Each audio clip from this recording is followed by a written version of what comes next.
finding those levels too. Look at that 4-punch combination. It's a masterclass right now from Shakur Stevenson. That's what you're seeing. A masterclass. And Shakur meeting them with straight left hand. Oh, and there's a knockdown scored with the left hand.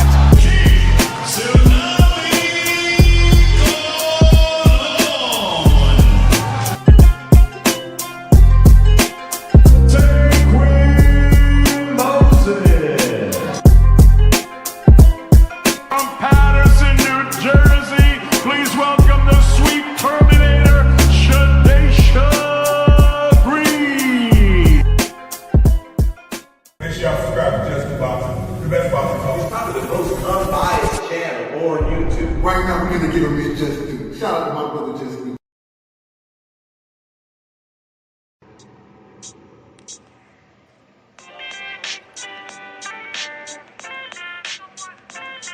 Yo, you know the deal. We back again. We never slacking.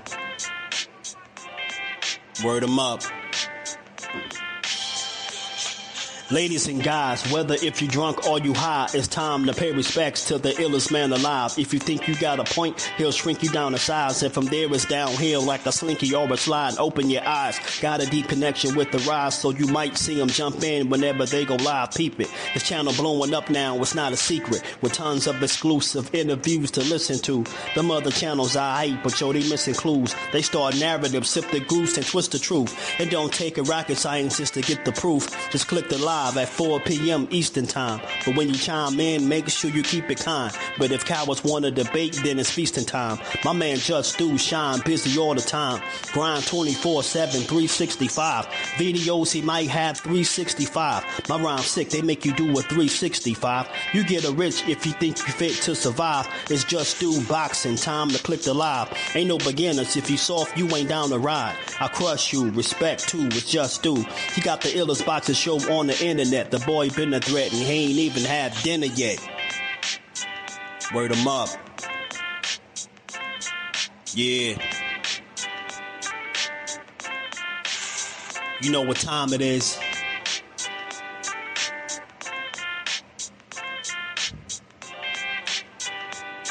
"4 p.m. Eastern. Click the link. Word.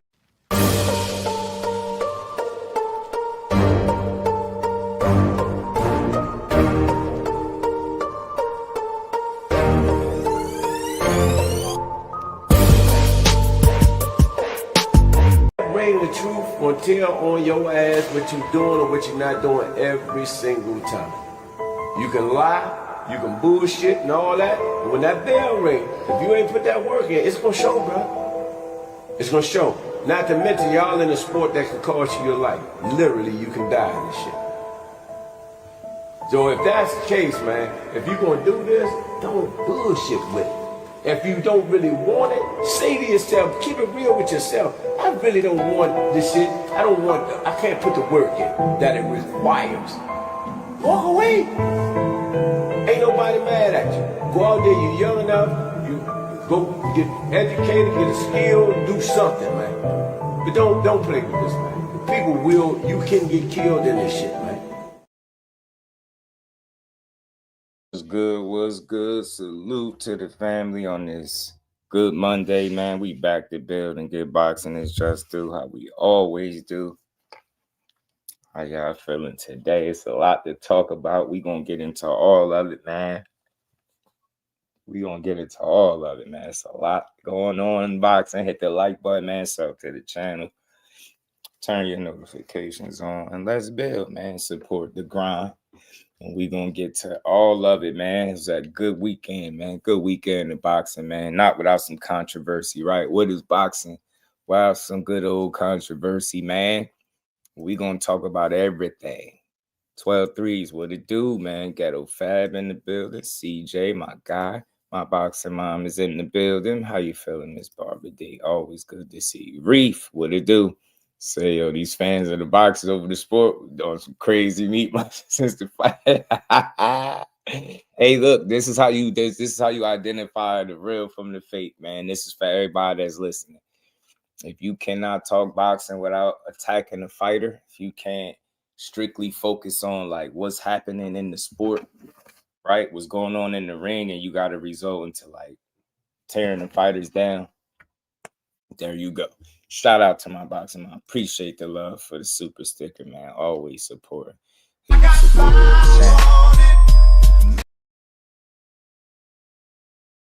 Appreciate the color in the chat. Stretch out boxing, Judah Vision, my dog. Forever G's, J Peasy, Thrill Hill, Dank is in the building. Mag Life was good with it. We're gonna talk about it. We're gonna get to all that. Ryan says Shakur think you cute now. No gap, but go back up. It's a good one, Ryan. Yeah, Shakur gonna upset a lot of people, but he got smoked first, man. But we gonna get to all of it because I know y'all want to talk about that. That Shock wanting to smoke, and I'm glad he want to smoke. But we gonna get to it though. So you tapping? You already know. Shout out to CJ Rich, the homie, man. Yeah, Ryan's something else, man. He better focus on Barrios for he mess around and get beat up. You better focus on that title shot, just like Shakur better focus on Theo. You know what I'm saying? We talking about all this other shit. We talking about Shock and Shakur about to fight the damn 2-division former unified champion, right? One of the most established guys at 140. All due respect to Shock. I'd love to see that fight next if we could after that, you know. But first things first, man. He got big fish to fry. If we just being honest, you get what I'm saying? If we just being honest, that's the much bigger fight. It's the much more meaningful fight, appealing fight. I get it. Shock and Core got history, so he won his opportunity to show everybody that Shakur is not this second coming of Floyd, right? He is not the guy that people said he is, and I ain't mad at him. But you know why I respect Shockey?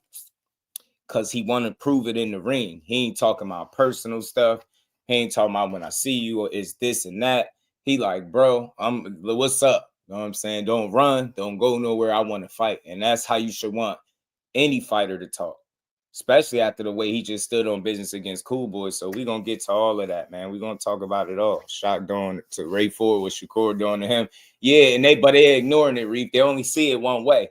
And you know what the real difference is, though, Reef? This is the real difference. Shakur got a big fight lined up, and they calling him a duck already. It's crazy work, man. But if you in here, I don't know what side you're on. Double tap the screen, hit the like button. Let's build, man. Let's talk about it. Let's have a good conversation, man. Shout out to everybody that pulled up to the fight party, man. We had a good one.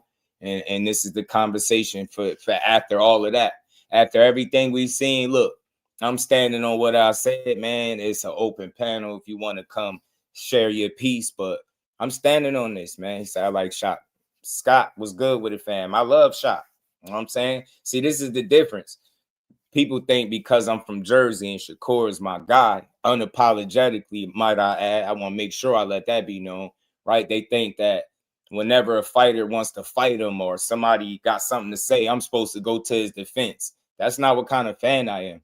You get what I'm saying? I love everything Oshaquie Foster is doing. I love what he did, you know, this past Saturday against Cool Boy.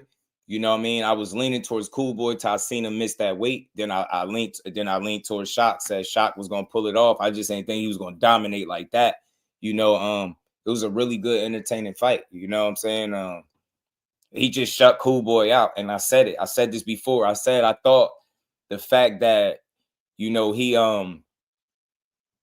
kept blowing up in weight. I said it, y'all. I was gonna catch up to him. He said he liked to eat. He be in the 160s. You look at his body, he just didn't look like he was in shape. Is that Oshaquie Foster's fault? Hell no. Oshaquie said and did everything he said he was going to do. He said he was going to show everybody that was talking, you get what I'm saying, that he was on something. It was a different type of time he was on.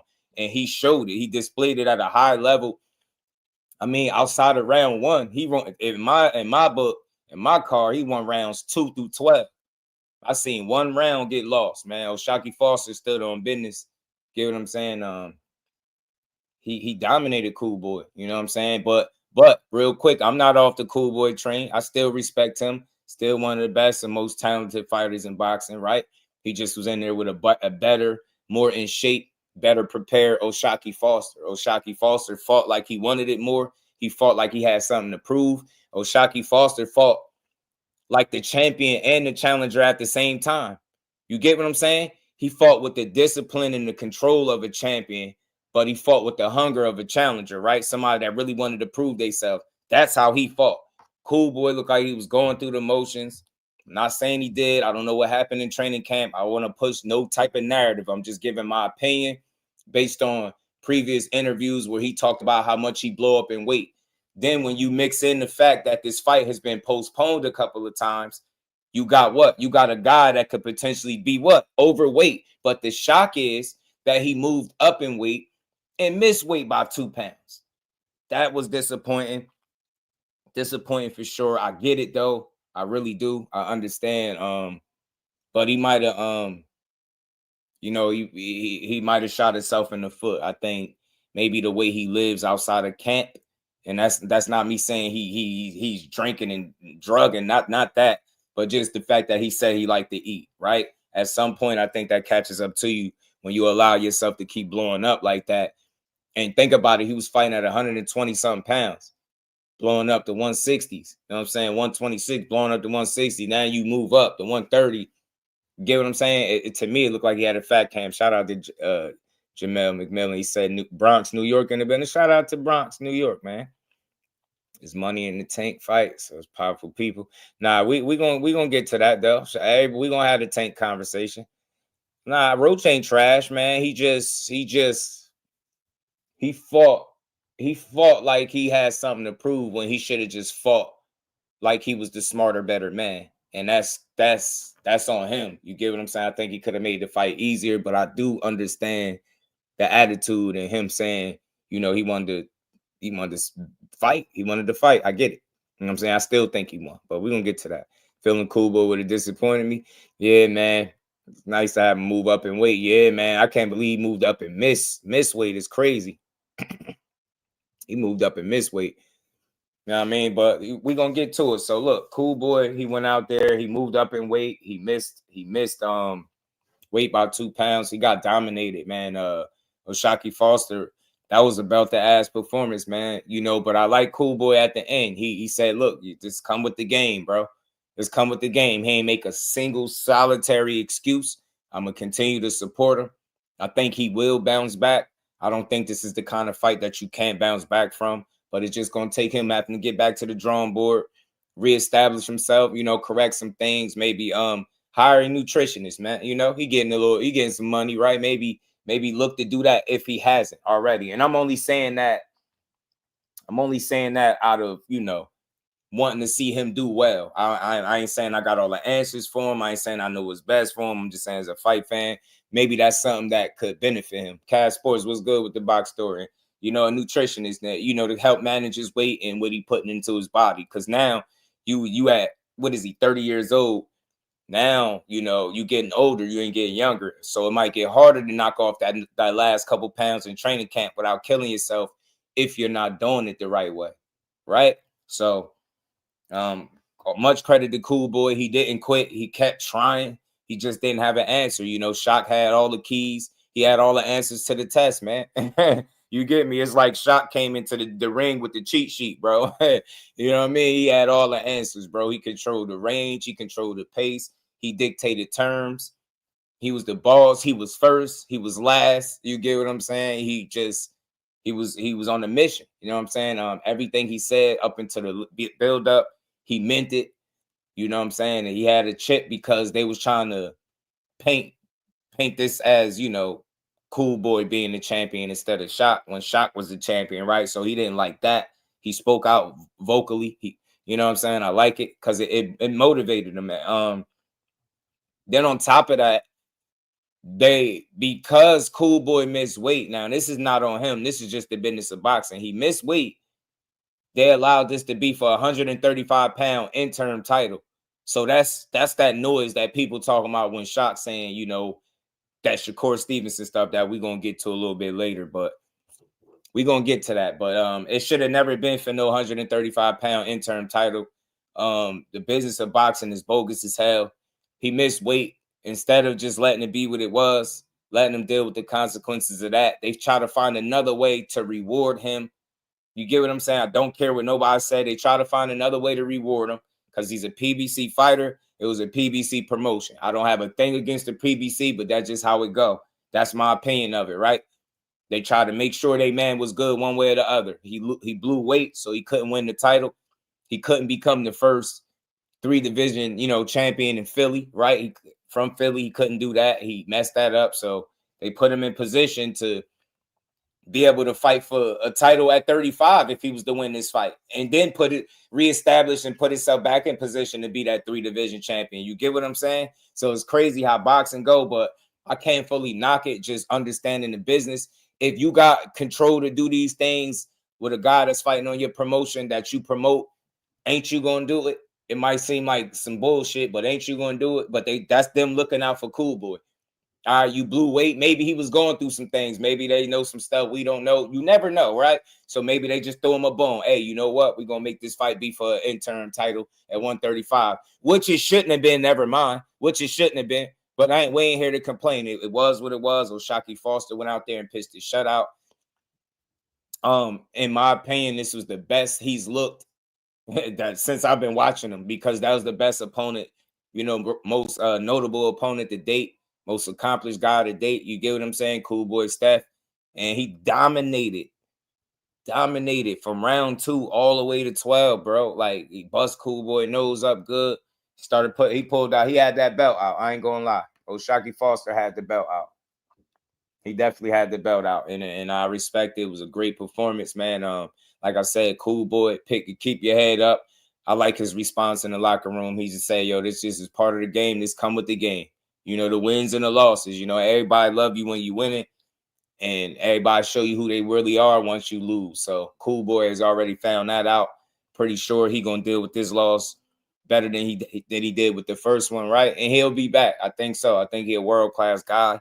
I think anytime you go out there and you challenging yourself amongst the best fighters in the world, no matter what, you get what I'm saying? You're gonna come out with some scars. You're gonna come out with some battle scars. You're gonna come out with some losses, right? And this was his second loss to date, but ain't no shame to lose it to one of the more talented fighters in boxing, in Oshaquie Foster, right? He had the better game plan. Like I say, he was better prepared. He fought with an urgency, and it showed. It showed, and he never let up. You know what I'm saying? He never let up off Cool Boy. You know what I'm saying? He fought Samuel with a do, homie. Cool Boy wasn't beating Foster regardless of circumstance. Where did he go, Just? Back to the drawing board, Thrill. Back to the drawing board and figure out what weight class he want to campaign in. Get him a nutritionist. If I'm him, if I got any issues with the weight, cutting weight, I get me a nutritionist. I figure out what weight class I want to campaign in, whether it be 130 or 135. And, you know what I mean? You just get back in there, Thrill. Who the name, I wouldn't know that. That's for me and you to guess, right? Your guess is as good as mine, but he'll be back, bro. He'll be back. You know what I'm saying? I just think, take a little bit of time off and get right back in there. You know what I'm saying? And like I said, figure it out. You getting older, so it's about adapting and being smarter, not just working harder, but working smarter. And I think working smarter is making sure that every time you go into a training camp, your weight is maintained and it's under control, and you can spend the majority of your training camp focusing on the game plan and sharpening the tools and the skills, right? And I don't care what nobody say. It's just my opinion. I know everybody sees it different. A lot of what was going on in there was Shock controlling the fight. He was on top of his game. Like I said, that was the best Oshaquie Foster I think I've seen to date, right? And it showed, like, he performed. But Cool Boy, to me, looked out of shape. He just didn't look well prepared. You seen it around the midsection. Just looked a little chubby, right? He looked a little chubby. He looked a little chubby, a little disengaged, and Shock wasn't going for none. If you look at the look on each other's face, Shock face, his eyes was wide open. He was locked in on the target, like he seen a ghost, but not scary, right? Just laser focused. He had this focus about him, and Cool Boy had this face, like, as the rounds went on, like you could tell he's a bit defeated, but he kept trying. That's the fighter in him. He never quit. You know what I mean? Never gave up. He tried his best. And anytime a fighter go out there and do that, if you come up short, so be it. It ain't the end of the world, man. You lost, man. Shit happens. Shit happens at the end of the day. I ain't gonna crucify him for it. You know what I'm saying? So it was just when you got a guy like Shock on top of his game, man, you can't afford to be lacking. You can't afford not to be listening to Bozy.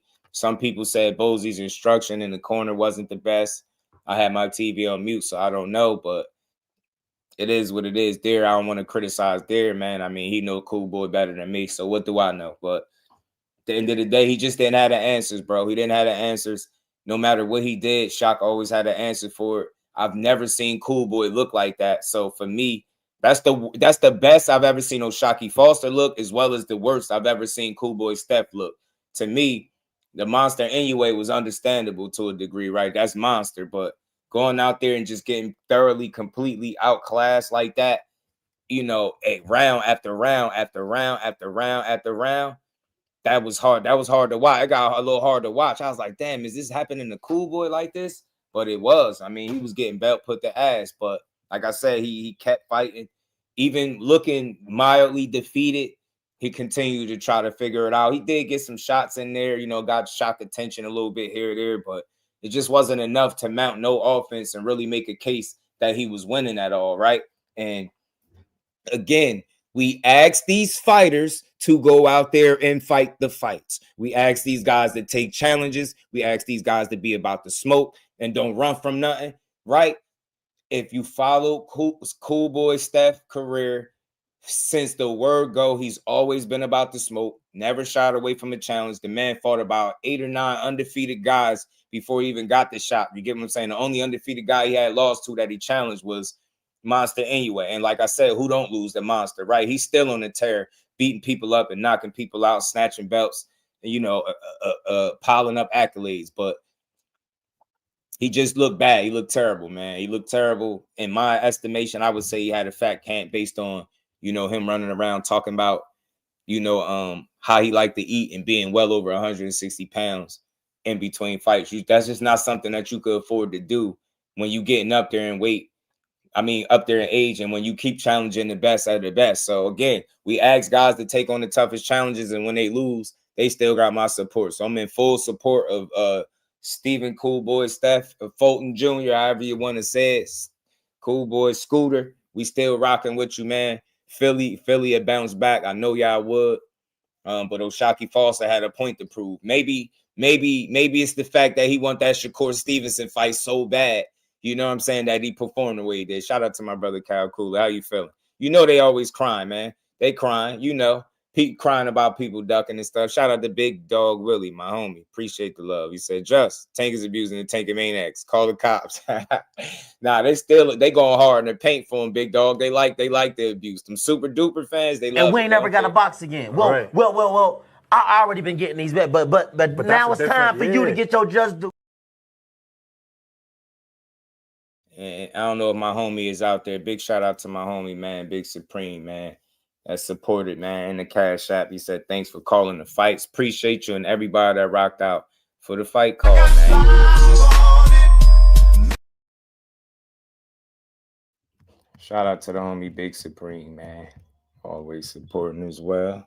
Big Dog. Yeah, Lisa, how you feeling, Queen? Always good to see you, man. He said, man, Moped just ain't had the horsepower to keep up with Shock. Nope, Shock froze him, man. Shock, what's the subject? What he do, man? Yeah, he was out of shape, bro. That was the worst. I said the same thing, bro. That was the worst I've ever seen him. I just said that before you got in here. Emmanuel, what it do, homie? So yeah, man.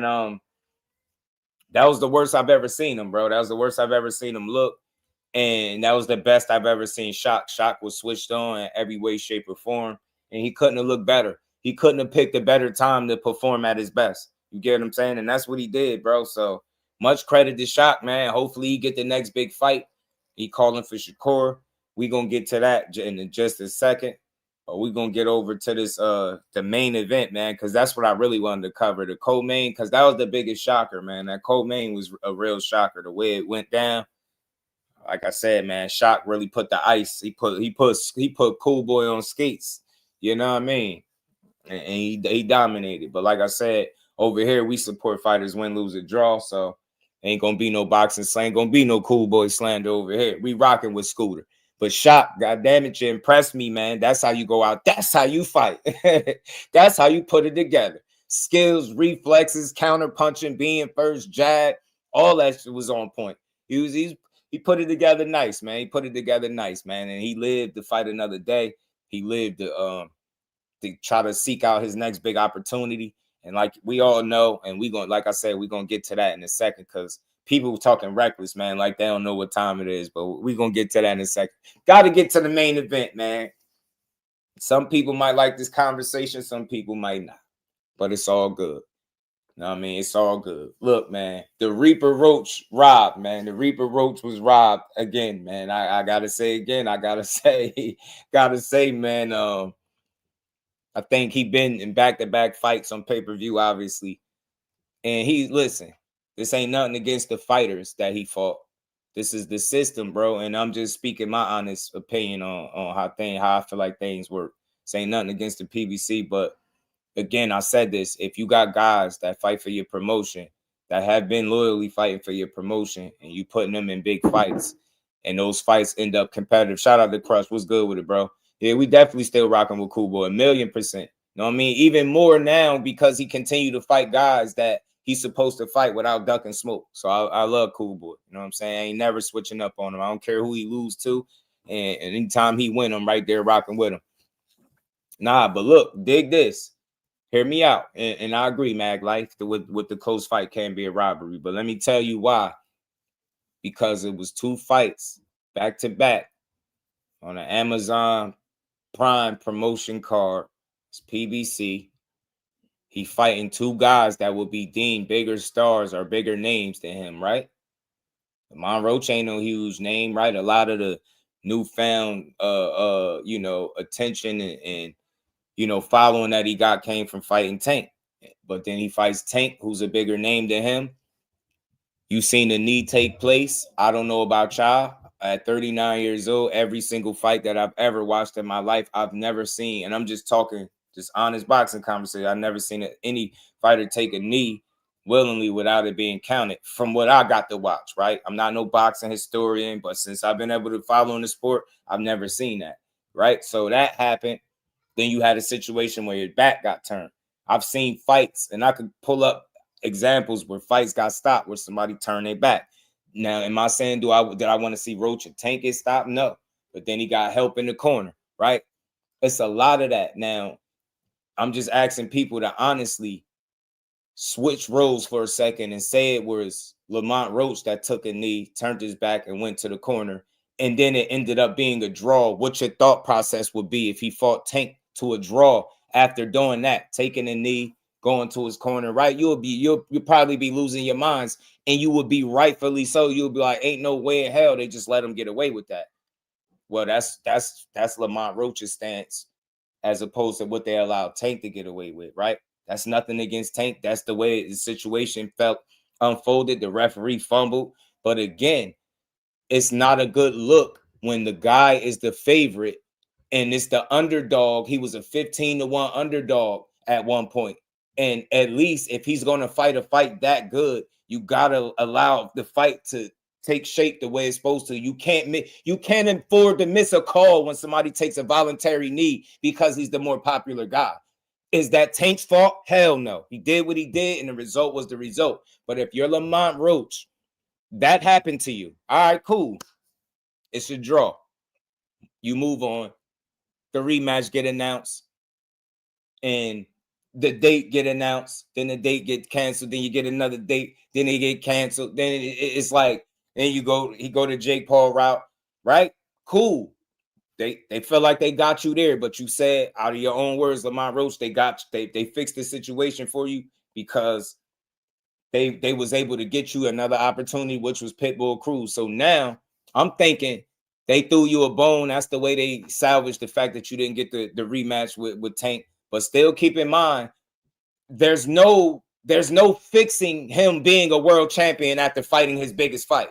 That would have been the ultimate achievement for him. He didn't get that. He didn't get the rematch. Then he gets a guy that Tank already fought. Get what I'm saying? And a good fight, right? But also a name that they would deem bigger than him. And he fights a good fight. Frequent was good with him. Remember, no Tom and Jerry, y'all. No Tom and Jerry. He fights a good fight. He gets knocked down, glove touch, right? Pitbull starts strong. I thought Lamont Roach fought back strong. I thought he fought himself back into the fight. And he fought to another draw, man. Y'all name me a fight where y'all seen Pitbull Cruz boxing, and don't give me this shit about he just wanted to show another wrinkle and all of that.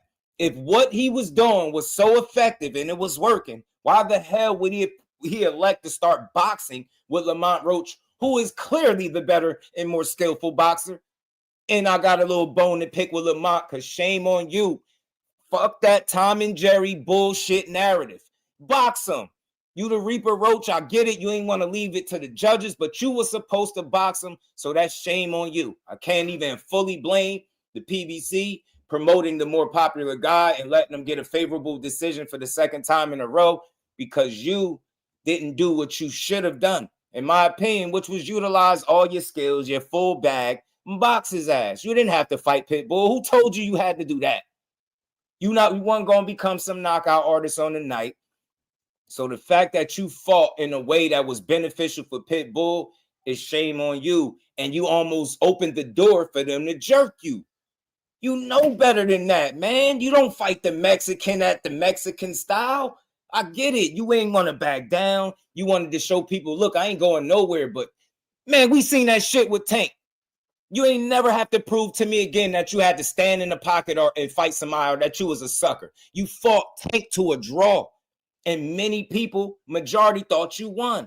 You didn't have to get in here with Pitbull and prove shit. All you had to do was prove what we already knew, Lamont. You were better than him. And I still, after today, feel like you're more skillful than him. But maybe your ego, maybe your train of thought and your preparation maybe it had you thinking, you know what, I'm going to just go out there and I'm going to bang a bit with him. You didn't have to do that. And remember, y'all, if y'all was listening, y'all heard me say, hey, man, don't go out there trying to knock out Pitbull. You mess around and break your hand. Do y'all remember me saying that, y'all? For the ones that really be hearing me cook, do y'all remember me saying that? Don't go out there just trying to talk about no knockout, bro. You mess around, break your hand, then what? This dude, he goes out there and breaks his hand, bro. So credit to Lamont Roach. I still think you won. I do. And I think the PBC jobbed them again. Is nothing against the PBC. They just looked out for their more popular guy. And ask anybody who's in the know. When you're operating at the highest level, you're fighting on pay-per-view. There's no higher level than pay-per-view. There's no higher level than people having to come out of their pockets to purchase pay-per-views, order pay-per-views to watch you fight, right? At that highest level, it's no longer a sport. It's a business. Shout out to my guy, Tay Jones. He'll tell you better than me. At the absolute highest level of the sport, it's not a sport no more. It's business. And what makes more business sense? What venues is Lamont Roach selling out outside of the popularity that people saying he got from Tank? Is he some super big draw in the sport? Has the PBC made him a priority at all since having a draw with Tank Davis? Hell no. You get what I'm saying? So at the end of the day, business first. What makes more sense?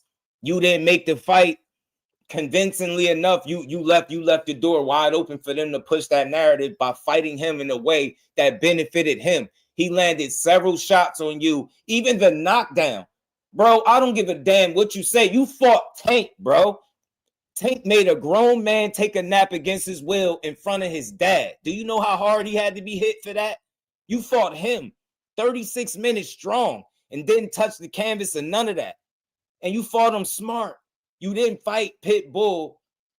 You didn't utilize your full potential against Pitbull. You didn't utilize your full IQ against Pitbull is what I'm saying. Tank, you was in your bag. Pitbull, you was in your head. And you fought with more ego and bravado than smarts and intelligence. With Tank, you fought with intelligence, IQ, discipline. You was prepared. You was ready. I'm not saying you wasn't prepared and ready for Pitbull because, like I said, I still think you beat him. But you could have beat him more convincingly, bro. Hey, man, tell me, y'all. Show me, name me something Rayo Valenzuela could do in the boxing ring that Lamont Roach can't do, y'all. Lamont Roach could have boxed a very similar performance to Valenzuela, and he could have got the hell up out of there and on to the next fight. So, Dan, that's the only critique for Lamont. You might have gotten your head a little bit, fam. You didn't have to become some knockout artist. I get it. You could punch. You strong. You could take a shot too, but you didn't have to prove that shit Saturday. Only thing you had to prove was what real ones already knew. You was better than Pitbull. You were more versatile. You get what I'm saying? You were more skillful than this guy. Your IQ is at a higher level. Come on, man. Let's not forget. Remember, y'all both fought Tank. He got beat by Tank, and they try to argue that they had made a case that he won when the whole world knew Pitbull lost. With you, it was a different story. From the minute you stepped out of the ring with Tank Davis, you ain't have shit left to prove in terms of going out there and fighting a certain type of fight. You fought the biggest fight of your life. You stood tall. And this one, you were supposed to go out there and just have the win in mind. Not no knockout. Not I don't want to leave it to the judges, because you pressed. And I think that's what got you clipped early. You was pressing. You was looking to try to make a statement that you did not have to make. And I respect your game. I respect your attitude, your hunger, all of that. But you didn't have to, in my opinion, I don't think he had to do it, because he had to consider circumstances. You not priority over there. They talking this Pitbull mania shit. Man, I'm telling you, they treating Pitbull like he got this star power. That think about how they was talking about it. Pitbull is some star. They wasn't calling you no star, bro. They wasn't calling you no star. And they damn sure wasn't doing you no favors after you just disrupted their plans, bro. So you had to go out there and fight a clean, smart fight, and you fought more of a physical fight than I think you needed to. Peace to the queen, Shaw. How are you feeling? Yes, indeed, boxing. Shout out to the queen, man. Appreciate you. Tay, what's good with it? We gonna keep building, man. So look, if you feel like, shout out to Brother Change, man. It's all good. Look, I'm a fair, level-headed dude. If you come in here and you tell me you think Roach lost, I'm not gonna tell you wrong, because if you listen to what I was just saying, you probably got in here late. Roach opened the door for people to even, have a conversation about him losing, right?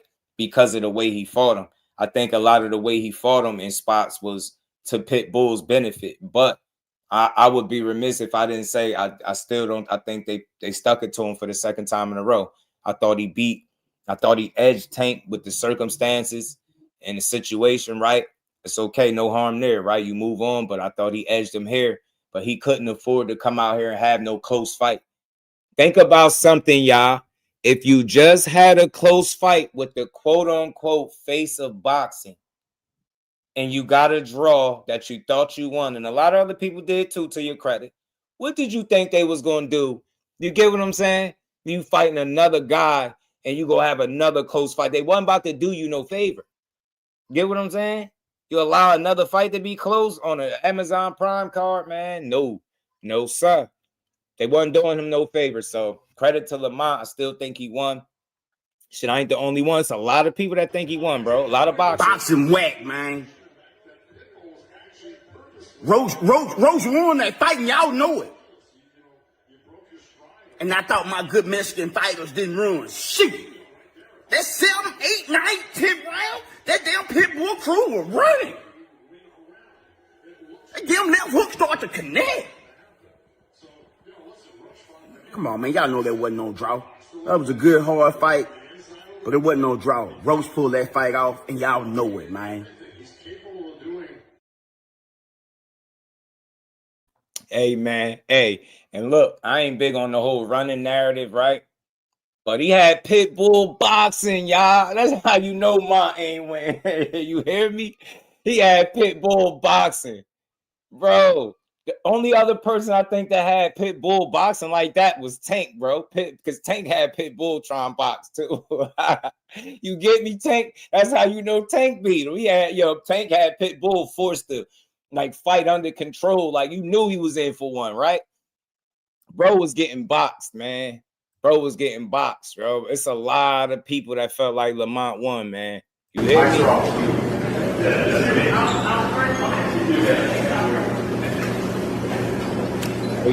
This what should have happened. You know what I'm saying? This is what Lamont thought in his mind. Boom. In Lamont's mind, that's what he thought. I punch him like that. That's what's going to happen. Put blood in his mouth. Now you sitting in the joint. Imagine if I had both of my motherfucking hands. Bandaged up, G. Come on, bandaged up, G. Stop the fucking noise.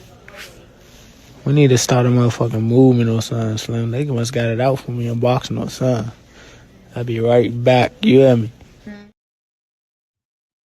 Yeah, man. I've seen a lot of fighters. I gotta see. I didn't have it all. I can't pull it all up, but I've seen a lot of fighters pick Lamont Roach. You know, Alicia Bumgarner, the Rougarou. I think Shakur said Lamont. It was a lot of people. Spence said he didn't know it was too close to call, right? But most of the people I was saying Lamont edged the fight. I tried to pull as many of the people as possible. It was a lot of people picking who they thought won. But like I said, it was like heavy in Lamont favor. And that 115, what was it? 115, 111. Dante was good, Brody. That 115, 111. Nasty work. Nasty work, bro.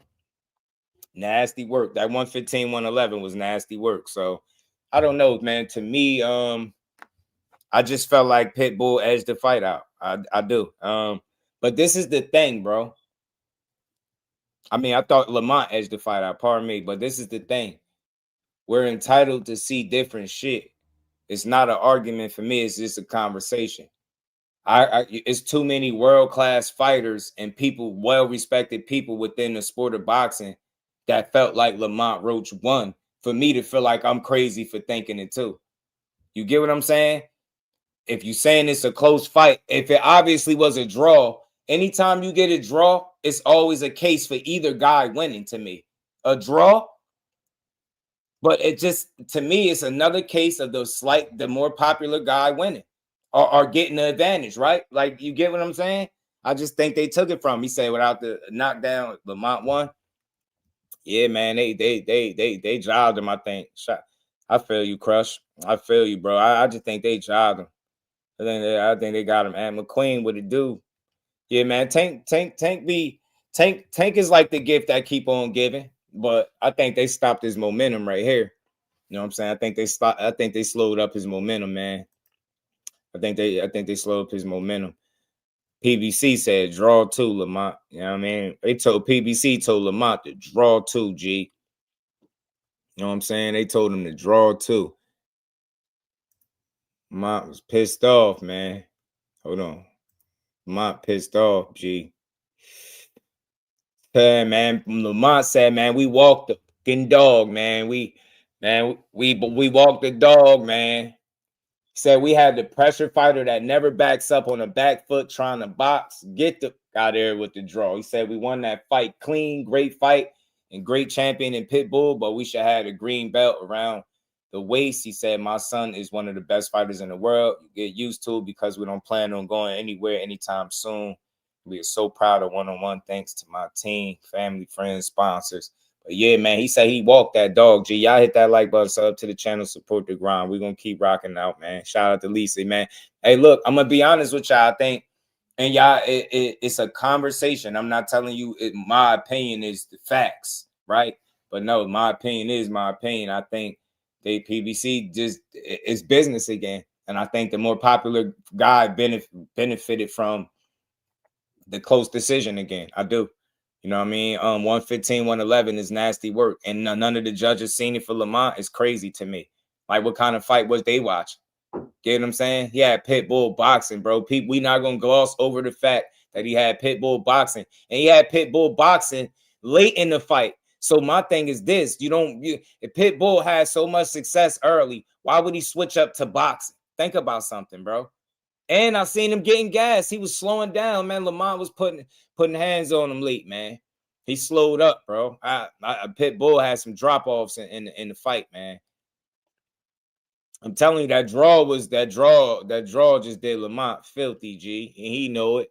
But I get it for people that's like, look, they ain't mad at the draw. I'm not, I ain't the end of the world, but I'm being honest. It's 2 draws in a row. Nasty work.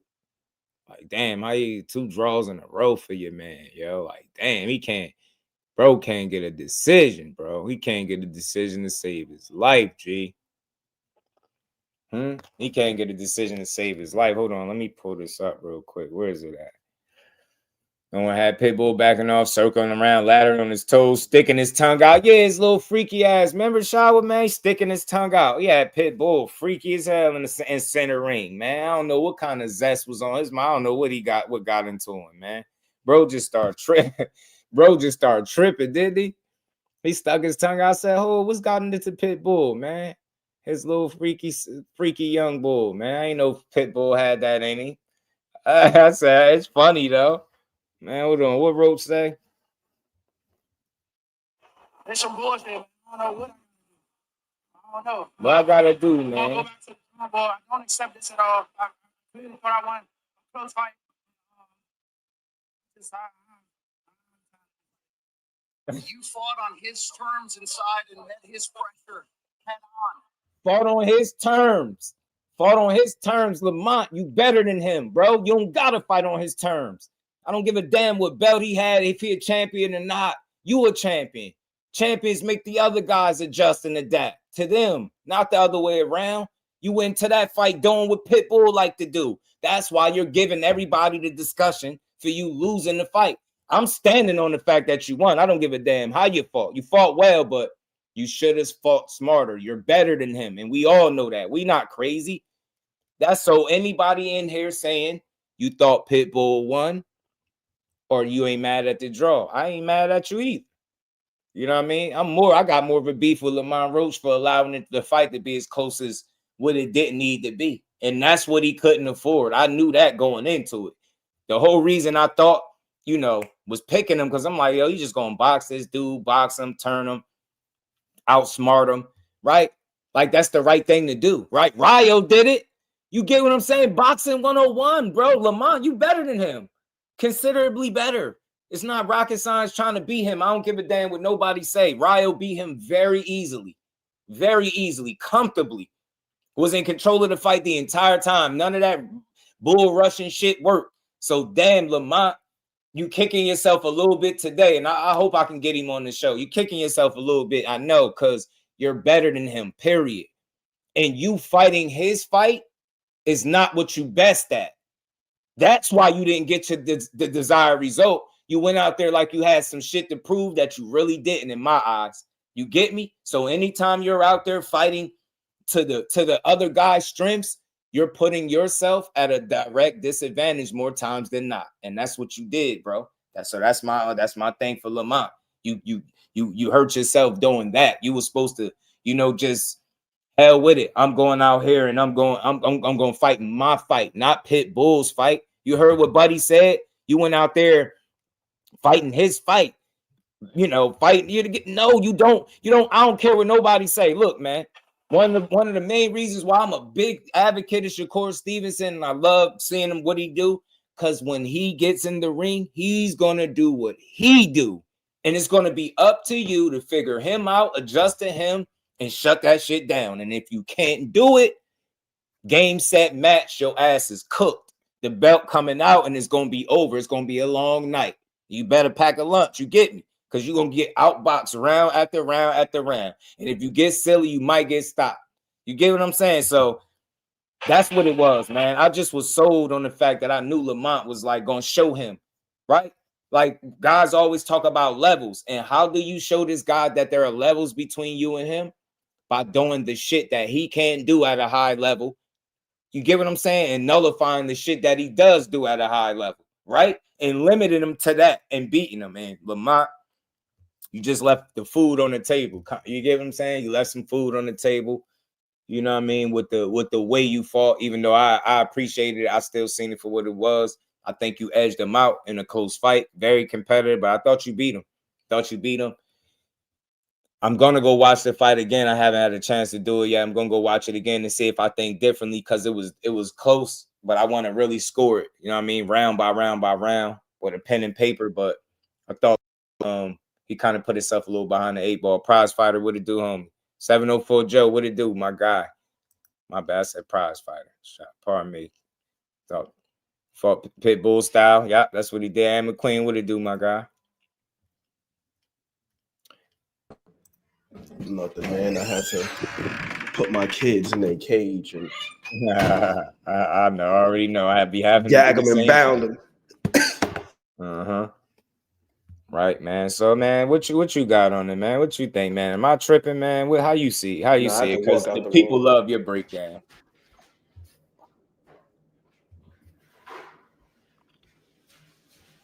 Yeah, I believe everything that you said is reasonable, bro. I believe so. I mean, especially when you look at that third round, because if Lamont did a little bit more boxing, then he wouldn't have been in that position where he got his ass spun around by that damn left hook. But I will say that after that, it seemed like Lamont was actually getting the better of the exchanges when they were toe-to-toe. And it got to a point where Pitbull didn't really want to do his usual, just stand there toe-to-toe and just brawl thing. I can't recall the last time I seen Pitbull clinch that much. He started doing little dirty shit like hitting Lamont Roach below the belt several times, and the ref kept warning him. They were showing a couple of the replays. He was coming in intentionally with his head, leading with the crown of his head. Yeah. He was so damn frustrated. He got so frustrated by round 7, round 8. He stopped coming forward. Right. Like, what the hell is going on with Pitbull?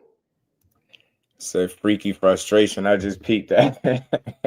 They cage and stupid. Yeah, he came in there like lead with the head. I'm like, damn, he's frustrated. That's what that was when he stuck flicking the tongue out and doing all that weird shit. Like, you never seen Pitbull do that. Pitbull is usually out there. Come on, so we just analyze it and see. Our assessment is based off Pitbull crews and what he's shown us in the ring. We're not saying that there's no way he could have just done that in the heat of the moment, but just considering the climate of the fight and how it was competitive and close, and you had Roach standing tall, man, he went over there, stuck his tongue. I was just like a little frustrated. You wasn't winning. He wasn't like you was whooping his ass to be doing that. You get what I'm saying? Even Roach said, he said, I thought it was frustration. He gave some excuse for it, but I'm like, nah. He had you sticking out your tongue, leading with your head, being dirty. He had you boxing. Man, I can't stress that enough, y'all. I don't know how y'all see it. That's why I say it's just an honest conversation. If you feel differently and you want to click the link and be like, man, nah, just I seen it like this. It's all good. I ain't saying it's only one way. And what I said is just that's it. It ain't nothing. There's no way, Pitbull. I ain't saying that. But why I say Lamont Roach got robbed, because it's a extended, like it's a continuation of the last situation, and from not getting the right call from the fight to not getting the rematch that was promised to getting this fight just for them to dupe you. Like, man, I'm not beat. Draw my ass. Like, nah, Pitbull's out there trying to figure Lamont Roach. And I'm telling you, you know what I noticed, Ant? The first half of the fight, even when he got dropped, like that's where Pitbull had his best moments. It was early, but it got to a point where he did adjust to him, and then he slowed him down. He got tired, and then he started boxing. That's when I felt like Lamont Roach was winning. I'm like, nah, bro, because think about this. If you win the first half of the fight, fighting your fight, who in the hell in the history of boxing is going to switch to what the other guy does best and fight that way? After you already established yourself and set the table. Come on, man. You're not going to just switch. You switched because you was looking for something. You wasn't having the success you was thinking. Thought you was going to knock him down. He didn't back down from the power. He took some big shots from Pitbull, and he gave some back, pushed him back. He boxed him, and he made that guy switch tactics. And I felt like at that point, it was the turning point in the fight for me. First part, I feel like Pitbull was winning it. The knockdown, it gave him some breathing room. He did get a point taken, y'all. Don't forget. But Lamont Roach had this man boxing. You heard what Bubba Dub said. I know he a comedian, but he watched the fight, and I can tell with the assessment. That's why I even played it. I listened to it before I played it. So you get what I'm saying? He had Pitbull boxing late in the fight. I've just never seen him. Why switch up? Why fix what's not broken? And not boxing effectively either. His ass was just moving around on the back foot. You get me? Wasn't doing shit, wasn't countering, wasn't using no jab. He was just moving around on the back foot. Shout out to Shawa. I agree with what she's saying about Pitbull complaining about the ref. Yo, before the ref deducted that point, he had warned that man several times. It was consistent with the warnings, and the warnings got pardon me, they got more frequent as the rounds progressed. Pitbull's ass was in disarray. Even in the Tank fight, we didn't see this man go on the back foot. That shit never happened. He was trying to press Tank the whole fight. The whole fight, he was trying to press Tank. Giovanni Cabrera pressed his ass the whole time. Shout out to Lala D. How you feeling, Queen? Rolly pressed him the whole time. Gamboa pressed him the whole time. So I agree with you, just as far as Lamont Roach probably could have boxed the way he boxed from, like, I want to say around the middle of the 4th round, the round 5 on, when his dad got on his case, because his dad was hot. Like, yo, bro, you boxing him too easy. Just keep doing that. Right. But I also do feel like Lamont Roach, in some weird way, it kind of took everything off the table for Pitbull, for him to box the way that he boxed early on, like being more physical and being in the pocket with him. Me too. I agree with that. I think the reason why I say that is because when it got to a point where Lamont Roach was actually holding his own and Pitbull had to worry about being countered on the inside, right? Then it's like, shit, if he's beating me at what I'm good at, then he can go on the outside. Right. It's one of those things. Can't remember what fight it was, just what you were talking about. It might have been Canelo versus Bud, where you got one guy, he's got more ways to win, mainly based on like the physical attributes. Like he got the superior agility, got the arm reach. Pitbull's arm reach is only like a 63 or something. No, it's lower than 65. It's like 63. Yeah, you might be right. Short though, I know that. No, it's 63. Because I know Lamont Roach is like 68 and a half, 69. Right. So you're giving up about the T-Rex joints. You giving up about a damn half a foot in reach.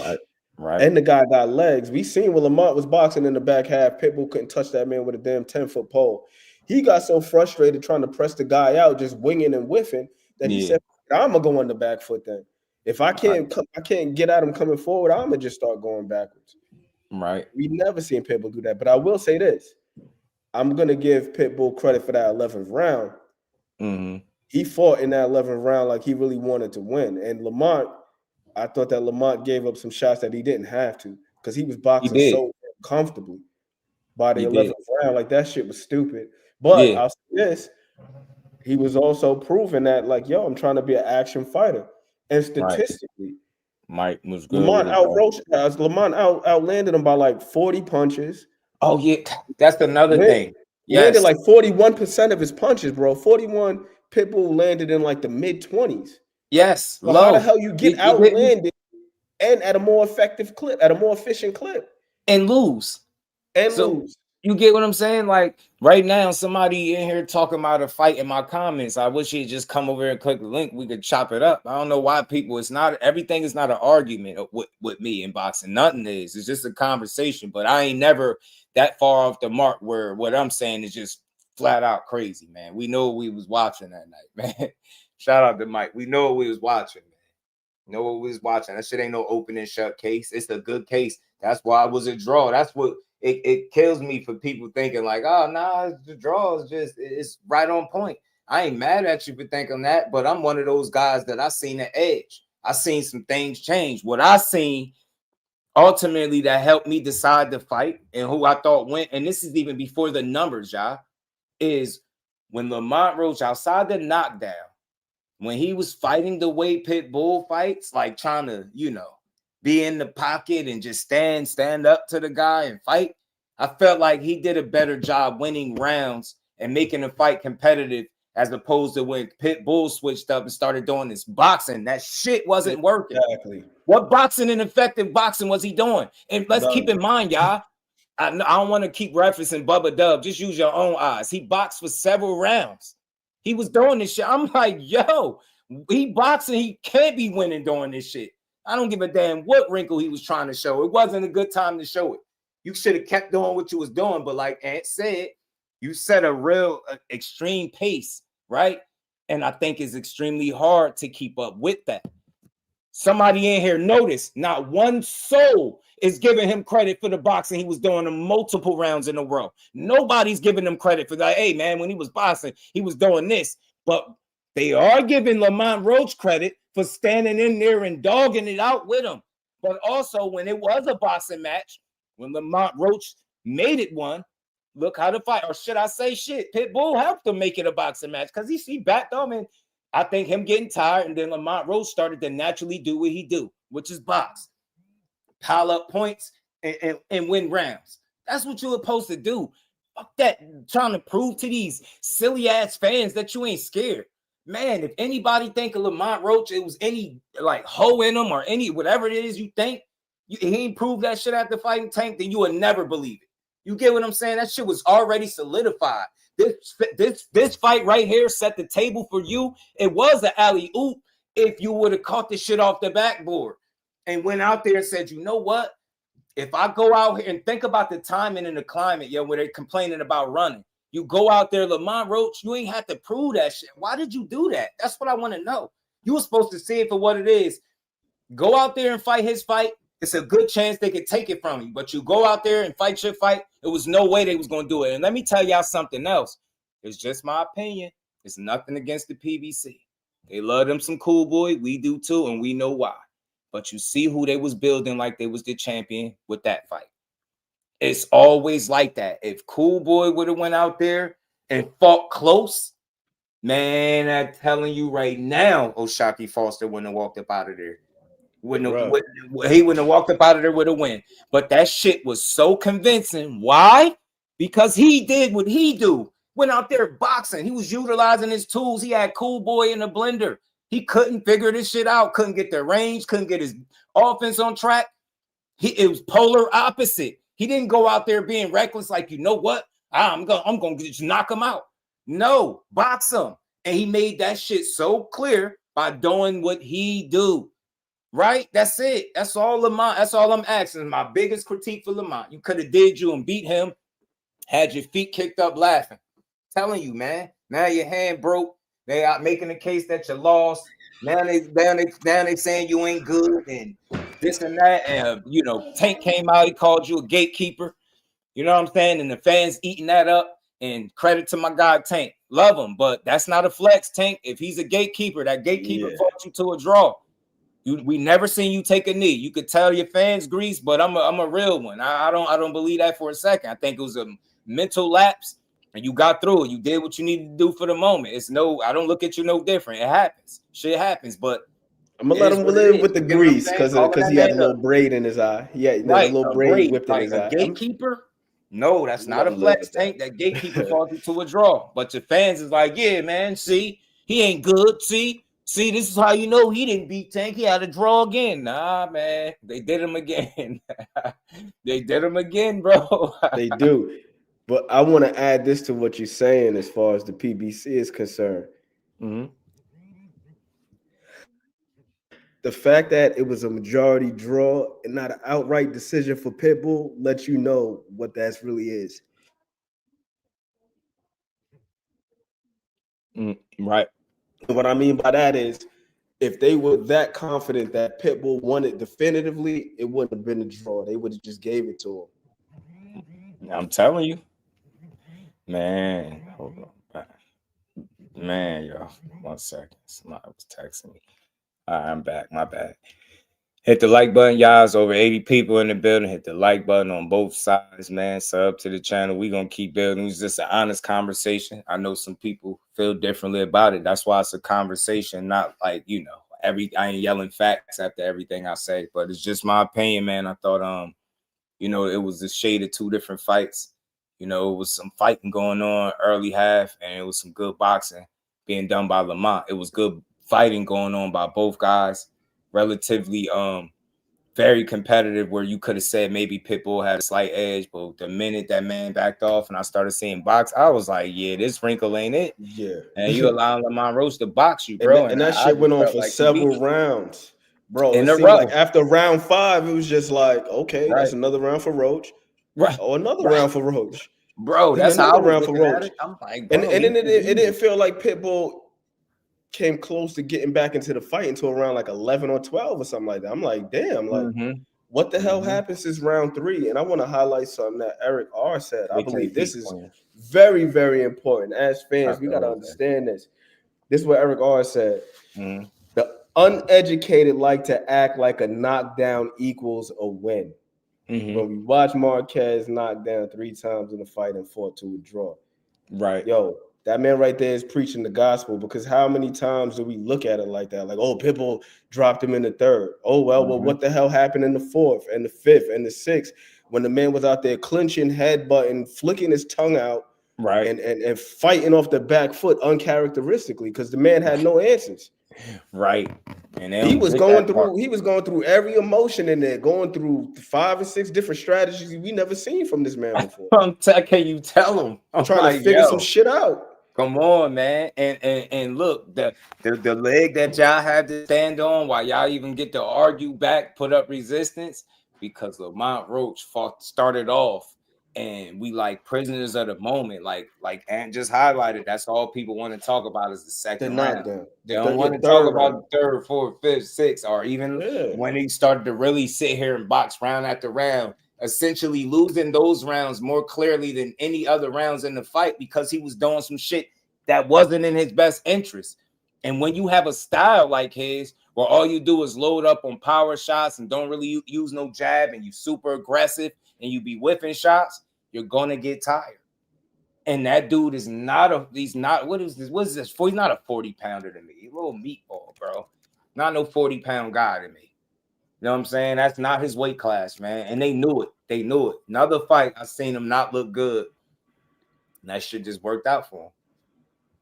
One-arm bandit. Then he say one-arm bandit. Man, with that one arm, makes it even worse. One-arm bandit versus the one-dimensional bandit. You know what I'm saying? Pitbull was out there getting his ass hooked into different strategies and feelings and emotions. Yo, I heard his explanation for why he did that little thing when he started sticking his tongue out. He said some. I know English is not his first language, so I'm gonna give him a pass. But he said I wanted to give him a taste of his own chocolate. I don't know what that means. And then in like parentheses, it said like medicine. I guess he meant medicine. But he said I wanted to give him a taste of his own chocolate. Shit ain't make no sense. It ain't make no sense. I don't know what the hell he had said because it ain't make sense to me either. Yeah, I read the quote. I'm like, taste of his own chocolate. T-Hair was good with it. Yeah, I seen him put that up, taste of his own medicine. I'm like, what? When did he stick his tongue out like that and start doing that? Zesty ass shit, freaky ass pit bull. Yeah, I'm like, damn, bro. And you know, you had that in you, locked and loaded. It was good. Like a dog. What it do, man? Shout out to my guy. Appreciate you pulling up, man. Hit that like button, y'all. Sub to the channel. Support the grind. We're gonna keep building. We got a lot to talk about. We ain't done. We only got to the main, the main event. Look, I get it, man. Some people like Pitt did enough for a draw, but I urge people to consider what promotion it is. I don't care if you feel like Lamont Roach is with PBC. Who's the bigger name out of the two? Who is they through the whole build up of the promotion? Talking about being a star. They've been doing that shit respectfully since he lost to Tank Davis. Name me somebody else, that in recent memory that you could think of that they've been like basically labeled the star after losing a fight and then having questionable performances since then.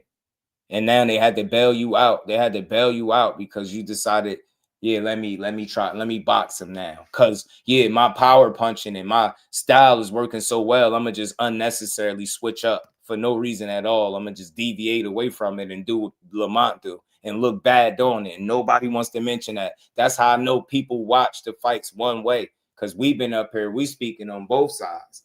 Telling you, Pitbull had the moments early. He got that little knockdown with the glove touching, but Lamont Roach was catching and shooting. And to Ant's point, he brought it up. He did give up some unnecessary shots. And why I'm able to agree with you immediately is because I was just watching some highlights. And it was the ones later in the fight where he allowed him to just like crack him a few good times, like hooks. I'm just like, bro, knocking sweat off. I'm like, bro, he was firing back, but I'm like, bro, why are you eating these shits? He needs you to be right in front of him to land. That's what I know you didn't have to do. Don't give me this. You didn't have to become a damn ballerina. You didn't even have to become Jerry to beat him. You get what I'm saying? Tom could have had the belt out whooping Jerry ass. So however you wanted to look at it, Jerry could have been whooping Tom ass that night. You ain't have to do a whole lot to beat him. Box him and turn him. Man, it ain't no rhyme. It ain't no mystery, man. To how you where Damon Wester at, man. Damon Wester gave him a new nickname, man. Captain Check Hook, because he was check hooking the shit out of Pitbull in the middle rounds. Check hook, pivot out, check hook, pivot out. It was the same thing. Rinse, wash, repeat. Pitbull was eating jabs and check hooks like it was Hostess cakes. Right. And he couldn't do nothing about it. Then he was like, fuck it, I'm going to just go on the back foot and look bad doing so. And Locked and Loaded, you spot on, bro. Locked and Loaded said, Folks give fighters like Devin and Shakur a hard time about boxing. But they actually look good doing this shit. Right. Pitbull was ineffective as hell. Right. Try to box on the back foot like man didn't have no damn.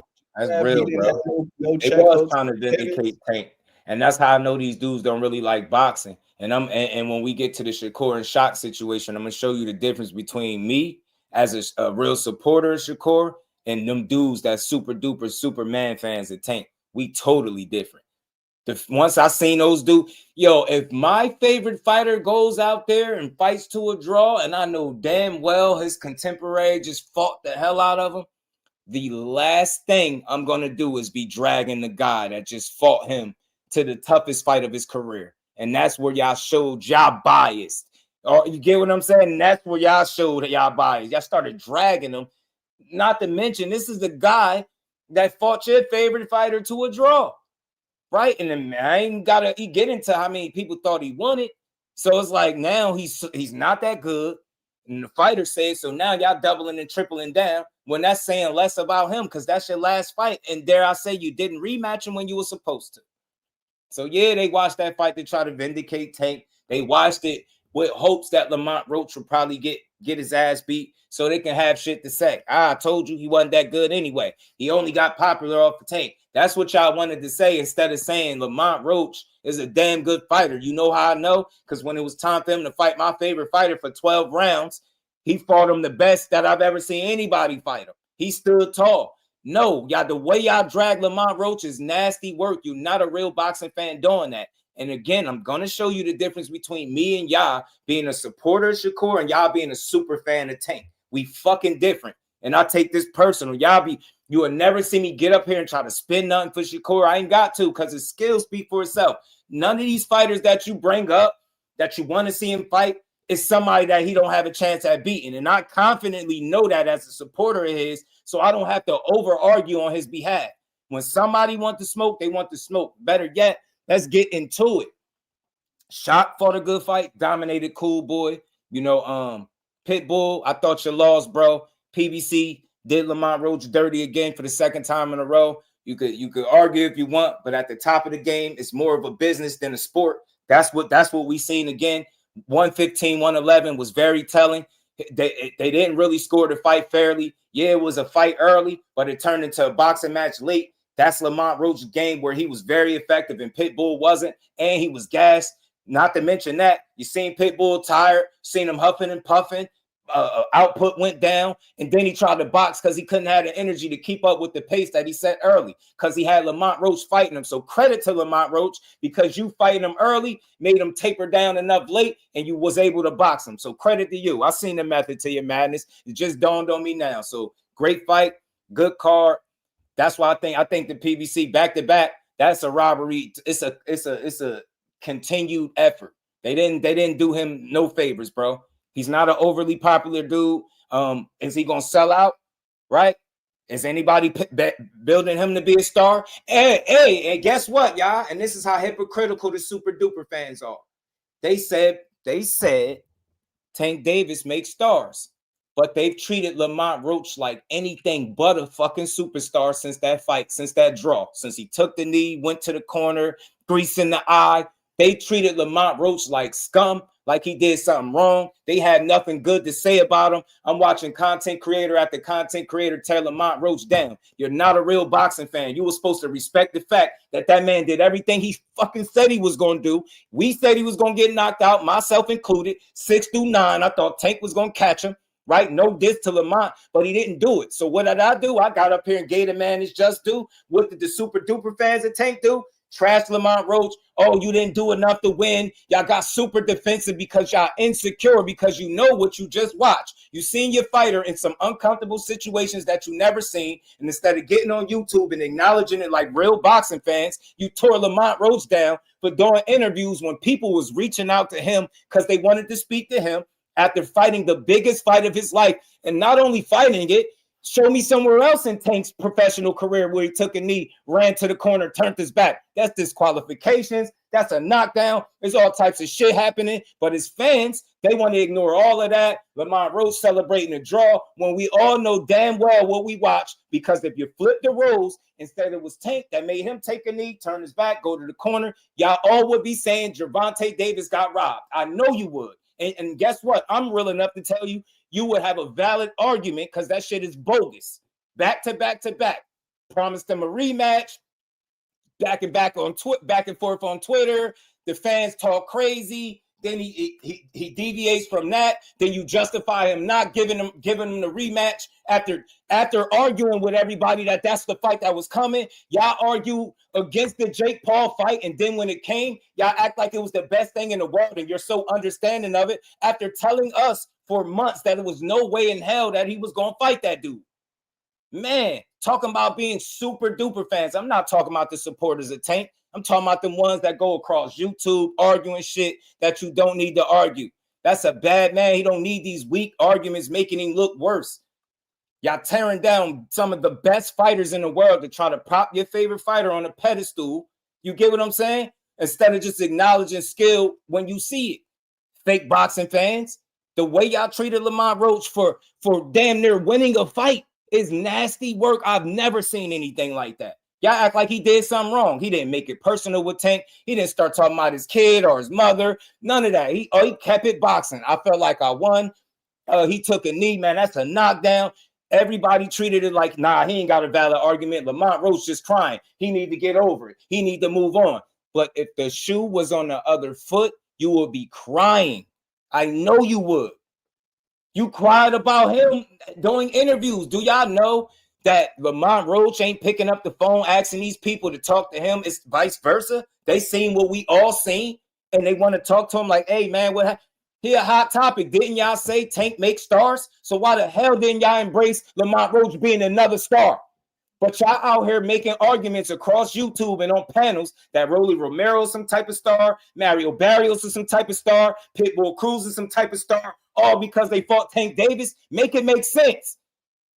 Make it make sense. These dudes lost. Lamont Roach arguably beat him. Why we didn't embrace him as a superstar? Why did we tear his name down and drag him in the mud?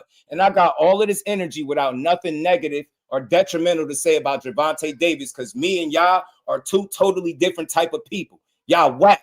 Y'all super fans of the Tank Davis.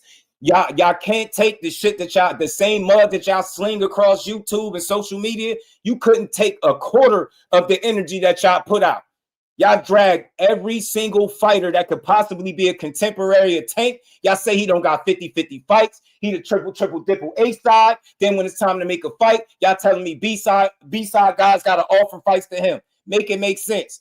Y'all treated Lamont Roach unfairly because you're not real boxing fans. You're fans of your favorite fighter, and that's okay. But just admit it. Just admit it.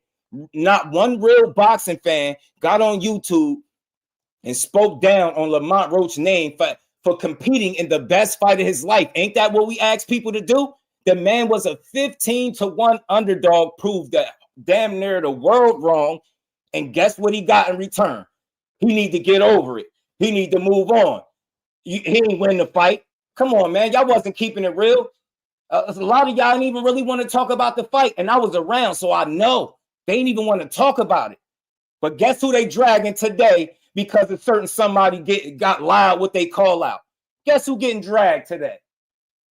One of his contemporaries. Just guess it. The man they love to hate, Shakur Stevenson. A guy that got a fight lined up at 140 pounds, January 31st with Teofimo, is being labeled a duck by them super duper Gervonta Davis fans because Oshaquie Foster got a voice because he dominated Cool Boy Steph. When with all due respect to Cool Boy Steph, he's a dog, nothing bad to say about him. But if you ask me, skill for skill, inside that ring, him and Shakur Stevenson are not the same fighter. That shit won't be what y'all think it's going to be. And I pray that they make the fight. Now, this is where I continue to show y'all the difference between me being a Shakur Stevenson supporter from Jersey and y'all being jock riders at Tank Davis from all over the world. This is the difference. What Oshaquie Foster is doing, he stood on business. Everything he said, the cool boy he did in that boxing ring, he ain't back down. He boxed him, schooled him. You get what I'm saying? Outsmarted him, outthought him, outfought him. Everything you could think of. He won 11 rounds straight in my book. straight, every single one of them. And guess what he did? He told Shakur, hey, look, chump, don't run nowhere. I want you next. And guess what? Because I'm a real one and not a super fan of Shakur, like y'all super fans of y'all favorite fighter, Oshaquie Foster, keep talking your shit. Keep calling Shakur Stevenson out. Don't change your tone. Don't switch up nothing you saying. Stand on business, go to 35, press the button like you said, and keep calling him out till he answer that shit. That's what I want to see. But in the meantime, because we real boxing fans, we understand he got a bigger fight, a bigger name, a more accomplished name. All due respect to Shockey, but he got bigger fish to fry right now. But he's being labeled a duck and all this other weird stuff that y'all like to throw on him. So all I'm here to say is I'm with all that shit. Oshaquie Foster is doing what great fighters do. They challenge other great fighters and he stand on business and they continue to level up and challenge themselves. He just fought the best fighter in his career, in my opinion, on paper, and Cool Boy Steph. He dominated him, and he looking to continue to test himself. If he want to fight Shakur Stevenson, I'm in full 1,000,000% support of that shit, and I want to see it. I ain't got nothing bad to say about Oshaquie Foster. He ain't all of a sudden just some bad fighter because he calling out Shakur. You see the difference between me and y'all? Lamont Roach doing interviews, all of a sudden, he's celebrating a draw. He's not a good fighter. He didn't really do enough to win. I don't want to hear none of that. Oshaquie Foster, what I do know about him, is he say what he mean and mean what he say, and he going to go out there and try to do it. Now, do I think he going to beat Shakur when they fight? Man, y'all know how I'm coming.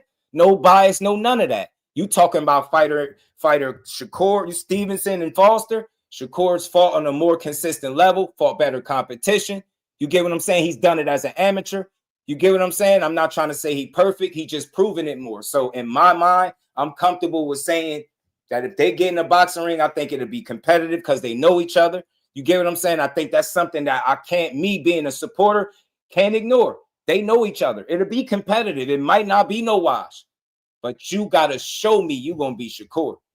You go out there and you struggle with Conceição, and the reason you gave for it is, and this is not a knock. This is what he said. He was boxing. What did Shakur do to Robson Conceição? Did he box him? Because they say he don't fight nobody. He can't punch. He go out there and box, right? And look how that fight looked. That's just one. He got other fights that I can go to that was far too close, where Shakur would have walked the dog with them guys. Shakur thoroughly outclasses Rocky Hernandez. He beat Robson Conceição from round 1 to round 12. I was there. I seen it. I watched it. I witnessed it up close in the flesh. You get what I'm saying? You don't have close fights with some of these guys like Abraham Nova and Shakur Stevenson. And I know this is just my opinion, but if I had to ask y'all who y'all picking and how that fight looking, do Shakur struggle with these guys? Rocky Hernandez, he had no way, and Shakur wouldn't even be in a scenario where he'd be down 11 rounds to 1, even though they was trying to rob shot. Gotta say that. So I got a body of work from Oshaquie Foster as a professional and Shakur Stevenson as a professional. It has nothing to do with being a fan. One guy has been far more consistently a performer, fought better competition, more accomplished. But I got to keep in mind that they know each other. They used to live together. They probably sparred countless rounds. You never know. Got to keep that. But if I just had to go off of what guys are showing me in the ring, I got to lean to Shakur pulling it off. Shout out to my dog Rome. You get what I'm saying? Got to give it. I got to lean toward him. But I can't. Oshaquie Foster, especially after just showing us in the best, the fighting the best opponent on his career, what he did, that shit was impressive. So look, I'm so real. I'm willing to acknowledge I might need to reevaluate Oshaquie Foster after Saturday. I already thought he was nice. I already knew he was nice. That shit he just did Saturday, regardless of what Cool Boy was lacking or how he wasn't on point, that shit was thoroughly impressive. And I might got him messed up a little bit, but I'm still not picking him over Shakur Stevenson in the professional boxing ring from 1 round to 12. I think, again, I say this all the time, Shakur has shown the ability to fight smarter, make the less mistakes. You get what I'm saying? From round to round, he don't really give up a lot of rounds. You got to earn it with him, and I think it'll be a fun fight. If I'm Oshaquie Foster, I continue to call out Shakur's name till he answer the phone. I know what Shakur is saying, fight Ray Ford and all this and that, and I get people like, but they don't like it. To me, I'm not really stressing about it because he got Tio. If Shakur Stevenson didn't have an opponent lined up and it was an opportunity for this fight to be made, and maybe he's saying fight Ray Ford, maybe I'm looking at it different. But just how we say with any other fighter, you got a fight lined up. Ain't it clout chasing? And I don't even want to call it. It's not that Shock is doing that, but the timing. It don't make sense to frame Shakur Duck when they not even in position to fight each other just yet. It don't even make sense. He got T.O. to worry about. He got to get through that. That's not no open and shut case where he just guaranteed to win. And I'm confident that he can win that fight, but he still got to get through it. So until then, if I'm Shockey, I don't shut up. Anytime I get an opportunity, I'm calling Shakur out because that's the fight he said he want. And that's what he should do. He want to keep challenging himself against the best fighters in the world. My respect to him grows as a supporter, not dissipates with y'all. You see Roach want to be great, go challenge your favorite fighter again, you start hating him. Start hating him, dragged him. He's still getting dragged. He getting dragged for beating Pitbull Cruz because I'm going to just say that. He beat him. Just like he beat your favorite fighter, but your pride and ego won't allow you to say it. Your fandom for the guy won't allow you to be real with yourself and say, man, hey, man, he might have lost that one. He might have lost that one. You get what I'm saying? And it's okay. You get what I'm saying? It's okay. But I'm going to be real over here. Oshaquie Foster is doing what he's supposed to be doing. He moving how we ask all fighters to move, fight the best, stand on business, do what you say you're going to do in them fighter meetings. When you in them press conferences and you on that microphone and you making promises, deliver on them. That's what Oshaquie's been doing. And he lost recently. They took one from him. He got it back. You get what I'm saying? And he been up since then. So let's see it, man. Keep calling Shakur out. I'm totally different from y'all. I'm not running across YouTube trying to convince all of y'all that Shakur Stevenson is good when y'all already know that. What the hell I look like arguing with y'all because Shockey want to fight? Yes, Oshaquie Foster, thank you for being somebody that's willing to fight Shakur that the fans deem they think he can beat you. And I'm comfortable with that. Y'all heard me a long time ago. I want to see Shakur fight everybody that the fans feel like can beat him. You know what I'm saying? That's going to move him to the next level. So y'all think Oshaquie is that name? Okay, even though I know once the fight happened and it play out how I think it could, I already know what y'all going to say because I've been here before. I know what's going to be said. Now y'all going to analyze how many losses he gonna got, how many losses he got. Y'all gonna analyze who he lost to. You get what I'm saying? How he looked in certain fights. Then you're gonna start rethinking why you had him winning in the first place. I already been here before. I already know. But again, I will say this because I'm real. I didn't see Oshaquie Foster dominating Cool Boy like that either. Even though Shakur is not Cool Boy, but that's impressive. So with that, he has the ability to prove me wrong is what I'm able to realize. So maybe he can show me something in this fight, but he's going to have to show me. I'm willing to acknowledge it's a possibility, but he's going to have to show me. I don't got Shock beating Core if they fight. I ain't going to break it down yet because Mauricio's fault. Go there. That's why we in this situation. That goddamn Mauricio. Because if he didn't pull that bullshit with the 135 interim, right, we wouldn't even be entertaining this right now. Right. Shock would just be lining up another title defense. But now he's in position and it's a real conversation. Right. That's really what it comes down to. One man's greed, one man's thirst. He really did do that. Green piece of paper. And that's another thing. That's another thing too. They didn't even. It's like you made it an eliminator for 135, and then you did that in an effort to help Cool Boy, not Shock. That was another slap in the Shock face. They wasn't doing nothing to help him. He just happened to win. They didn't anticipate him winning it that convincingly. I'm pretty sure they don't even make that fight or convince him to take the fight if they didn't think he could win, especially with the postponements and all. I think the table was set for him to win. I think he just crapped the bed. That's just my personal, that's my little, what they call it, tinfoil hat theory. That's my one little theory out of all of this. Why? If I'm a promotion and I'm protecting my fighters, you miss weight. Why else would I make this fight eliminator at 35? Why? Weren't y'all supposed to be fighting at 130, but you blew weight by 2 pounds after moving up? Who's benefiting from the rules from that changing now after the fact that he can't win the title that y'all would have been fighting for? So then they just switched it up. That definitely was the lookout for Cool Boy, but he missed the mark. The fight wasn't competitive enough for them to pull what they pulled with Pitbull Cruz. It just wasn't. And Shock made for sure that it wasn't that kind of fight. He made sure he like, you know what? This shit ain't gonna be like that other fight. You get what I'm saying? This gonna be much different. So I think that's what it was, and he took an L. But shout out to Oshaquie Foster for calling out one of the best fighters in the world. Not everybody want to fight Shakur. They talk, but I believe Shaq. Me and my guy was talking about on the phone a little bit. That's another thing about Shaq that I like. I believe him. I believe him. I believe him when he was saying this shit about Cool Boy. You know what I'm saying? So the fact that he talking like, I want to fight you, Shakur, I believe him. As far as Shakur said, that WBC shit don't move me. Fight rate forward, and people like, he's ducking. That's foolish. Like I said, we all know he got T.O. Shut up with that ducking shit. Y'all just in a rush to try to frame him out to be something negative on YouTube. More typical non-real boxing fan shit. Tear fighters down for any old thing, right? He about to fight a guy that's proven to be better than the guy that's calling him out. With all due respect to Shaq, he's proven to be better. Like, right? How do you like to say it? On paper, who's more proven? Who the more notable name? Who's the bigger fight? Who's the bigger challenge? Who do y'all got winning the T.O. and Shaq? Never mind, because y'all shot crazy right now. Y'all might have Shaq beating T.O. right now at 140. Shout out to Zoomverse. What's good with it, man? How you feeling, bro? So, yeah, man, I like what Shaq doing, man. Call him out. Call for the fight. And like I said, not everybody is serious about fighting Shakur. We seen that already. We seen that. A lot of the criticism that he do receive, and I'm going to be real blunt, is because people, favorite fighters, don't really be interested in fighting them, whoever they may be. We've seen it time and time again. It's always some BS, and then they looking for Shaq to be some type of savior to beat them because they know now they could cancel out their favorite fighter ever getting in the ring with them.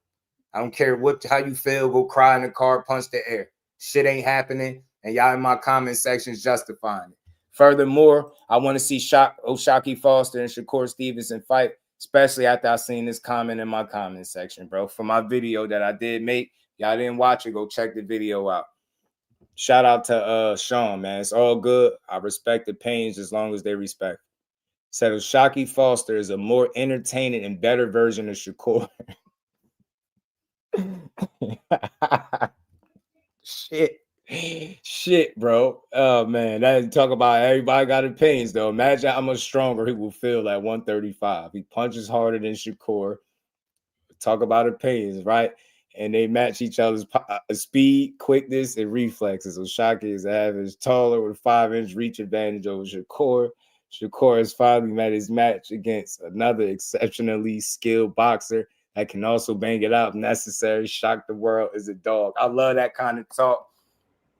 I think this comment was really respectful, but it was funny as hell because he said Oshaquie Foster is a better, more entertaining version of Shakur. I thought that shit was laughable. You telling me another guy is a better version of the original? What the hell are you basing that off? Like, and look, it's an honest conversation. Hey, Lala, I'll be wanting to know, like, what we basing this off? Like, what do you mean by that? Like that, the Drewski came to mind. I need that clip, by the way. What do you mean by that? Because I get a lot of that. Like, what do you mean it's more entertaining? So, look, that's subjective. Shaq, he's a pure boxer like Corey is. Who's entertaining is subjective. It's up to you. They both box, bro. Like, you seen Shaq dog it out because he had to. You still hear people complaining about not seeing Shakur get hit and shit like that. You hear people keep hearing him complain about him not being tested and facing adversity because he won't go in there and get his brains punched out. You get what I'm saying? So that's all. You get me? Shout out to my guy, Big Dog Willie. Says, just do the Tank Maniacs is saying this crazy-ish. They saying a lot. And I always got to say this as a disclaimer because I know everybody they hear Tank and Maniac and like, man, we not talking about y'all. We know the real Tank fans from the super dupers.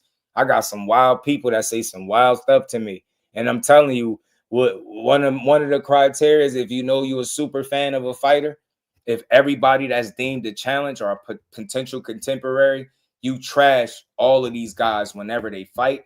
You get what I'm saying? Even while they winning, he getting trashed. When they talk about fighting that guy, you start down talking them. That's when you know you're a super fan. You should build guys up. So when your guy go in there and whoop his ass, you get what I'm saying? You on record for recognizing him as the talent that he is instead of downplaying him as a talent, right? That's what more of these guys got to learn, man. They don't get it, bro. They insecure boxing. And we ain't never got to box again. Well, right. well. I already been getting these bets, but now it's time for you to get your just do. My guy Robert, man, appreciate that love. On Homie. Brown, So, no, not enough, you know. nothing about skills or IQ. Nah, it's a damn fact. They never do.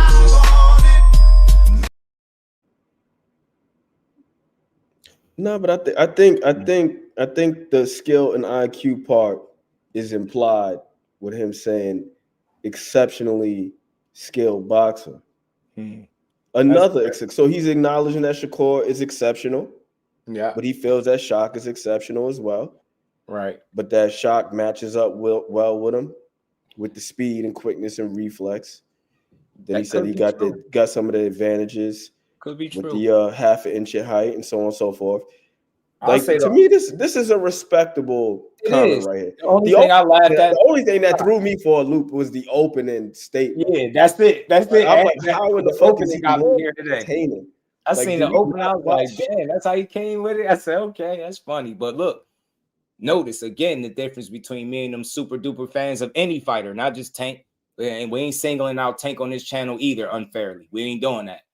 All these super duper fans. Did you hear me tear down Oshaquie Foster? Did you hear me utter a bad word? Did you hear me say he shouldn't be calling Shakur out? He need to shut up. Even though the same shit Shakur is doing to him is the same shit he's doing to Ray Ford. I'm not going to attack him for it, but I'm just going to highlight it to show y'all how y'all hypocrites. Y'all mad at Shakur for not entertaining a fight with a guy when he got one lined up. Right? Y'all ignoring the fact because of y'all focusing on what he's saying and not what he's doing. Again, typical clickbait shit. Let me get a shock value. Let me say Shakur is this. Shakur fighting T.O. Shut up and be in the building January 31st and watch one of the best fighters make history. 4 division champion at 28. Some shit your favorite fighter not doing. I'm tired of y'all playing. Y'all find any reason, and that shit, it burns me up because I've been watching them longer than I've been watching a lot of these guys. And instead of just appreciating the shit he on right now, you like, nah, we got to find a way to, nah, we ain't want to talk about T.O. Yeah, we still praying. We got our fingers crossed that the fight don't happen. Shut up. He got T.O. Shock of weight. They just made this shit for 135-pound interim after somebody blew weight. Y'all not even paying attention? Y'all not paying attention. They didn't even make them earn this shit. They just made up the rule as they went along. Mauricio again. And not to mention, then y'all just get done bitching about Shakur fighting is mandatory. Williams Zepeda, look up the rules. He ain't do another one of those for about a year, 9 months to a year. It's over with. Let him sit there. He got T.O. to worry about. It's a bigger fight, more dangerous. It's at a weight class he's never been at. Yeah, him and Shock gonna do what they do. They gonna do what they do, man. They gonna do what they do. I think because they know each other, shit gonna make for a really entertaining fight, similar to Tank and Roach. But the difference is, I don't think it'll result in a draw. I think somebody will win, whether that's Shakur or whether that's Oshaquie Foster. I'm for it. I want to see it. Why wouldn't I? Don't got one reason in the world why I wouldn't want to see that. And I'm gonna be honest. I just don't know too many fighters that openly want to fight Shakur the way Shock is doing. I don't care about that fake ass car. I believe him. I believe him until proven otherwise. He get an opportunity to fight Shakur. I'm telling you, I believe he gonna fight him. I believe he gonna fight him. I believe it. I swear I believe he want that fight. I believe he want to show people the shit he said he want to show us. He want to show us that, look, he ain't as good as y'all think he is. And I have no problem with that. He didn't make it personal other than the back and forth that they had back then. I'm talking about now. He's strictly talking about, look, I'm moving up to 35 and I want to fight you. Straight like that. I'm like, yeah, after one of his absolute best performances in his career. So Shockey, to me, is looking at he had his absolute prime right now. Yes, that's the time I want to see Shakur fight him. Shockey is at his absolute best, not coming off a so-so performance where people was just questioning him a couple fights ago. They forgot about the first Robson Conceição. Yeah, people felt like they took it from him, but they felt like he was too conservative. And even in the second fight, they wasn't too high on that performance. The Abraham Nova fight, where was all this shock energy? I want to know from all of y'all. Where was this shock energy for them fights? That was like a 3-fight stretch. They wasn't talking about Oshaquie Foster and Shakur Stevenson. Because he was cool boy. Y'all know he be the real one. So you like, yeah, he could be Shakur. Yeah, he could be Shakur. That shit ain't going to be the same. It ain't going to be what we just seen Saturday. And that's with all due respect to Cool Boy. Shakur going to be in better shape than Cool Boy. gonna be more focused than Cool Boy, and he Nah. ain't gonna be fighting at the wrong range all night at a disadvantage. Shout out to Robert back in the joint. Yeah, you could jump on, man. Click the link, bro. It's in the community. And we ain't section. never got a box It's again. in- Well. I already been getting these bet, but now it's time for you to get your just do. Damn, yo, you and Lala, man, y'all comments about Cool Boy is just making me sad again. Oh my Lord. I need to go take a cold shower for like 3 hours straight. You stupid. Forget about what happened on Saturday night. Mm-hmm. Not only was I rooting for Cool Boy, if he would have lost, it would have been whatever. You know what I'm saying? I didn't see some of my favorite fighters get their asses whooped.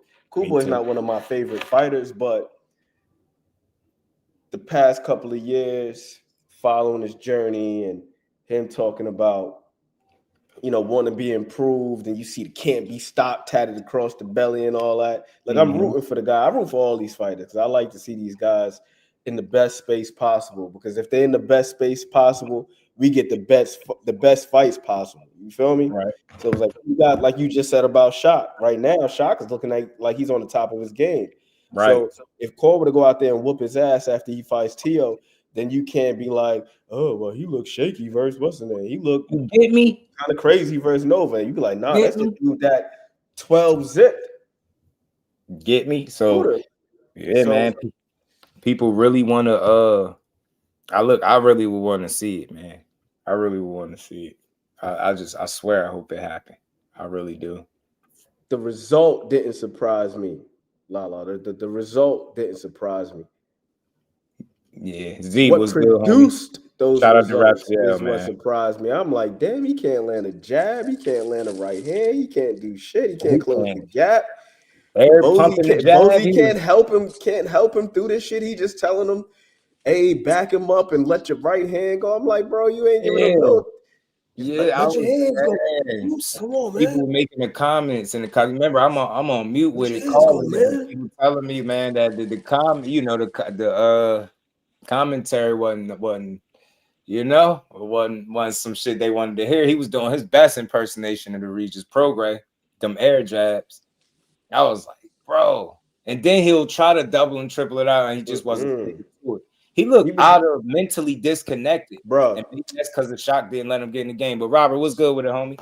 What's good? What's good with y'all? How you feeling, man? Talk to me, bro. I'm good. Yeah, I just wanted to ask first because, you know, I join when I can, but you know, I never been on the pod before, so I ain't want, you feel me? I don't mean no disrespect, but what I was saying with that with the super chat comment was everything that the dude expanded upon was he could match his speed, or he's tall, or he got more reach. He did say he was exceptionally skilled, but that wasn't anything that he expanded on. And I feel like that's either A, intentional, or B, it's just like a lazy, not thought out argument. Because if you really expand on the skill set and the IQ from what we've seen on tape, obviously Oshaquie did look tremendous, better than I've ever seen him before in this past fight. But if you expand on the skill set, the lead hand, the distance control, the angles, the defense, I don't think that there is anything that bro would have been able to say that that Oshaquie really does better than Shakur, other than the fact that he may be more athletic, maybe. But other than that, like I just don't see it. And then Shakur has also shown that he can beat fighters and handicap fighters to a degree that are more athletic than him, that do have faster hands than him, faster feet than him, i.e. Edwin De Los Santos. Granted, it was a boring fight, and people critique that performance, but at the end of the day, Shakur still won. And, you know, that's really what Shakur is trying to go do. He's trying to win no matter what it looks like. So, but like y'all was saying, though, I would like to see the fight, though, for sure. Me too. The only thing that I didn't really like was that Shakur said he got to fight Ray Savage first, just because, like, Shakur struggles to get good fighters in the ring with him, if we're being quite honest. So I personally don't like that comment. I get why he's saying it. He cool with Ray Ford. He don't like Oshaquie. He want to see his boy get a chance. I get all of those things. You feel me? It just, you know, I want to see him fight Shakur. Like, I want to see, like, I think that'd be a good fight. I would absolutely go. Like, you know, it probably would be in, you know, Shakur would probably be the A side, so it probably would be in Newark, or probably Newark or something like that. So I would go. I would want to see the fight, and I And do you think see how Shakur will you win. think, yo? I can't appreciate you come right up here being a real boxing supporter. You see how you think? He struggles. You don't think that way if you're a hater. If you mad at Shaq for doing what a fighter supposed to do. He already No, needs he doing exactly what he's supposed to do. right? He And need names. He need people that people like guys think can beat him. That's what he needs. It's a fair amount of people that feel like T.O. is gonna win. I'm seeing people pick body shot knockouts, T.O. by knockout late. I love it. What I look like being mad at somebody for breathing life into Teofimo. That's why I want as many people possible to say it. I don't want to see it happen, but I want as many people possible be as loud as possible. And in the meantime, oh shit, we think Shock is the next guy up too. Cool, keep lining them up because he need opponents. He need names that people deem credible for him to continue to grow and show just how good he is. The only way he can do that and solidify himself as the best that I already feel like he is one of them, keep beating those guys. That's all. T.O. Start with T.O. This is going to be a great start. So he got a real challenge. I hope he embarrassed T.O. I swear to, I'm telling you, if I've ever wanted to see Teofimo lose, it's going to be January 31st. None I'm with personal. you. I'm with I want to see a master class. I swear. I'm with you. But see, me personally, like for example, I'll give you an example. I like Jerron Ennis a lot, right? I was happy when they was hyping up Stanionis, saying it could be fight of the year contender and all of this other stuff. I wanted that. You feel what I'm saying? Because I want the fighters that I support to get their recognition and their respect. You know, there's no way that I thought that fight was going to last past eight or 9 rounds, and there's no way I thought it was going to be a fight of the year. I thought it was going to be one-sided, which it kind of was. But like, yeah, hype the opponent up so that the fighter could get more credit. You feel what I'm saying? But I don't think that's the case with the T.O. fight, or if Shakur were to fight Oshaquie. I actually think that those fighters are, and I think T.O.'s going to, I think Shakur's going to win both, but I do think that those are really good fighters that can get in there and do some things that will make Shakur have to think and adjust, and have to be in there sharp. It's not going to be no Yoshino or Josh Padley type of fight. Exactly. Like, he going to have to fight.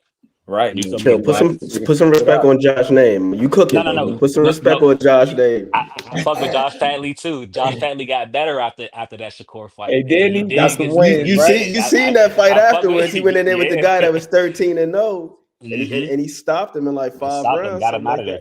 Got him out of there. And let's not forget, looked good doing England was supposed to be the man coming out of the UK. Yep.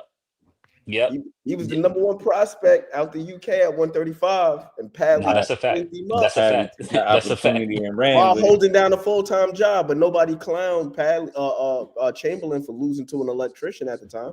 He didn't quit that job until after he fought Shakur and got that payday. So he had a job the whole time.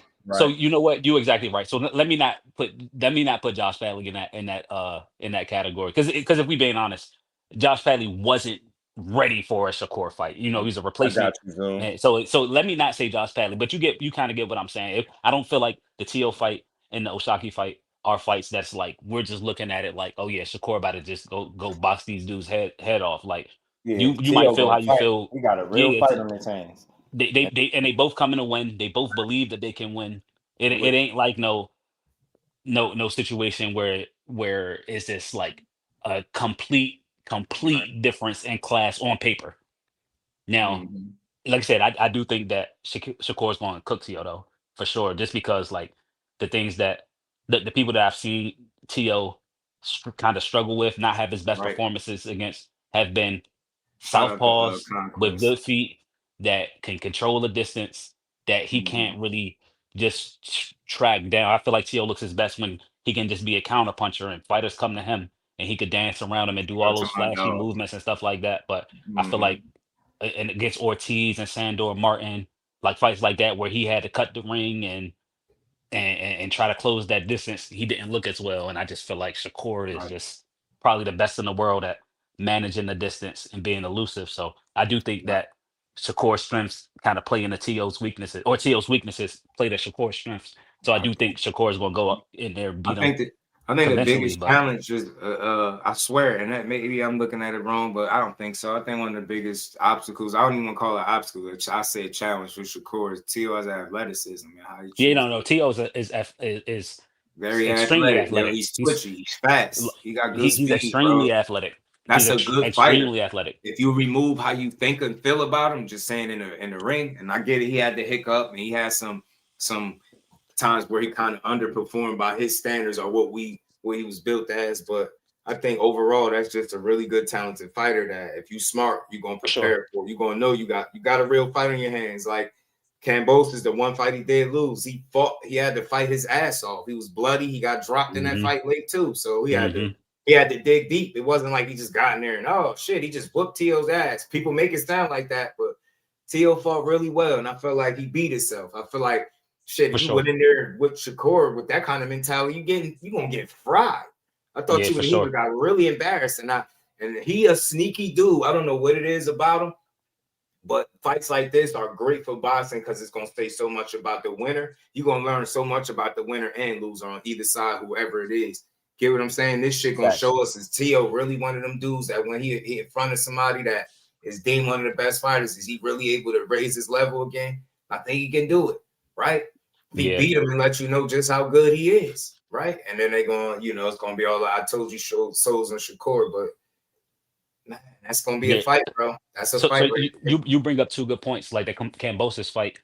The Kambosos fight is kind of hard to judge, and Kambosos is a natural counter puncher too. And so obviously he was on the back foot and turning a lot, which he was able to have success too. Obviously he wasn't a southpaw though, but at the same time, T.O. came out there trying to get him out of there in one round, and it took for him.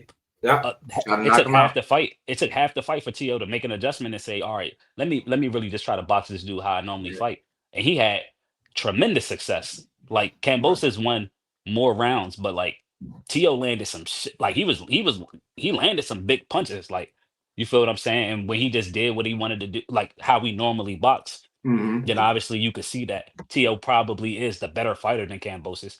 But the other point that you brought up is historically, which is again something that I can't discount, T.O. does show up against the good fighters like Lomachenko, he showed up. Josh Taylor, he showed up. But you know what's funny? Somebody was just saying, if the T.O. that showed up against Lomachenko show up, they got T.O. winning. And I thought that was very funny and telling, because go look at that fight again. And go look at how T.O. was able to put them rounds in the bank. Go look at which direction he was moving most of the time. Go look at how the fight was playing out. And then go look at the point where the punch count went from single-digit punches to double-digit punches. It was a drastic change in how the fight played out. Now, I'm not just saying, Shakur is going to replicate that exact situation, but it's like you were coming forward. You were on the front foot. Lone would be giving up body shots early. He wasn't throwing shots. He was sitting there moving, backing off, and T.O. was, walking to him, creating his shots. Yeah, he was throwing that 1-3-2 to the body. Yeah, right. He wouldn't pull the trigger, and I'm like, Shakur ain't letting you do that. You could cancel Christmas. You think you just gonna be out there having your way like that, dude? Y'all hit that like button. We got about 70 people in the building. OP, Axe Val, what's good with it? Y'all double tap. In the thing with the what's the name fight with the what's my man's name? Josh Taylor fight, where I struggle to put that in that category of Teofimo stepping up to the big competition, because stylistically he doesn't fit the mold of those guys that we've seen give Teofimo a lot of trouble. Yeah, he was southpaw, but when the hell have you ever seen Josh Taylor do anything but press forward? And a lot of times Josh Taylor, when he's closing the gap, he don't even jab. He barely uses lead hand. He gonna try to get on the inside. He got a sneaky good inside game. He might try to frame you up, use some physical control, sneak some shots. He is the physical inside fighter. That's for sure. He's physical, but closing the gap, he could get touched on the way in. But he ain't somebody that's going that gap right back in that mouth. I have you looking like a change positions. Oh man, that seemed. He said he's gonna close his gap. He's gonna open his gap back up. This is Ryan Wilder. But yeah, like Josh Taylor, I do think it was a good win, but I feel like his style and his temperament, it played into what T.O. does well, more so than it being just the fact that T.O. quote unquote rose to the occasion. So I think it's two parts. Oh, my bad. I thought you was on my fault. No, it's all good, bro. Go ahead. I think it's two parts to that though. I still can't. So I 100% agree with that stylistically, right? But I can't say that. I can't discount T.O. Obviously, this is just a different fight, but I can't discount T.O. because when we saw somebody that he probably should have beat and probably should have gotten out of there, which was George Kambosos, he didn't fight like, he wasn't focused. He was smoking hookah before the fight with his dad. Like he wasn't focused. He just looked at it as a walk in the park. So I think like the mental aspect of like coming in with a game plan and trying to execute that particular game plan, I just think he's a more focused, more disciplined fighter when he's in there with somebody that he respects a little bit more. Facts. But I don't to your know, other point though, because I'm looking at the what's the name. For me, it's more so what you stated before about how the weakness is playing to the strengths. Because again, are we going to shoot him bail when he's talking about he ain't want to fight tall fighters no more versus Nakatani? So it's every time you look shaky, that's oh well, I just wasn't focused or I didn't have my mind right. Yeah, that's fair. That's fair. That's a fair point. And then also, For as just pointed out, in the back half of the Lomachenko fight, like 7 through 11, he looked like he was stuck in the land of the lost. He didn't know what the hell was going on in the first couple rounds. And I'm not saying that that's true, OP. I'm not going to give him credit because if Loma's not letting his hands go, if he's not providing enough resistance, then do enough to take advantage of that. But once the resistance started coming back, he stopped cutting off the angles. He stopped pushing him back. He started getting turned, started getting hit over his jab. His jab got inconsistent. Like all these things, he just kind of just fell apart. And my man behind the hands, he said something that I was thinking as you guys were talking. When he talked about T.O.'s skill, but the bad decisions. So what I was thinking about was the structure. When you watch Shakur Stevenson fight, he fights with a lot of structure, a lot of purpose. As you were saying before, Robert, like how he controls the range. Now, Shakur, he controls the range several ways. He controls the range with his jab. He controls the range with his feet. He controls the range with physicality. Like if you see him in there with a guy who got a high guard up, like Oscar Valdez, for example, how many times was he posting and pinning Valdez's guard on the way in? It got to the point where the referee had to tell Shakur several times, "Hey, Cole, you can't leave it out there." That's a fact. What I'm saying is That's a fact. he uses multiple tools to assess the range and to maintain it. And he gonna just do little stuff. Like with T.O., he's kind of all over the damn place. When he got dropped by Kambosos, is because he tried to walk the man down in a damn shell. How the hell you gonna be walking forward in the shoulder roll? Not using your dad. He's not trying to do anything. And then the man throws a damn right hand or overhand right that you literally walk into. But like, let's say if Shakur, if he's coming forward, T.O.'s coming forward and he taking small steps instead of just rushing in and he measuring the range. See, the difference is he had a similar issue that Tiger went into the fight with. You remember that rumor I put out there? See, the difference is Tiger got into an argument with his girl. It wasn't over. T.O. was fighting heartbreak. It was over. Like he's in there fighting, trying to take it out on Kambosos. I'm gonna knock you out. We're in there. I think it's his pro debut. He got knocked down early. I think it was the first round of his pro debut. He got dropped. Being careless, and it's very similar. But he wasn't even coming. He wasn't even coming forward behind the jab. Versus Kambosos. Nah, he was like a couple times. I've seen. He's been dropped before. Teofimo can be knocked down and hit all balance because of his athleticism and his willingness to over rely on it. Yeah, especially if you feel like he can confuse you with it, being twitchy, like behind the hands was saying, like because he got some things about him that make him I think a top tier talent. But you know what's funny? Thinking about it earlier, I know why they calling him a cherry pick. I know why they downplaying T.O. Part of the reasons is he find a way to win this fight, bro.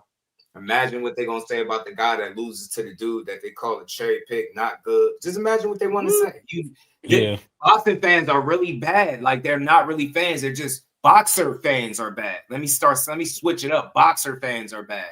That's what y'all do. Y'all tear down everything and everybody in the effort. Y'all want him to look bad. If he beat this dude, I wonder what people going to say. I'm serious. I wonder.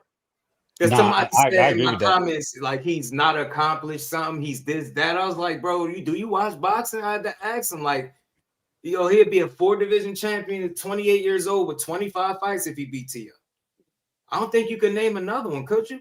I can't. Not off the top of my head. You said 4 division? 28, 25 About fights. 20, I'm about being 28. real I think maybe the last one was probably that I can name off the top of my head at like 28 or something like that was maybe like Leo Santa Cruz. That's the last one I could think of, and that was a little minute ago. That too. Yeah, I like Leo. I like Leo, man. So can I ask y'all a question? Because I was well, just a little bit of background by myself. I do train. I don't have no fights, but I do train. I do spar a lot, and I do spar guys that are like amateurs. I sparred a couple pros before, shit like that, right? So my and I sports bet a lot. I don't bet with my heart. So like for example, this Lamont Roach fight. I know Lamont Roach personally. I grew up with him. I'm from the DMV. I thought that he was going to beat. I mean, I felt like he won. You feel me? But I thought he was going to beat Pitbull. So I put Lamont on my parlay. When he fought Tank, I didn't put him on my parlay. You feel what I'm saying? Because I'm like, shit, that's gonna be rough. You feel what I'm saying? So like guess who better draw? You did. Guess who better draw? That's my man. 12 rounds. Good the man. guy they love to hate, man. Good man. So You know so what my I'm question saying? And end my up being question right. is But he don't that's know a fact. shit. Good He man. be studying. I'm telling you. I think it's something. I think T.O. think he sees something in Core and vice versa. I think Core facts. for like low key, he know how he fight and he studied him and he know how to beat him because he said as much. But T.O. is almost saying the same thing. So they both got a fair amount of confidence going into this shit, and I like it. I think it'll make for a really good fight, man. I think half of competing, or a big part of competing, I don't even want to put a percentage on it, but a big part of competing is being confident, especially in boxing. Facts. But my You man, gotta keep believe in yourself. cooking, bro. So my question is though, because I was at the gym in the debate. Right. What's T.O.'s path to winning? Like people were saying he got to apply relentless pressure and he got to catch him with something and shit like that. What how do y'all think T.O. could beat Shakur? I swear, man. Because the biggest thing that he might feel like he might have is, I keep saying, I could be wrong, for me, it's athleticism. Because I've heard people make that argument. I think, man, you know what? Let me be like simple. I don't want to go too deep right now. I'm gonna just say this: Shakur got to fight the wrong kind of fight.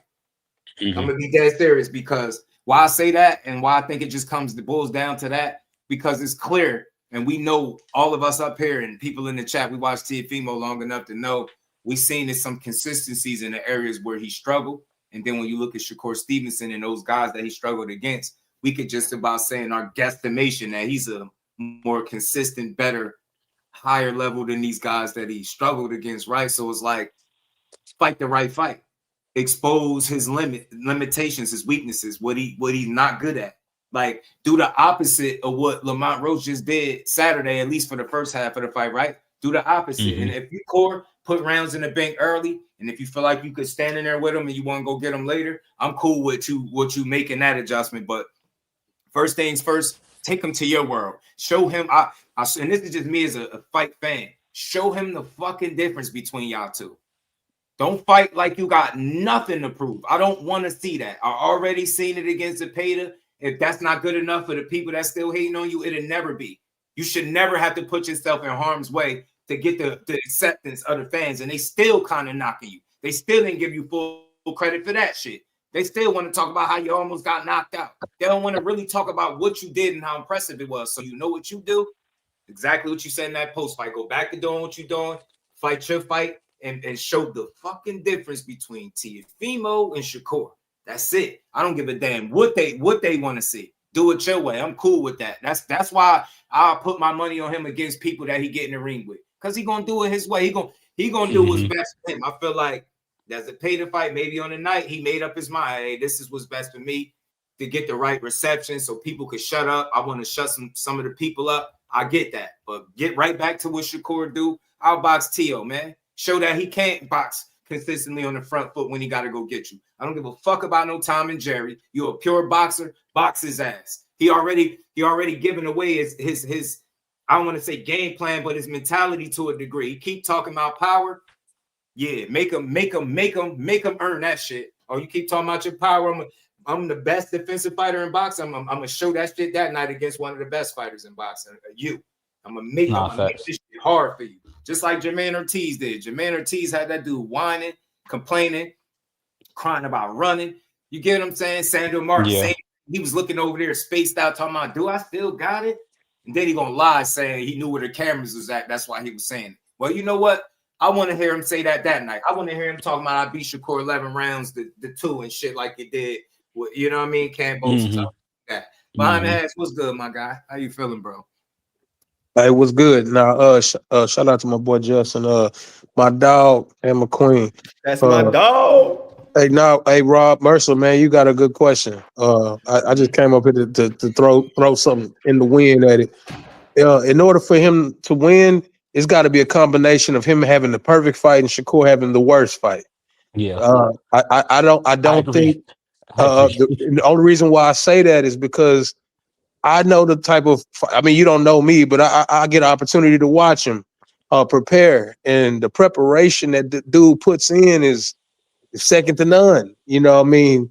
He prepares for every type of circumstance known to man. And he has the best people in the gym to prepare him. That's so I don't hear much about the sparring partners that T.O. has, but I will say this, in my opinion, he cannot make this a boxing match in order to win. It can't be a boxing match. You won't win that. But if he got the gas tank to be, I don't know, Maidana-like for 12 rounds, that would give him the best chance. But he'd have to make the fight sloppy. It cannot just be a all-out boxing match. He's going to lose a boxing match. But if he was somehow able to make it, how they say, muck it up, he'd have a better chance, but just going out there and trying to be the better boxer, that's a loss. But I do think that he got some type of chance, but I just don't see it in the conventional sense of him coming out and just boxing. All right. And Shakur is himself. He's a really tough guy to deal with and beat. And I just want to say this while people listening.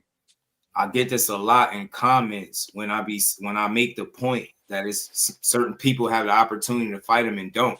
Somebody always say, well, ain't nobody scared of him. He's not scary. He's not this. Has nothing to do with that. These grown men that box. Style-wise, some of these guys that been, linked to him, it just would be in their best interest not to fight him. Like the guy that just got a gift Saturday, Pitbull, had his opportunity. Now he talking about he want to fight the winner, T.O. and Shakur. Man, shut that up. I don't want to see that shit. He had an opportunity and he complained. And I'm cool. You complained. You didn't make the fight. Wasn't interested. It has nothing to do with being scared. But top of his game, they know it. It's known in boxing. He's going to be hard to beat. It's just, but he's showing you got to be a hater, blind, deaf, dumb. Just something got to be wrong with you at this point to admit that. Just he might not be scary in the sense for a fighter, but for your manager or promoter, he's scary. That's the truth. Your manager, your promoter, he don't want you in there with a guy that's gonna make you look silly. You know what I'm saying? So to that degree, he might be scary. Maybe not in the sense of pain and him inflicting pain on you, but in the sense of him making your brand look crazy. Yes, that's scary. And you know what's funny behind the hands, bro? I could see it when he went out there and fought. Like he just got by with these decisions, right? Like he just be getting by, or these fights be super competitive, and then he just struggled to a win, or just happen to outbox you at the end. He be shutting people best shit off, it's like turning the damn faucet off. Behind the Heads has explained this to me on the phone when he's seen it with his own eyes. Sean Porter said he's seen the same shit behind the Heads and explained it to me with his own eyes. He's able to do that. If you don't think shutting off somebody's best attributes in the fight and outthinking them for a 36-minute period is not special, you just don't know what special is. You don't. I watch him. That's my guy. I done heard it from him. I believe him. We done heard Porter say the same shit. They don't know each other. I've watched too many people that are home run hitters get in that ring with Shakur and sparring in the gym, and they turn into one-dimensional guessing punchers. They look crazy. I mean, and I'm not talking about lightweights or super lightweights. I'm talking 154 pounders, 160 pound guys. They can't do it, and it looks crazy. It looks absolutely crazy. and then you try to explain that to somebody, they think you crazy. You know what I'm saying? I just try to. I don't even try to explain it. I just tell people, man, that dude is really gifted, and you know, it ain't got nothing to do with power. You know, it's got everything to do with his IQ. I keep telling Yeah, people so the I think strongest that attribute is his mind. Yeah, I keep talking about his hands. He don't punch hard. He's not a killer. If I can outthink you round after round after round and stop you completely from doing the shit that you do to win fights, that's a fucking killer. Killer don't mean, because ain't nobody's a killer. If that's the case, killer don't mean I gotta knock you out. But if I can really throw it, and it's called boxing. It's really called boxing. You know how hard it is to continue to outthink. How many people have you seen box damn near the perfect fight and get caught late? And we talking about a guy that eliminates that or makes that a real small possibility of happening. So much so that still today, they like, man, we don't even know if he got a chance. But the real ones that watch the fights, they know, like, he got hit before. You know what I'm saying? but see the you got best still chin. people asking them to face adversity. But going into the fight less than yourself, that's adversity. But he's so talented, I don't think people recognize when he's going through an adverse moment. Because he got through it. You know, I seen him. I mean, I seen a guy throw his elbows up and cut him in the gym in sparring, not from a punch, but from him trying to defend himself and cut Shakur with an elbow. They tried to stop the sparring, and Shakur was like, nah, don't stop it. He went and got him some water. He got the cut treated, and he beat the hell out of this guy until the guy just got out the ring and left. Like, I literally watched a guy of a higher weight class, I ain't gonna say his name, got out the ring and just left after Shakur put hands on him after cutting him with his elbow. That right there eliminated the is he a dog thing. You know what I'm saying? You know, I've gotten to see him at different facets that he hasn't had the opportunity to show in an actual fight because he hasn't had to. But he's got so many tools in that toolbox that people just reduce him to he just quick and he just jumped back. You know, it's way beyond that, you know, and it's unfortunate that people watch boxing with their heart as opposed to with their eyes because they missing something special with that kid. So it's funny because like so two things. I think that like it's a couple different types of dangerous fights. Obviously, you got the knockout punchers that can land one shot and put you to sleep. But the other type of dangerous fights is the type of fighter that will expose you and you can't do nothing with them. You know how frustrating that is to be getting punched in the face, punched in the body, and you can't get nothing back. Shakur got the highest plus minus in boxing, one of the highest in boxing history. You know how he frustrating numbered that to the is? people that keep saying, pardon me, the people that keep saying he don't throw punches, I'm gonna keep throwing it because I found this out as a new stat too. He's number 2 behind Benavidez in combination punching. I did not know that. Yeah, Shakur. The plus minus I knew. I already talked about that, but I was like, damn, he right behind Benavidez. That's very impressive. I don't give a damn what nobody says. We know damn well Benavidez throw video game combinations. You get me? It's Shakur right there, and they'll be like, but he don't throw punches. But you got 2 stats that contradict that false narrative. It goes completely against that. So I feel like that. Keep doing what you're doing. I feel like that narrative is just so fighters could get out of fighting them because Shakur is one of the most complete fighters I've ever seen. Like I said, I do spar, I do train, and I do study a lot. And like so how bro was saying, Tio will have to make it like he will have to muck up the fight and make it a dirty fight. Shakur is more physical on the inside than Tio, as we see on tape. Yeah, he is. Tio's more slick than he is physical. So I don't even think that is a good idea. And I think Shakur is a better inside fighter defensively and offensively. I think Tio's best chance, honestly. Don't worry, bro. One thing about the politics, they're going to always be there. But you know the good thing about fighters like Core, man, you're going to be there too when that smoke clear. Don't worry. Think, honestly, think about it. All the narratives that they throw at his career, I can't get through a month of boxing without somebody trying to tear him down. I swear, I've never seen nothing like it's weird.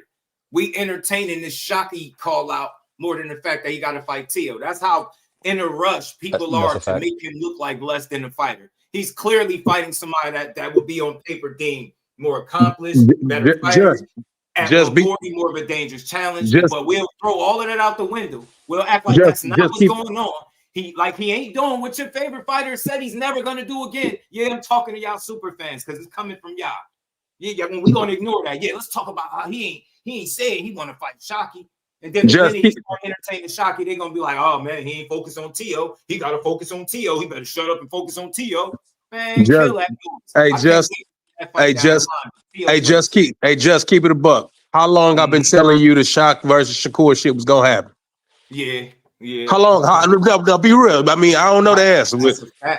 How long I've been saying that's brewing? How long I've been saying it? It's been over a year. They made it popular to talk about. That's for sure. While y'all was still questioning how good Shock was, when people like me or behind the heads was talking about he good, and y'all was questioning them Conceição fights and the Abraham Novas, he been saying this shit was gonna happen. And it got victory. That's the only thing I was better than. I've been telling people. I've been telling people for almost 2 years that they I ain't gonna say hit it for a collision course, but it's been a lot of tension there. You know what I'm saying? I mean, a lot. Well, what I'm gonna say this, bro, is that I mean, I'm in the city where both of them are, and the gyms that they are respectively at are only 4 miles away from one another, and it's almost like Bloods and Crips. Those two gyms. You know, you can't go to one. If you go to one, you're not going to the other. Or if you go to the other, you really not going to this one. There's very, very few fighters that can bounce in between all these different gyms. And then people like myself in the media that are able to do it too. But, you know, I've been talking about this for a minute because I've watched them try to mend this relationship and it fell apart. And then I've watched them try to become co-workers or spar together, and it did not work. I watched the management situation try to go and, you know, work with one another. It did not work. And I'm like, yeah, I'm in the gym while Shakur was at 130, and I'm watching Bobby Bennett and Shock say we the best 130 in the world. And I'm like, oh, I see what's going on. This is all the way when they was at 130. And the pressure was on then. You know, I remember asking Shock about it, and he was like, nah, I'm gonna get him in the ring eventually. You know, he was dead set on fighting Shakur years ago. So, you know, for people to just pick this up, like this is something that's new, they just finding something new to throw at Shakur, or you know make it seem like he avoiding something. Yeah, you know what's corny? Because they've been going back and forth on Twitter for a minute too, like I remember Oshaquie said he was on drugs and talking about his girl. A couple fights ago, they was just saying, I don't think Shock it. I don't know if Shock it. This was shit they was saying. You can't have a good performance. You can't have a close or a competitive fight. But I go back. I distinctively remember this. And now all of a sudden, he beat Cool Boy, who was out of shape. I'm standing on that. He looked like he had a fat camp, disinterested, mentally he was just checked out and not doing anything right. He looked the absolute worst he could look, and Shock looked the best I've ever seen. But y'all get real lot, man. This shit, I can't wait, man. I hope we get to see all of these fights, bro.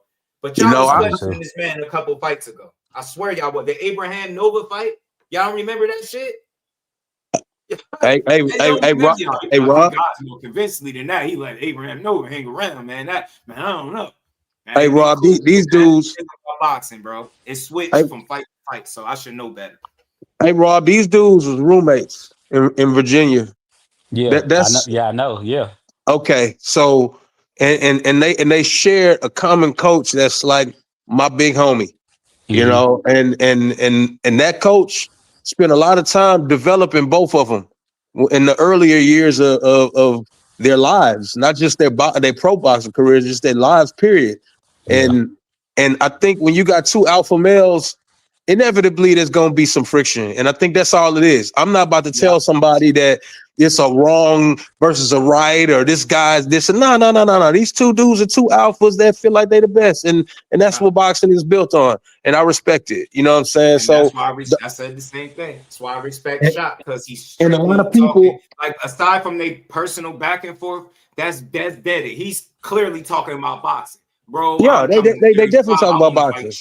And that's what I love. I want to hear that. So that's why I said that's the difference between me and y'all super duper fans. And if I'm anything how y'all do, I should start tearing Shockey down right now. Operation tear down Shockey now. I should start coming up with narratives about how this performance really wasn't that good and how Cool Boy was a cherry pick and he was fat and overweight. This shit y'all do. This shit y'all do. To downplay the contemporaries, anybody that might be a threat or could be a challenge. That's what y'all do. Tear the fighters down. I'm over there big enough shot for that energy. I love it because I know when they get in the ring, it's gonna be a fight. I respect Shock. Whatever you want to call it. I respect Shock because there was a large percentage of his career where he was 1 foot out and 1 foot in. He wasn't very serious for a long time. A lot of people don't know that's a real street dude. I mean, you could probably tell when you hear him talk, but that's a real street dude. And where he from ain't nothing to do but have babies and sell dope. So, you know what I'm saying? It ain't nothing to do in Orange, Texas. So for him to be in Houston, bettering himself, it kind of says a lot about what he's trying to do. But forever, he's been 1 foot out and 1 foot in, and then he got focused when he got with Bobby Benton.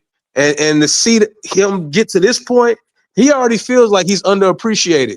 And I'm gonna be honest with you, with Cool Boy being out of shape, he may have been out of shape, but that chip was on Shock's shoulder so heavy to where this is just my opinion. An in shape Cool would have had just as much of a problem. Because that dude had a lot of chip on his shoulder. He had a lot that he felt like he needed to prove. You know, he felt like he being slighted.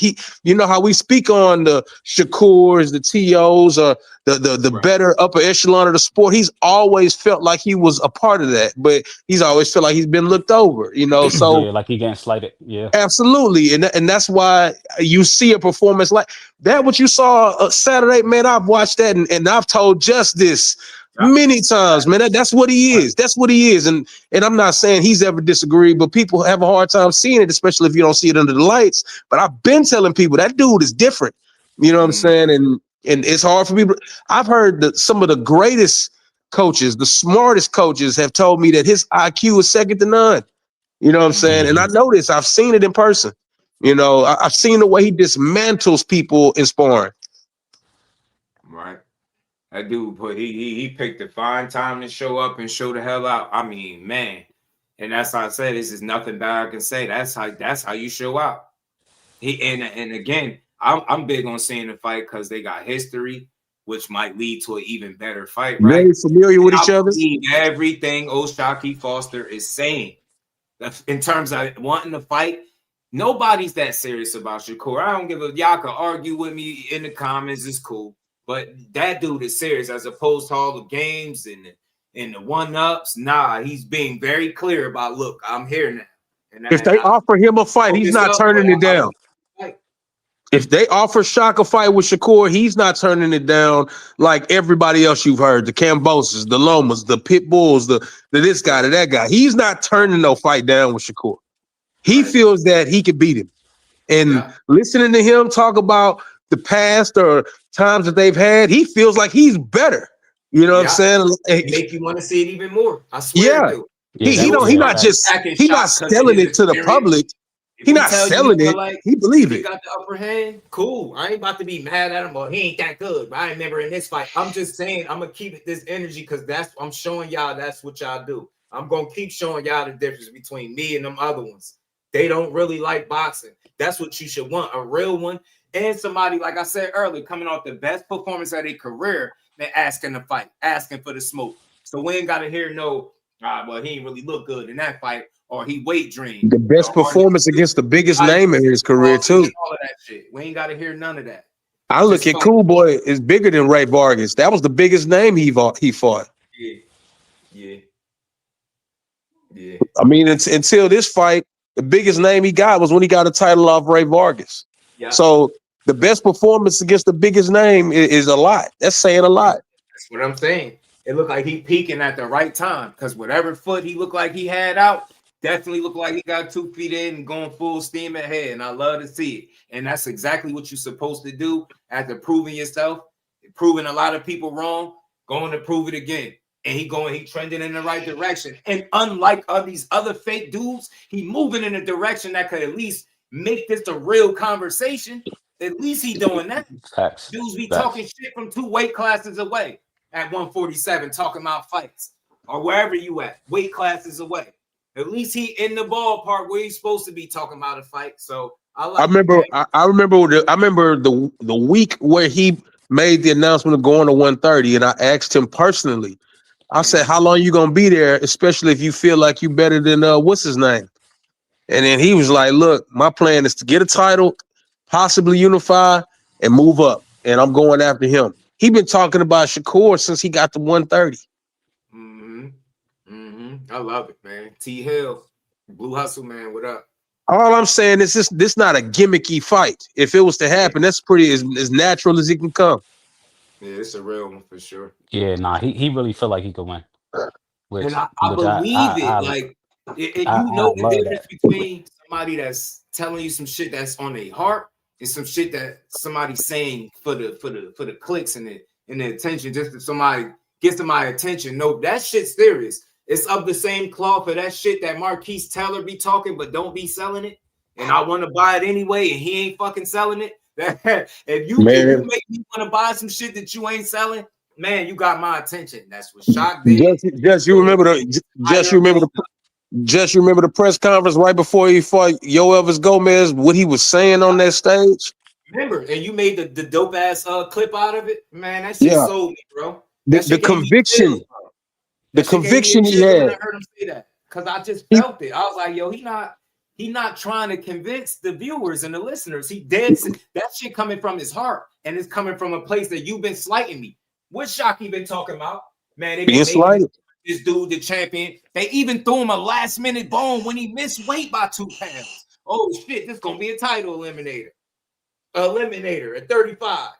Who was he should have been eliminated for being overweight. That wasn't for him. That's why I respect the win even more, because look, my tinfoil conspiracy. I got one that the PBC was gonna line him and Roach up. They wasn't building up no Oshaquie Foster. Why? Why would they do that? He's not a PBC fighter to start with. You get what I'm saying? They was making it look like, yo, Stephen Fulton's the man. Yeah, he fighting Shockey, but he the man. He a champ at the other way, but Shock is the current champion. They're not treating him like it. And they woke up a monster out there. You remember what Shock said? You supposed to be on this side. Right. The same feeling, bro, that he seemed like he had towards the way they treated him with the build-up is the way he seemed like he got the same energy towards Shakur, which makes me want to see it more. It's not like it's personal. I just want to not a reach. So in the ring, I want to show everybody I'm the better guy. That's what you should want. That's why I want to see it. He really mean that shit, and I know he gonna fight. I know it. He probably somebody that could push him. You familiar with him? I mean, we know how fights could play out when people got history. So there's that element for the people that's like, man, Shock gonna win. Good. I want more people to say it because I love to see that fight. I don't care. I see people jumping on what Shakur saying because he throwing Ray forward in the mix. But just because I'm real and I like context and it matters, they were going at it. They were going at it at a point before this conversation got loud. Now, I ain't saying it wasn't something that's always in the back, but they were already exchanging. There's been a silent war with them for years. Right, with them, but then, you know, Ray Ford being closer to the... The problem is he inserted himself and Shock felt like Shakur was choosing sides, so whatever. I don't feel like we get the Ford fight if he goes right up and goes at Shakur, but I'm not mad either way. Nah, if Shakur and Shock fight, I think Shock will have to get beat in order to get a Ford versus Shock fight. Now, when I say beat, I mean he'd have to get stomped out. Said Gillian Wallow try to jump Shock. Man, that'd have been a bad idea. It's funny though, because to me, I think Oshaquie will have a better chance of beating Shakur than Tio. Now, personally, I think I would pick Shakur in both fights. You feel me? I just said that, but I get you. I'm with you. I feel like he's smart, bro. He's smart, and he got deceptive power. He remind me of he's slim dude to me. Like, you know, he's not a big ass guy, cut up, but he's slim dude. He like a slim dude with underrated power. He got sneaky power, bro. He do. He hit you clean. His power carries late too. Yeah. That shit is impressive, and I think that shit it's something with his heart. He got it. It's in him, bro. Not on him. That shit definitely in him. The way he fight, you can tell. Had that kind of performance, stay locked in, discipline, and I kept saying it, man. His eyes. You know how people had that deer in the headlights look. That remind me of that, but not without the fear. but focus. Like, bro, I see everything you doing, and none of it is gonna work. I was like, damn. Like, cool boy got to a point where it was like it was getting hard to call because he wasn't doing nothing. And it made me feel like, yo, am I calling this fight one-sided? No, this shit really just one-sided.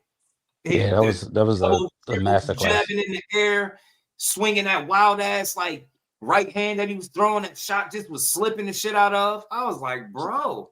Hey, Just Shock was in there changing stances and like he was looking sweet. I piss him off. He switched the south part of orthodox a few times. Yeah, I like he was looking sweet. I like pissed off shot. I do. I like the chip on the shoulder. Y'all been slighting me, shot. That's the dude I want to see. Piss him off like that before every fight.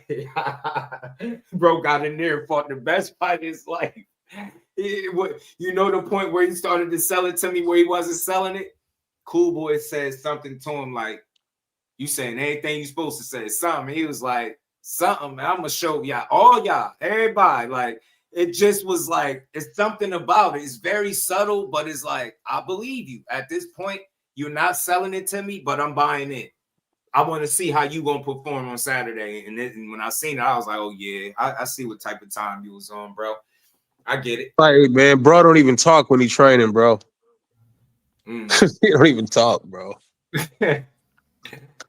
Straight up.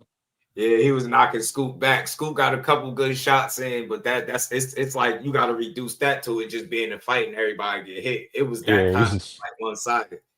And no slight, it's ain't nothing against Shock. That's Cool Boy. Come on, man. Time for a nutritionist, my guy. I'm only basing this off of the things that you said. I'm not trying to say I know what's best for you and you don't train. I'm not doing none of that. But I know you said you be in the 160s and you like food a lot. Hey, man. I here fantasized about the sweat dripping off a water bottle. I know I heard you articulate that shit in a way that I ain't never heard nobody describe sweat off a bottle. I know I heard you sit here and say you eat your breakfast, look at other food and make pretend your breakfast is that food. Bro, you like food and that's completely okay. Out of all the vices that you could have, yours being food, I'm completely okay. But I think it's fair and logical to say, get a nutritionist, maybe it'll be a way you still can enjoy eating the food you love, but keeping your weight in check. Because I don't never want to see you in the ring like that. And like that, meaning even walking like out the ring where the fight is over, look at his body, where you ain't trying to be flexed and tensed up. Like, look at the body. You moved, I get it. You moved up in weight. I get it. But bro. Yeah, but there's a way to move up in weight and still be cut. You know what I'm saying? But like it's also a way to do it wrong and be in the ring looking like Jamel Charlo at 68. You get what I'm saying? Get what I'm saying? Like, you know, is he fat? No, but like on some fitness in shape boxing shit, he out of shape. He ain't in the best shape, and he can't tell me that. Nobody in his camp can tell me that. I'm not sold. No, I said it, but caught up, boxing his ass off, utilizing. I've never seen that dude out of shape in my life ever. Ever. I mean, I've seen him after he comes back to the gym after being off. Never seen him out of shape. Never. Maybe I wonder, man. That's something. That's an angle that's worth talking about. Did he respect him enough? Did he respect? I think he had his kind of. He did have this kind of energy, like, man, you just here. It's my show. He did, but I guess that's that alpha male energy. You gotta carry it like. But I respect it because I mean, go look at Shock's record. It's not that attractive. If you're not from where he's from, you don't know too much about him. You know what I'm saying? I mean, it's not like he's a former Olympian. You know what I'm saying? It's not anything that jumps off the pages at you unless you are around him in his gym or sparring. You would not know. You wouldn't know, and you would probably think, but even based on the fights that we've seen that are televised or under the lights, I mean, people see what they've seen. Bro, I probably wouldn't have told you what I told you about him unless I saw it, like how it was. But I wouldn't just guess that about him. You know what I'm saying? But he different, and I don't think Cool knew how different. Shout out to Pit Mob. So you think gaining the weight, thought it was going to be an advantage? Maybe he ain't taking it serious. I don't think he gained any weight. See, people look at it a little differently, and I respect it. Jumped up all that weight, y'all. And I get it. They different people. I know he had a long time, but look, How much do y'all think the postponements contributed to the lack of being in shape? A guy that like to eat, you giving him more time by pushing the fight back? That's true. More than once. Am I right? Didn't this fight get pushed back more than once? It got pushed back like 3 times. See what I'm saying? So if somebody And in the interview smiling, talking about sweat dripping off a water bottle, you know what I'm saying? But that also, but I mean, because Shock had to go through that too. So it's a testament to who could stay on task, who could stay sharp. That's why I said a cool boy lifestyle, and not saying absolutely like drugging. The shit that he enjoyed when his vices, guilty pleasures, his food caught up to him. You gave that guy too much ample time, and Shock was agitated with people. Like I wouldn't envision him ever coming unfocused because they was making it seem. He kept saying like, "Yo, y'all act like, bro, what is this?" Basically, in my own words, like, "Bro, y'all act like I ain't shit," and I'm just here for him to just beat up on or something. Like I ain't got the fucking belt. I don't care about his championship in the other weight class, and bro, I got one here. He fighting me in my weight class, and then gonna blow weight, and y'all still slighting me, and then y'all throw him the last minute bone by making that shit 35-pound interim this, and I was like, that was wild. That 100%. That shit backfired. Competitive fight. Cool boy would have got his hand raised, and Shock would have been looking how he was looking when they stole it from him with the Robson fight. I'm telling you, I think that. I swear I do. I think so too. I would throw Scooter a bone, but he shit the bed respectfully, and that's just my little conspiracy for the day. Like I said, Carlos learned that they listen. I'll say this, bro. It's hard to get to the level that they got to, even if you think they underachieved or whatever. They didn't get to the highest of levels, but they had though. Jermell Charlo's undisputed champion, bro. It's really like, and ironically, Jamal's still undefeated. You get me? And realistically, what he got? What he got? A loss and a draw at 54. And then who you talking about, Jamel? Yeah, Jamel. Yeah, the loss and the draw. That's but you also, when you tell that story, you also got to say, out of all the fighters that we know, he got a Canelo fight, and that explains the inactivity in the end. I mean, you get that kind of payday, your life is different, and then it comes toward the back end of your career, man. Come on, man. I'm not about to judge him off of the performance in that fight, because the fight in itself is almost like financially the crown jewel of all the hard work. Right. And then you because you pretty much made it. And see, I like these conversations, bro, because it forces us to be real and be more human, right? You're undisputed. You start losing your belts one by one, but not by losing to nobody. Get the Canelo fight off the layoff, big ass bag. Like the motivation might shift, right? Like I don't care what nobody say. Like think about it. He made it to the highest of the high. What could he do more than be undisputed in his weight class? Somebody tell me. And then find a guy in that weight class while he's undisputed that can give him the payday that Canelo can give him. You get me? So it's like motivation, man. It's like you've been doing this shit for how long?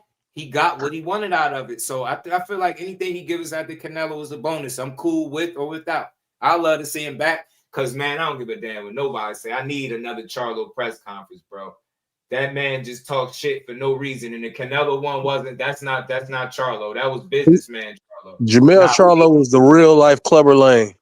We need that. We need the ADD Charlo. And I say that respectfully. We need the Charlo like he is on live.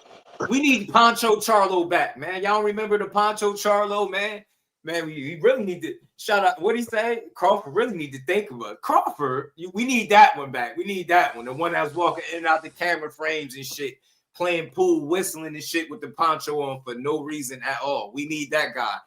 I even take the guy that we just seen on camera, you know, telling dudes to go get the charger. When he said, man, he's asleep. He said, man, I don't care. Go get the charger.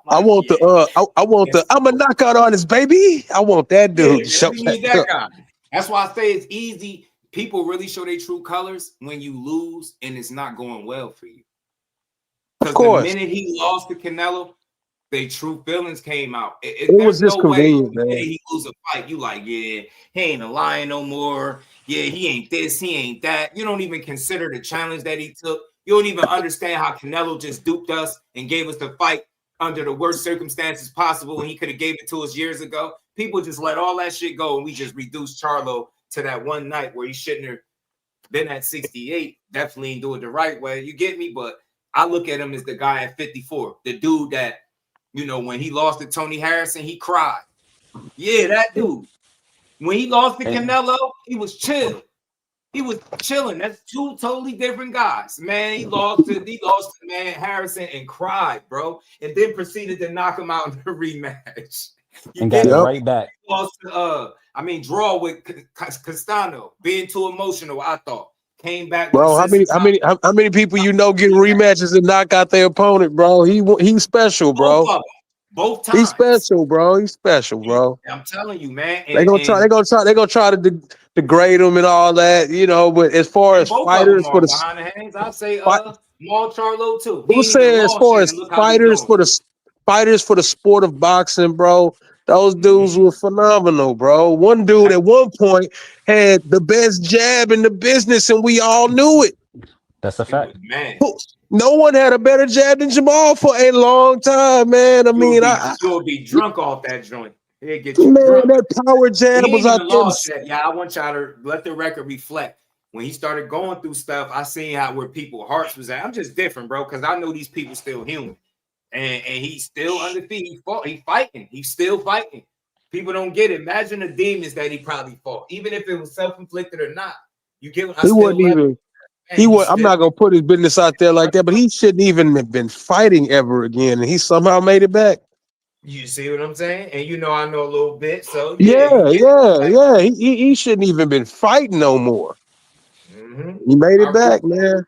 I definitely root for him, big in a huge way. Shout out to everybody in the building. It's over 80 people in the building. It's like, man, them dudes came from nothing, bro, and I saw it. You know what I'm saying? They from right up the way. You know what I'm saying? I remember when they first started and they were over there at the Plex gym, and this guy that y'all saw Saturday name is Landry Lara was running through the gym just knocking heads off left and right. I seen him do both Charlos in the same day. Regis, I seen Lara dust the whole gym off, dog. I seen it. My apologies. Shout out to old man Lara, man. That stood on business, man. UD, man. 2 knockdowns, and he really could have stopped that guy. Shout out to Lara. Out there playing around. Probably wanted to punish him. Probably wanted to just beat him up and shit like that. That's what it looked like. It looked like he just wanted to beat him up. Because Triple G, I don't give a damn. I know Triple G did that to a couple opponents. I forgot. I got to look back on the resume. But I watched his fights. I know for a fact he did that to a couple people. Like beat their ass, like beat them, like punished them, and then got them out of there, man. Yeah, he said he synced it. Both Charlos. Yep, I synced it, bro. I seen him run through the whole gym. The Charlos was kids, but you know, man, they was out there getting beat up on. Lara need all the respect. I seen Laura whoop about 7 dudes that y'all know in one day. That's crazy, bro. That shouldn't even be able to happen, bro. I seen him do it. That dude is a monster, bro. And he be out here and seeing what's crazy is that was their first time watching Laura. And they like, he all right, but he ain't really just put it, you know. Say, bro, right. You know what I'm saying? You're right. I've seen him do some crazy. TV, yeah, he kind of old. Like, they don't get it, bro. I've seen that dude do some magic in the gym, dog. So you tell him, he fought Paul Williams before. Yeah, Paul Williams, that got into the accident. Yeah, he fought him before, and he beat him. They just robbed him. I couldn't believe that shit. That was my introduction, bro. I ain't gonna lie. I still remember my introduction to Lara. I was messing his first name up. I remember. I was like, it was my first time saying. I was like, who is this? This is Lara. I specifically remember rooting like, all right, Paul Williams going. Everybody knew Paul Williams. I wasn't familiar with Lara, bro. Man had that hematoma on his head. He's beating the hell out of Paul Williams, bro. I had to be honest. I was like, man, I don't know. They're gonna have to say. I got to give my boy props before I get up out of here, man. Austin Trout, he, what I'm saying, it's a boxer. That's the only reason why I'm bringing it up. He went out to bare knuckles and rematched their GOAT, Palomino or whatever. You know what I'm saying? They was talking about if there was a Mount Rushmore of bare knuckles, this dude would be on it. And that was the second time that Trout beat him, and he stopped him. So, you know what I'm saying? And just to say that this dude left boxing and went over there where boxers fail at. You don't find any successful boxers over there. You know what I'm saying? He went over there And he's a two-sport champion. You know what I'm saying? That's not something to be just sneezed on. You know what I'm saying? Yeah. I mean, the dude was a champion in the sport of boxing, and he's a champion, and he about to be a two-time two division champion in bare knuckle. Man, that dude, and he's 40 years old too. You know what I'm saying? So, you know, to watch these dudes like Laura, like Trout, still carry that skill, because neither one of these guys are home run hitters. They wasn't known for knocking your lights out. They was known for outboxing you. And we still watching them do that to this day. Man, we are actually really privileged to be able to watch, you know, OGs still deliver ass whoopings. Mm-hmm. Right. Man, and that bare knuckle shit is dangerous, man. There was a Like, guy. man, every punch can send you to the upper room. Oh my lord, bro! There was a guy on that card. He got the first punch that landed clean, like right around his orbital bone. His shit was split. They had to end the fight. Yep. And it was gruesome. That was almost like Trout's punch to end the fight. Trout to do with a left cross, and it landed perfectly on the dude's right on the orbital bone. And dude, I just started bleeding bad. You know what I'm saying? That just, if y'all ain't seen that highlight, man, it's Trout versus Palomino. That was a crazy fight. You know what I'm saying? But the whole sport in general is suicide. You know what I'm saying? It is. It's crazy. You know, Peto's over there doing decent. He ain't where Trout is right now, as far as because you've had DeMarcus Corley over there, you've had Paulie Malignaggi over there, you've had a lot of boxers go over there, but he got lumped the fuck up. You see, and Trout leaves these fights looking untouched. Yep. You talking about a guy that's 4-5-0 and leaves these fights clean. And I interviewed Trout and Bobby about how they prepare with the difference. And I mean, it ain't no mystery. I don't mind saying it because they put it out there. But in boxing, people typically punch through. And that's what boxers fail at bare knuckles. When you go to bare knuckles, all you got to do is touch. That's it. You don't even have to try to go through the target. All you got to do is touch him. And you touch him enough times, the fight going to get ended. You know what I'm saying? You ain't going to break your hands or nothing like that. But, you know, I mean, they very strategic of how they approach bare knuckles in comparison to boxing. To your point about like how he getting up out of there clean, somebody who was a 2-time world champion in boxing did bare knuckle too. It looked like he got attacked by a Wolverine. And I mean, like almost the X-Men, like not a real life Wolverine, almost the damn created X-Men. The comic book character. Looked like he took one spike from Wolverine at least. Yeah, that's funny because we got some bare knuckle guys that train in my gym. And when I spar him, I feel like his shit just now looking. He just now could take his glasses off. Shit, man. Robert, for a while I was looking at Paulie like his glasses back on. I do like style wise, like obviously like there's a difference between a kickboxer or MMA guy and a boxer, right? I feel kind of the same way with the bare knuckle guys, but like I feel like with them they block different. So like, you know, you could set them up for like body shots or something like that because they will lift their whole hand up the block because that shit is crazy in bare knuckle.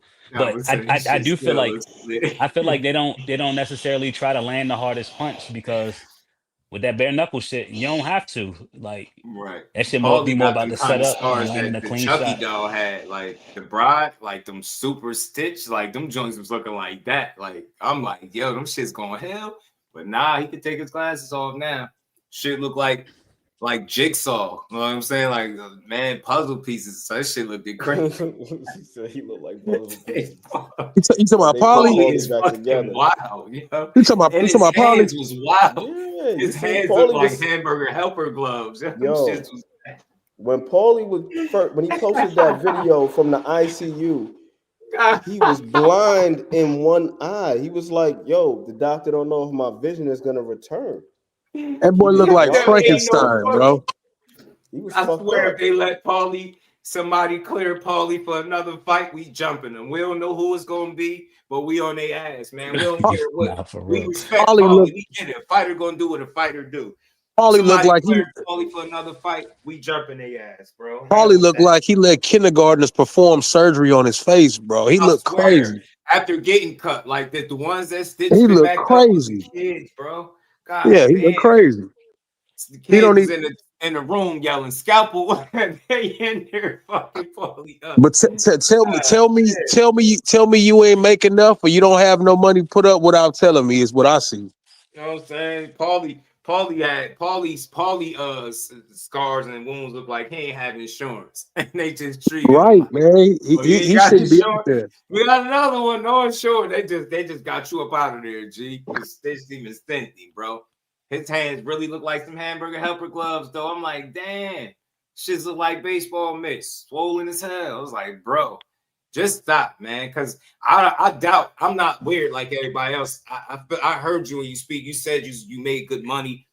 I ain't gonna sit up here and say you broke, but nah, even Tim was saying like that. Cause I know you don't need no money, you don't need no job. Like it's safer ways to make that bag. That shit you be doing, boxing scene, pro box shit. We like Paulie to be able to commentate, bro. Like we don't need y'all messing up the good pro box commentary because y'all trying to unalive Paulie and bare knuckle, bro. You know what I'm saying? Nah, Paulie's a great commentator, bro. He's a better commentator than he is a bare knuckles fighter. I know that for sure. That's a fact. Somebody need to get that man a job, a high-paying job. We rock with Paulie, but hell nah. Don't be letting them young boys out there playing. Don't be out there playing with them young boys, bro. And you ain't get the dub. He did, didn't he? Didn't he win? He won, but he won, but he lost. He lost. Yeah, that shit was bad. Yeah, Paulie was in one of those. You should see the other guy, how his face looked. He was in one of them type fights. So if Paulie was fucked up, the other guy was looking even more crazy. That's crazy. That's the thing with them bare knuckle joints. A testament to Austin Trout with his skills. That's what I'm saying. Like he was ready to go to the club afterwards. Mm-hmm. Blow a couple stacks, eat some lemon pepper wings. He looked club ready. He don't even need no shades. He's straight. Straight. No shades at all. Yeah, one but he lost. I was hanging out his damn head. Like he was looking crazy as hell. When I heard him say they don't know if my vision is gonna come back, I said, Paulie, what the fuck are you doing? He won, but what did he gain? Hey man, lifetime scars, karma, peace, queen, lifetime scars, blood loss, possible concussions, contusions, and whatever other shit I'm medically not mentioning. You know what I'm saying? Brain bleeds and memory loss, vision loss. His ass right down. Y'all know how in boxing they say one punch can change the fight, and bare knuckle, man, that shit is crazy in bare knuckle. I seen some dude getting outboxed or whatever, however they call it, out bare knuckled or whatever. One punch. Goodness gracious, fight over. And he getting whooped. He getting smoked. Getting outclassed, everything. One punch. Boom, fight over. He said, bro, in the timer, I can't lie. Yeah, nah, his like, all right, Paulie, we seen enough, Magic Man. Because to still be fighting and to still do commentary without slurred speech, you are the Magic Man. We like you intact, bro. I appreciate Paulie commentary. Yeah, bro's witty. He's a quick thinker. Big Bray, what up, homie? So I was talking about the trolling. Oh, he said troll. He said, oh, nah. But we gotta get to that because I know people been. But hold on, let me play this little clip. I had this up here for the longest. Yo, I do have you beat him. I will whoop your ass. Bro, I'll pop that gap right back in that mouth. I'll have you looking like a saber gap tooth tiger. Oh my God, I'll do you dirty, bro. I ain't gonna lie, bro. You suck. Hey, you though. Oh my, here we go. Hey, not the same fighter. Hey, not the same fighter. Not the same. Hey, when I put a beat on you, what are you gonna say? When I put a beat on you, what are you gonna say? I was there. No, when I put a beat on you, I'm talking about you. You got no power. You got no power. And you lost. And you still slap to this day. Hell no. You. Bro, I'm gonna knock that gap right back in your mouth. I'm gonna knock that gap into your mouth again. Hey, you fix the teeth. You fix the teeth. But I'm gonna knock that right back in. I'm gonna put you bam. It's Shakur's time right now. Hey, but you know what though? Notice they always resort to like slight insults or stupid shit when they talking to him because they know they say the same corny shit. You have no power. Shit is called boxing, bro. You got power and you got beat up by Rolly. You get what I'm saying? Like that shit don't mean nothing. You got power. You was on bended knee with Tank. I keep telling y'all with Core, they gonna keep missing it, bro. They focusing on the physical aspect of it, and they missing the fact that boxing is a mental game, bro. I'm telling you, he got that shit. It really is.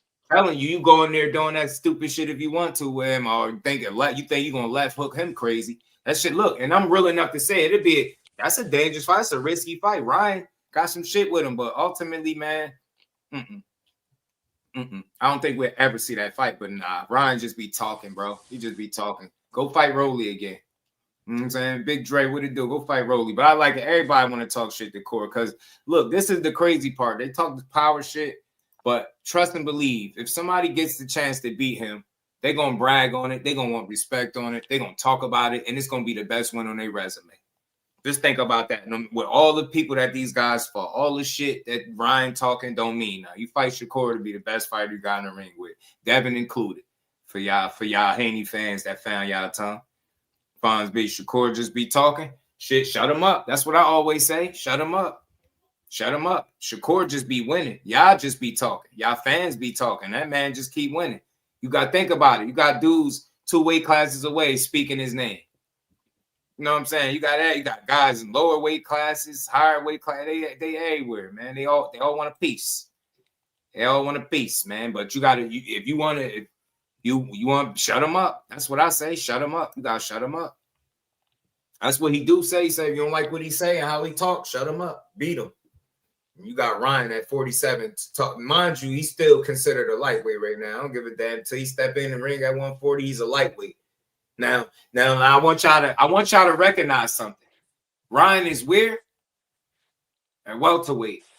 Do you know that the weight discrepancy is not even a factor that y'all willing to bring up when people talk to Shakur? Dudes could be up at 54 and we won't even say shit. Let it be the other way around. You'll lose your damn mind. Conor Ben's just fought at 160, and I've been hearing people out here duck. Conor fought at 160, and people talking about he ducking Conor Ben. Yeah, he's just at 160. Now they saying he'll fight Conor Ben at 147, so he won't fight Devin because he's not on Devin's level. But he's at a place to where it don't matter who he picked. They're gonna say he avoided the other guy. They're gonna say something about it. Yeah, that's just the way it go. I watched Canelo go through that quite a bit. Now, granted, he wasn't really picking nobody, but if he picked one guy, he was gonna catch hell for not picking somebody else. Yeah, you're right. To your point, you saying it now. Instead of talking about Tio to fight that y'all little hoe ass dudes is hoping and praying with your fingers crossed and your butts clenched, hoping that it wasn't gonna happen. Y'all still hoping anything can happen. Y'all still hoping that because you know that's gonna further solidify a guy that you spent too much of your time hating on. Y'all sad ass boxing fans. That's why I be rooting for this dude to keep winning. Cause it's like, bro, no other sport can I see a guy that continues to win despite whatever y'all say. Prove you wrong, and then you still keep finding shit to hate about. He's ducking Oshaquie Foster. Are they in the same weight class?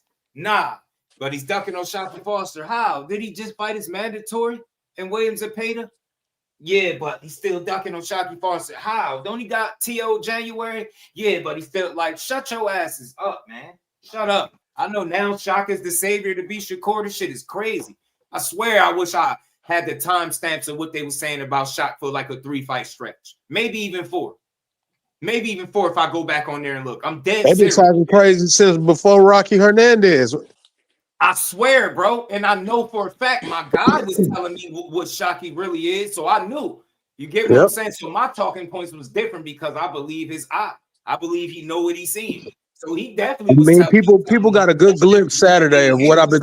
People got a good glimpse Saturday of what I've been saying for a long time. Crazy, bro. That's been him. You know what I'm saying? That's not something new and this and that. It's just he put it together for that fight. You know what I'm saying? But the perfect time.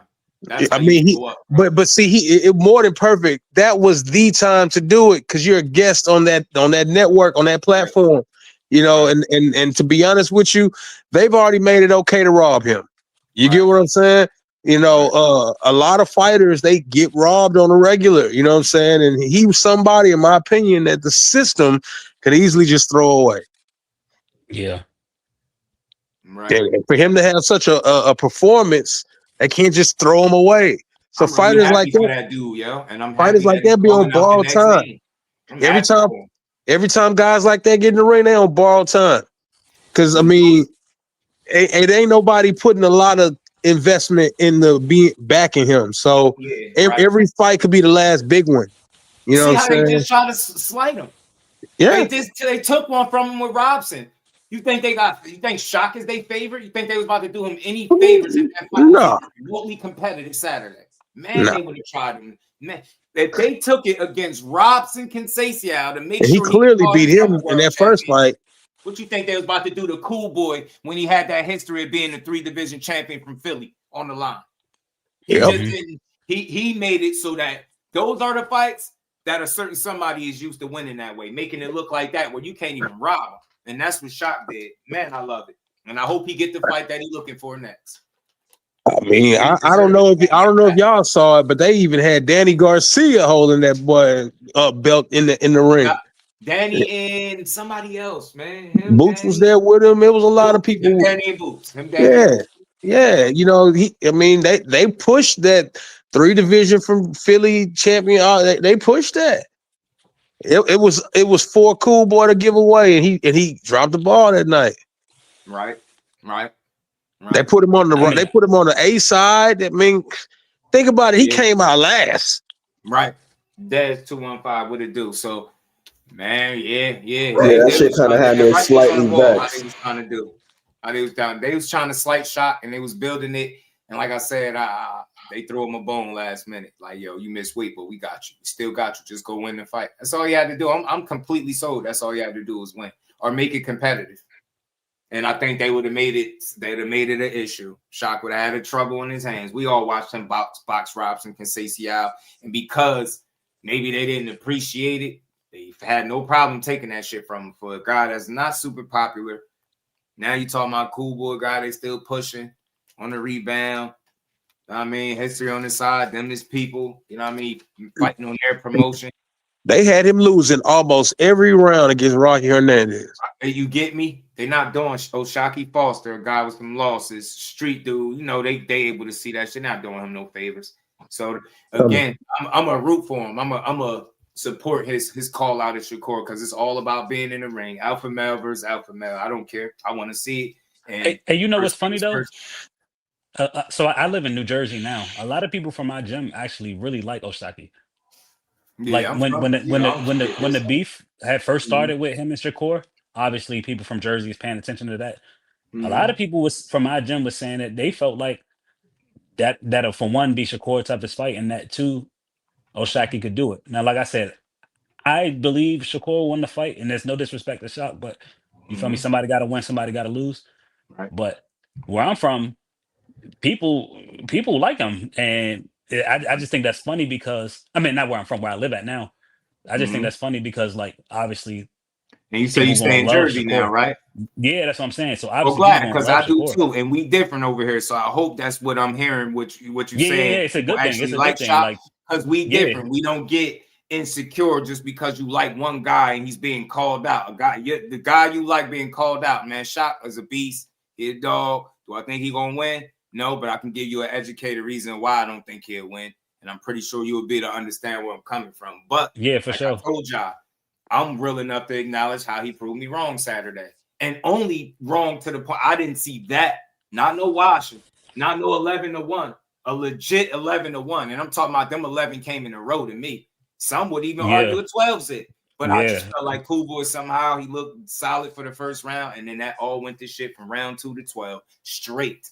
Shock eyes was wide open, like he seen a ghost, and he turned Cool Boy into Schoolboy. They said that's what they said in the comments, man. Cool, they called him Schoolboy. I said, damn, picked the wrong fight to come in there not fully prepared or whatever your issue was. Going through the motions, playing with Shock. He in there with a chip on his shoulder, fighting like all my life I had to fight. Yeah, I've been slightly shit. That's how he was in there fight. He was in there fighting like, bro, they ain't gonna give me shit. My beat his ass and make it as convincing as possible. And that's what he did. So he says 12-zit. I wouldn't even argue. But I swear, I thought that was the only round I scored for Cool Boy, the first one. And that's cool because, you know, Shock could take a second, get the motor going, but it only took 2 rounds for him. And he was like, he never looked back. Plat Boy, what it do, homie? He never looked back. So let's keep rolling, man. Overall, good night of boxing. I hope that results into the next big opportunity for him. He deserves it. Scooter will be back. We're still rocking with him. Lara continues to be the oldest active world champion. Johnny Beck Pitt's hot. He done messed up an opportunity. Let's see what's next, man. I don't know. I'm for people getting the fights they want. But something I seen online that's going around, you know, Tank peeked his head back out. Why I say peeked his head back out? Because he's been quiet since the Lamont Roach knee debacle, Grease Gate, all that shit, the Jake Paul situation. I'm expecting him to speak on that. But he back speaking on fights. And like I said, man, for me, call Lamont a gatekeeper, said he asked. You just went 12 rounds in the draw with him. That don't say much about you. It's like, why did you? And it's gonna be too many excuses why you went to draw. It don't need to be no excuse. The fact of the matter is, you fought a guy that you're familiar with. Y'all know each other, and he's a damn good fighter, and that's how it played out. Saturday night, you get what I'm saying? We seen some funny business, but nonetheless, man, that Tank and Roach shit is over with. Roach was trying to make the most out of his opportunity, and I think PBC found a way to give it to him again. I do. I think he fought for the first part of the fight and got it took in the second half where he boxed. You know what I'm saying? But y'all boy Tank called him a gatekeeper, said he asked. He said a lot, man. He made that comment at the bottom, going back and forth with this Ray Jackson guy. I don't know how he'd be able to get y'all attention like that. And I'm really got a serious question. Like, why do they gravitate to negativity so much and troll?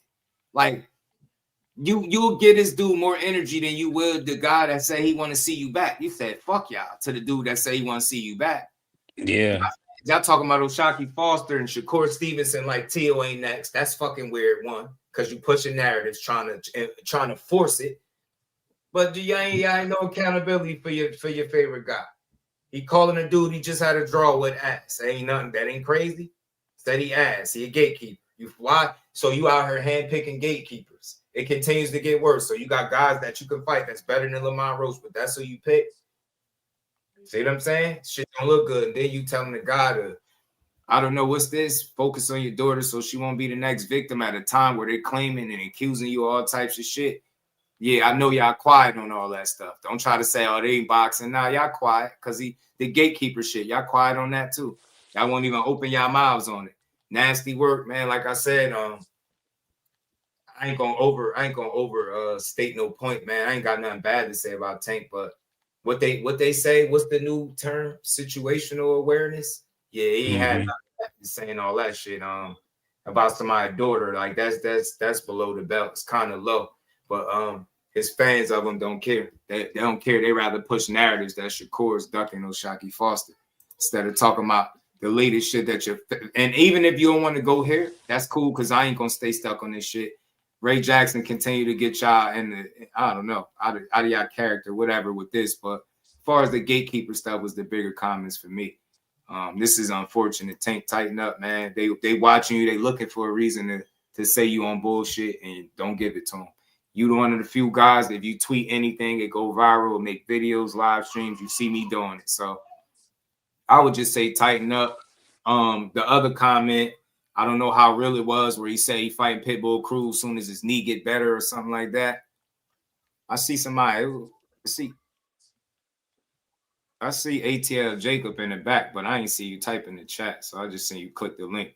So I don't know who you is. You could at least say what's up to the chat. I see you going off in the back. I don't know what you're saying. So you can still type in the private chat. I'll let you up in a quick second though. But like I was saying, man, gatekeeper talk. That ain't it. You shouldn't call a guy a gatekeeper that you just went, life and death with. Then you promised him a rematch. You didn't. You quote unquote activated the rematch clause. You didn't give him the fight. After you told the world, then the Jake shit happened, and that shit fell out. The accusations was made. You haven't even made a statement on your behalf, but you talking about people, daughters being the next victim. I know some people gonna look at that and say it ain't much, but that's wild. Just don't. It's just certain shit you just got to be aware of the times and who watching. It's Twitter, but I don't think he care. And I woke up today and I realized that his fans don't care either. You know what I'm saying? Everything he do is the gospel, is the best thing. They're gonna find a way to make this shit positive by saying, yo, he's the face of boxing. His tweets go viral. This shit been the case. But when you going viral for the wrong shit, that's not no flex. When you going viral after the world is looking at you crazy under a microscope because of the accusations, you got people, you got $40-50 million fights being canceled, right? And then you got everybody conveniently blaming Jake Paul. You got everybody pushing narratives against Jake Paul, saying he's scared. You know, Tank said he was getting beat up in sparring. Well, I got a news flash for that narrative. He getting beat up in sparring now. Y'all ain't see the video? What's his name? Lawrence Okolie, black Jake Paul eye. He big as hell. So he's getting his ass beat against Shakur and all them. Then he damn sure getting his ass beat against these other heavyweights. So I don't think that really had nothing to do with it. I think all of y'all is not. Y'all don't want to point the finger where it belongs. You don't want to demonize a guy, but y'all really acting. Y'all playing silly. Y'all playing like this guy somehow was so scared of the smaller dude because he said this is the fight that he's scared to go into. That somehow that's the reason that the fight is not happening. Y'all continue to make some of the wildest excuses instead of just calling it what it is. The man's met, whether it's the wrong place, wrong time, whether it's, you know, rocking with the wrong people, dealing with the wrong kind of females, any of that stuff. There's no accountability. It's this finger pointing and blame game. Oh, the world is trying to set him up. Nobody did nothing. There's no criminal charges. Y'all really coming to the defense of somebody that really don't need y'all defense. He ain't even came out and defended himself, but y'all doing it across every YouTube panel that y'all can click the link on. This shit is nasty. He need to tighten up. He need to understand situational awareness, right?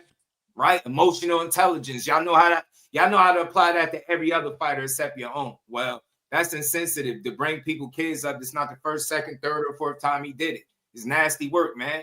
This dude got an attitude problem. Like I said, I'm a true supporter of his. I'd rather see him go get therapy.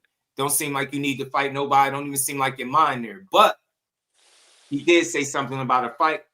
And he did say, fuck y'all to the fans after they said they miss you. The game ain't the same. Y'all ain't got nothing to say about that. Y'all like being spit on by your favorite fighter because that's what that is. I wish I'm telling you right now, and I'll put myself right in the crosshair. Corey don't owe me shit. But if I message a guy or say something to him like, you know, positive, and that's the response, that changes my opinion of him if that's my guy. That's not how I want to be talked to, saying positive shit to you. You get what I'm saying? Like, that ain't it. I say shit to Corey. I ain't never got that kind of response. You get what I'm saying? So it is what it is, man. I ain't saying demonize the guy, but accountability is what's lacking from the super fan base, not the supporters. Y'all good. I rock with y'all. That super fan base, y'all bad for YouTube. Y'all bad for the sport of boxing. Y'all tear down everybody that could be anything good to helping your favorite fighter build his legacy, because y'all really don't want to see none of them fights. Y'all want to push narratives. Y'all want to tear these dudes down. And anytime it's time to hold a guy accountable, y'all pass the buck and y'all talk about shit and force what they say. There's a square circle inside a square peg. Y'all know the saying. That's what y'all do. Y'all force shit that don't fit, man. So look, I rock with Tank, but I don't rock with some of the comments he been making. He did say something about fighting Pitbull again when his knee get better. Some of his fans already said they know how Tank think. They said they know he trolling. So if he trolling. I could care less. I don't think nobody in the world want to see him fight Pitbull. I'm not gonna make that news because I do. Part of me feel like he was trolling. So I don't want to see it. I do want to see Tank get any help he might need if he's gonna come back to the sport of boxing, so he could be 100% focused. Trolling about what specifically? Trolling about the fight or trolling about everything that was said? Oh, you don't troll about nobody's daughters being no victims, especially. Yeah, you got all of it, a combination of it. They told me he was joking when he said F y'all over your head. It's incredibly tone deaf. That's what it is. It's like tone deaf and lacking emotional intelligence. Like, bro, now is not the time for you to be saying these type of things. Because the court of public opinion feels as though that type of shit applies to you. So this nigga's publicist probably quit. His publicist probably quit. That's bad. And notice, y'all, everything I said wasn't one like, slanderous word. You know what I'm saying? I'm showing y'all how to do it. Be tasteful about it. You can hold guys accountable. We can have conversations. Sometimes they color outside the lines. We all men in here. A lot of us got kids. A lot of us daughters. Tank, that ain't it, bro. You got daughters. That ain't it. I get, and look, I'm real enough to say I can look at that statement and say I know what you're trying to say, but it's shit like that. Just certain shit you could think, saying it out loud is different. That's one of them that you should have kept to yourself. You know what I'm saying? That's one of them you should have just kept to yourself. Especially when you ain't willing to speak on your own situation and you speaking on somebody else's daughter potentially being a victim when it's people out here that think you got multiple victims. That's not my fight. That's not my story, but I just wish he wouldn't have made that comment. That's all. Other than that, talk all the shit to Ray because that dude was weird. And he went from being a super fan of you to like a, I don't know what to call it. And I don't know the guy, so I ain't about to spend a lot of time. But Tank, that's all. That comment just threw me for a loop. I was like, come on, man. Because they're going to look to drag you for it. You know what I'm saying? And you opening the door for that. I'm not going to do it because that's not my thing. But you know better than that, bro. You know what I mean? If somebody even insinuated anything while talking to you about your kid, you're going to take it personal. So just got to be mindful, man. The same applies when you're speaking to the next man. Give everybody the respect that you would want for yourself, man. And, you know, you could have kept it on him. You ain't even have to say that. You know what I'm saying? Vic said, Tank been a sucker, and they thought I was just hating. I just think, he said it. He told y'all, I got an attitude problem. Somebody that know him personally told me he got anger issues. You know what I'm saying? And he been telling us for the longest about therapy. But his super fans keep telling us how he gonna knock all these people out, how he fighting everybody, how he coming back, how he not fighting Jake Paul, when really only reason he ain't fighting him is because of a situation that got put out there with him. Whether it's 100% accurate or not, we don't know. But something had to happen. You're not gonna just tell me Jake Paul made the story up. And that's what people are pushing too, and it's sad. So I'm not about to say guilty, not guilty, but leave. You probably, it's a sensitive time, and people are expecting statements from you. Maybe you talk about a fight and you arguing with trolls, man. And you in the face of boxing, you don't need to be arguing with no troll. A dude that you expose as being a super fan of yours that we all could clearly see was asking you for money, all types of shit. So like, you get me? You ain't even got to feed into him. I would just mute the guy. You know what I'm saying? And my hope for boxing is one day we get to a point in this space where boxers highlight the positive shit that people say to them instead of this negative, goofy shit going back and forth with people that can't run a fucking mob. Think about it. Why you got to explain yourself to him? You don't need a paragraph. You don't even need to tell him nothing. He can't do nothing you do. Nothing you do. Ain't nobody that was just in my inbox begging for money going to have nothing crazy to say to me, and I'm going to have to explain to him. So don't be tricked out your spot. Don't be baited. I think Tank already got a lot of his own shit going on, so he just be lashing out. You know what I'm saying? I don't be overly critical of the man. We all got opinions, but I just be more aware of the times, bro. It's sensitive. You know what I'm saying? Yeah, you got it. Yeah, I feel like he should know better. I do feel like he should know better, Karma. I do. Y'all hit the like button, man, as we continue to build. Like I said, man, that was just one of the last things I wanted to speak on. Calcula had a question for you, Just. Calcula says, humble question, Just. At what point do you embrace being the bad guy when that's the only role people let you play? I mean, yeah, look, that's a way to look at it. That's an angle. You know what I'm saying? Because it's like, ain't that what they want anyway? So it could be him just giving people what he feel like they want. You know what I'm saying? Like, y'all want to see me be the bad guy, so he could be embracing it. That could be his way. But I say, if you're not truly the bad guy, then don't even give him that. Stay true to yourself. But I can understand how he could just be like, you know what? You know what I mean? But I think with the responsibility that comes with being this face of boxing that his fans brag about so much, you just got to deal with it a different way. Are you expected to? Let me say that. You expected to deal with shit differently. So I rock with him, just not that comment. I don't care what he said to Ray outside of that comment. The daughter stuff is all blank. I think we all on the same page with that. But I ain't got to go crazy call the man out his name to make my point. That's not my fight. I'm not here to make Tank look bad. But I'm here to them super duper fans. Yeah, I'm on y'all. I don't like y'all. Y'all quiet as hell on all this shit. Y'all got more shit to say about a fight that we don't even know if it's gonna happen, if it's next. Any of that, they got more to say about that than what's going on right now. So, how I don't know. It's weird to me, but we just gonna keep pushing, man. We gonna see. It could happen, maybe it don't happen. But Tank, just tighten up, man. I know you probably bored on the sideline, losing your mind, probably ain't shit to do, but just talk shit and be on Twitter. I know, but just don't get tricked out of your spot by no troll. That's all I'm saying. Cause ain't nobody a bigger troll than Tank when he want to be. So. hell with that. Don't let nobody pull the worst out of you. You know what I'm saying? While you got that idle time, while you just sitting there and think about it. I snap regularly and I be having to catch myself and be having to remember that it's people that just want your attention. I'm telling you, I get it regularly. I have a hard time ignoring like ignorance, like or just disrespect. Now sometimes you just gotta let people be goofy. You know what I'm saying? They ignore their asses. You know what I'm saying? So I'm still a supporter of Tank. I would like to see him, get his mind right and get back to boxing if he can. If not, then go get the therapy, take your money, sell off into the sunset, and realize that you had a successful career. You had an impact on the game. You made some money. You know what I mean? You was a must-see attraction. Shout out to my brother Mike Kirkland. Roach won his last 2 fights, in my opinion. Damn, what did super fans say? Yeah, super fans say he ain't nothing but a pair of draws. Something they were saying in my comments, calling them draws. Something 2 draws ain't nothing but 2 draws. That's why I said PBC draw 2, because PBC basically just told him draw 2 back-to-back fights. I thought he won 2, but you already a hater of Tank when you say that. It automatically results to you got to be a hater to think that. So, I mean, PBC did him dirty.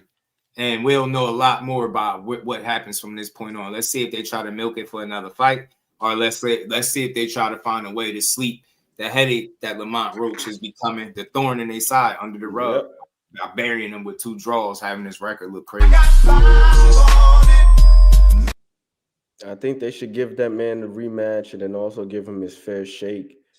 From my understanding, Lamont Roach has a partnership with ProBox, so I don't know what his dealings are with PBC, but clearly they got to go with the house. Right. You got to go with the money. Pitbull's been established. They down there in Texas. Texas is always janky as hell. I don't know why that is. So it wasn't going to go his way. That's why I personally feel like he did enough to get the nod, because if they felt confident enough, they being the judges, in what Pitbull put forth, it wouldn't have been no damn majority draw. Yeah. That was the most reasonable thing that they could give to make it competitive. Because Shout out like to Rob. outside of the first 3 rounds, I mean, the man was getting boxed up. And I don't want to shit on the super fans because, like my man Judah Ben says in the intro, I do have a deep connection to the Rise. Shout out to my man, Senior Cobbs. Shout out to the Rise, man. Squeeze, my guy, Coach Kenny, Coach Calvin. They're my guys. But I saw some of the fans saying some things about Pitbull and his boxing ability. I said, was that true in the back? When Pitbull started doing all that back foot shit, he looked terrible and ineffective. He looked confused. He looked like he was just trying to figure something out, anything out. It was not he went on the back foot and all of a sudden he started taking over the rounds. Nah. Right. He didn't have success again until the 11th round. In the last 20 seconds of the 11th round, when Lamont Roach did that dumb shit and went in there, was just standing there trading like a rock robot. Yeah, and his dad got on his case about that. Just getting clipped. And we just seen you the last 7-8 rounds out there slipping and sliving, turning them, check hooking them, moving and grooving and all this. You know what I mean? So, but the fans gonna say what they're gonna say, and they should. I was thinking about Cal's question about the whole villain thing, and it's a very weird thing because I feel like the fans make it very difficult for it to be a one-sided thing, because the same things that they'll call out as flaw when somebody else does it, when he does it, oh, he's just trolling, or he's the face of boxing. They told me he told the fans F them, but I seen a shit ton of videos with Shakur. Like, yo, he said F the fans, and he was specific. He said, if you saying F me, I'm saying F you too. They went and spent it, left that part out, and was like, nah, he just said F the fans. Now your fighter is saying, after somebody saying we miss you, the game is not the same. He said, fuck y'all. After telling y'all to shut up and be fans. So at what point do you make your collage of videos? And look, I'm not looking for you to slander him just because you do it to everybody else, but I am looking for you to keep the same energy, and y'all don't do it. So I seen somebody real quick. Shout out to my brother Dean. I seen somebody over, my guy Mag Life. He must say, no, I told you I'm always lurking. I'm always supporting. I don't like to type a lot because I let people cook. I don't want nobody thinking every time you talk about Shakur, I'm here to try to save the day. I don't do that type of shit. So somebody was saying that Mag Life was saying he want to see how Just gonna spin this. He like Just, but he's trying to spin what? Oshaquie Foster want to smoke? Everybody in here, if you was in here when I was talking about that, did I spin anything? Or did I say that that's what Oshaquie Foster's supposed to be doing? Did I celebrate it? Did I give him his just due properly through and through? Did I tell y'all how he proved me wrong? Did I tell y'all it's a chance that the fight could be super competitive because they know each other? And the fact that I had him wrong one time, maybe I have him wrong in this fight, but he got to show me. I'm one of the fairest, more realistic people in the game. Level-headed, logical, you name it, that's me. But the rest of these dudes can't do that. You get what I'm saying? Oshaquie Foster should be doing exactly what he's doing. As a matter of fact, the way he stood on business Saturday, I'll ramp up the pressure. I'll talk even more shit. I'll show up at the Teal fight in January. If I'm Oshaquie Foster, I'm not letting Shakur Stevenson forget about me because that's the fight I want. Same way Corey was adamant about a certain fight that he wanted, and every time he was asked about it, he was consistent with the energy he put out. Yes, I want this fight. I'm ready, this, and that. It's the same thing Oshaquie Foster should do. And as a fight fan, I'm going to support it. I'm going to embrace it. I'm here for that kind of energy. I'm here for that smoke. I'm here for real fighters that stand on business. And after Saturday night, even way before Saturday, we know what kind of fighter Shaq was. He just showed it and displayed it on a high level against one of the best guys he could have fought. It was concentrated. It was concentrated on Saturday. Bro, I'm going to tell you something. I'm going to give you your credit, man, because you're a better man than me. Ain't nobody gonna say a goddamn thing about Edward Vasquez. Right. The fucking glasses are coming off. I'm throwing my thesaurus out. Ain't gonna be no fancy words like homeboy said I'll be using the other day. There's gonna be a whole lot of motherfuckers and records. I'm going crazy out here. I'm looking up IP addresses. I'm wilding out. But back to the scheduled program. I do think that the fans make it very difficult, man, for the perception of some of these fighters, because a lot of times how we start to feel about some of these fighters, we inherit it from the bullshit that the fans say. So now we put that on them. And I was talking about this on X with somebody the other day about how challenging it must be from a mental standpoint as a fighter. And I feel like this ties in with what you were saying about responding to negative comments.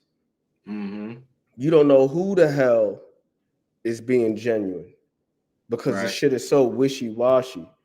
Now, of course, you got your team. They're going to be pumping you up. You the champ. You the greatest. You the best thing since fucking George Eastman created the Kodak camera.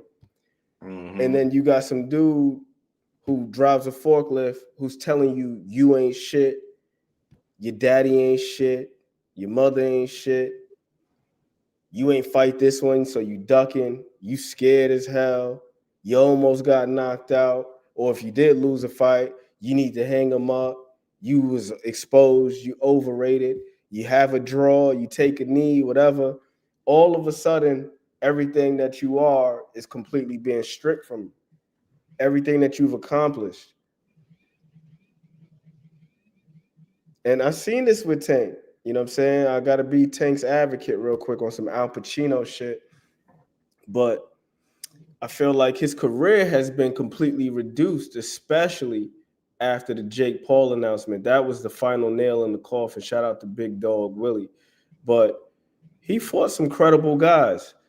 And then I feel like the circumstances have kind of been removed from him. Like when people talk about the Leo Santa Cruz fight, oh, he dragged the little guy up. Well, how about he met him there? And he also had a fight there at 130. He was a champion. I think he fought Miguel Flores before he fought Tank. And Tank went down to fight him. And that's a dude that's a 4-division champion, but we still gonna say he ain't fought nobody. He's just little Leo Santa Cruz, even though Tank started at 126 himself. Even a guy early in his career, like a Cristobal Cruz, which I think was in one of his his 12th fight or something like that. This dude was like a 60-fight veteran who was like a 2-time champion. Right. Made several title defenses, but you're not going to give him credit for that because of what Cristobal Cruz's record looks like now. But we're not going to take into account where Tank was at that juncture in his career and where what's my man name? Cristobal Cruz was, or where Pedraza was. Pedraza's another one where it's like Pedraza, his trajectory, he was supposed to be the next big Puerto Rican superstar. Right, he was really being billed as that guy, and he got completely derailed. Yeah, ran into a tank on some dumb shit. But here's the thing, though. Shout out to Don, man. Appreciate the love, man. That guy was ranked. That guy, and by that guy, I'm talking about Tank. Tank was ranked 8th in the IBF at the time when he fought. What the fuck is his name? Pedraza. Now, who is ranked 8th right now at 135? And do you think that this guy would be able to even give Shakur any type of smoke? Right. That's a question for the people out there. Right. So I mean, that shit is like unfathomable. Or even let's keep it on Tank. Who's ranked in 8th right now that you believe will beat Tank Davis? Right. That shit ain't likely. So what I'm saying is like, nah, he don't got the greatest resume or some Muhammad Ali shit or some Oscar De La Hoya. But by the same token, it's a solid resume.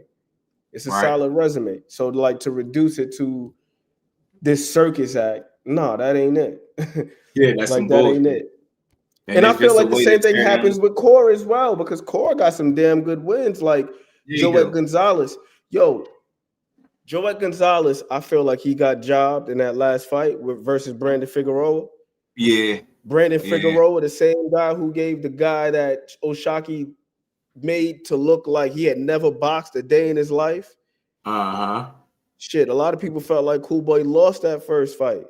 And Joet Gonzalez was out there putting fucking hands and feet on Brandon Figueroa. And guess who made an undefeated Joet Gonzalez look like nobody? Yeah, Shakur Stevenson. 1-12. 1-12. He was out there making him look like nobody. And this is a dude who was highly decorated and venerated coming out of the amateurs. Robson Conceição, Olympic gold medalist.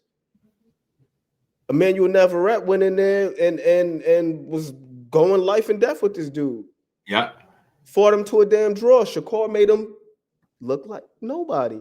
Right. And that same guy, Robson Conceição, lost the first time, you know what I mean? So we gonna be like, he needed 2 attempts for that. But yeah, man. He said, we're not gonna just say Core's a good fighter. We're gonna say that, he still needs to be challenged, and he can go out there and beat Teofimo, and then it'll be gonna move the goalpost and say Teofimo wasn't focused. His daddy in his corner, and this, that, and why you ain't fight Gary Antoine? Why T.O. and not Gary? All this other shit. Never mind that Gary got a fight lined up. Shout out to Mike Kirkland. Facts, bro. You would think Roach hit their girl, man. The way they be tearing them down. That's what I was on about earlier. But that's how fans show how fake they was, because they started tearing down Lamont Roach all for fighting their favorite fighter to a draw. The weirdest shit ever. You would think your respect for him as a fan would grow, especially if you had him getting knocked out like I did late and he proved you wrong. You know what I'm saying? But this is the thing, Don. When Tank said F y'all, it wasn't to Ray Jackson. That was a fan saying, yo, we miss you. Yo, the game needs you back. It's been something. He said bunk or something without you, man. Something he said in the tweet. And he said, fuck y'all. Like, he's saying we miss you. That's not somebody having a negative opinion on your life. That's you being an asshole. Call it what it is. Tank being an asshole. Is it a crime to be an asshole? No. But the only reason I even brought that up is because when Shakur and Bud Crawford said F the fans, I seen the videos, the live streams. I seen people tearing them 2 dudes a new one over that. And they added context to it. He said, nah, Shakur said, if you saying F me, it's F you too. They like, nah, he ain't say that. He said, you can't say F the fans. They pay your bills. I was like, bro, did he say F the fans, or did he say if you saying F me, it's F you too? And I don't know about y'all. I'm not just agreeing with him, but I live my life like that. There's nobody that's saying F me, and I'm like, but I love you. No, you saying F me is F you too. Most of us probably live like that. You know what I'm saying? So I don't think he was wrong. It's very specific, even though I think you should just stay away from generalizing saying F fans at all, right? I think just to avoid that. You know what I'm saying? But if you want to stand on it, stand on it. But these people don't be real, man. Said this is a test of the get your ass and support these brothers broadcast system, man. That is love, man. Appreciate you, Cal, for the dub. Much love, always support. And we ain't never got a box again. Well. I already been getting these bets, but now it's time for you to get your just do. My brother Cal, cool. I appreciate you.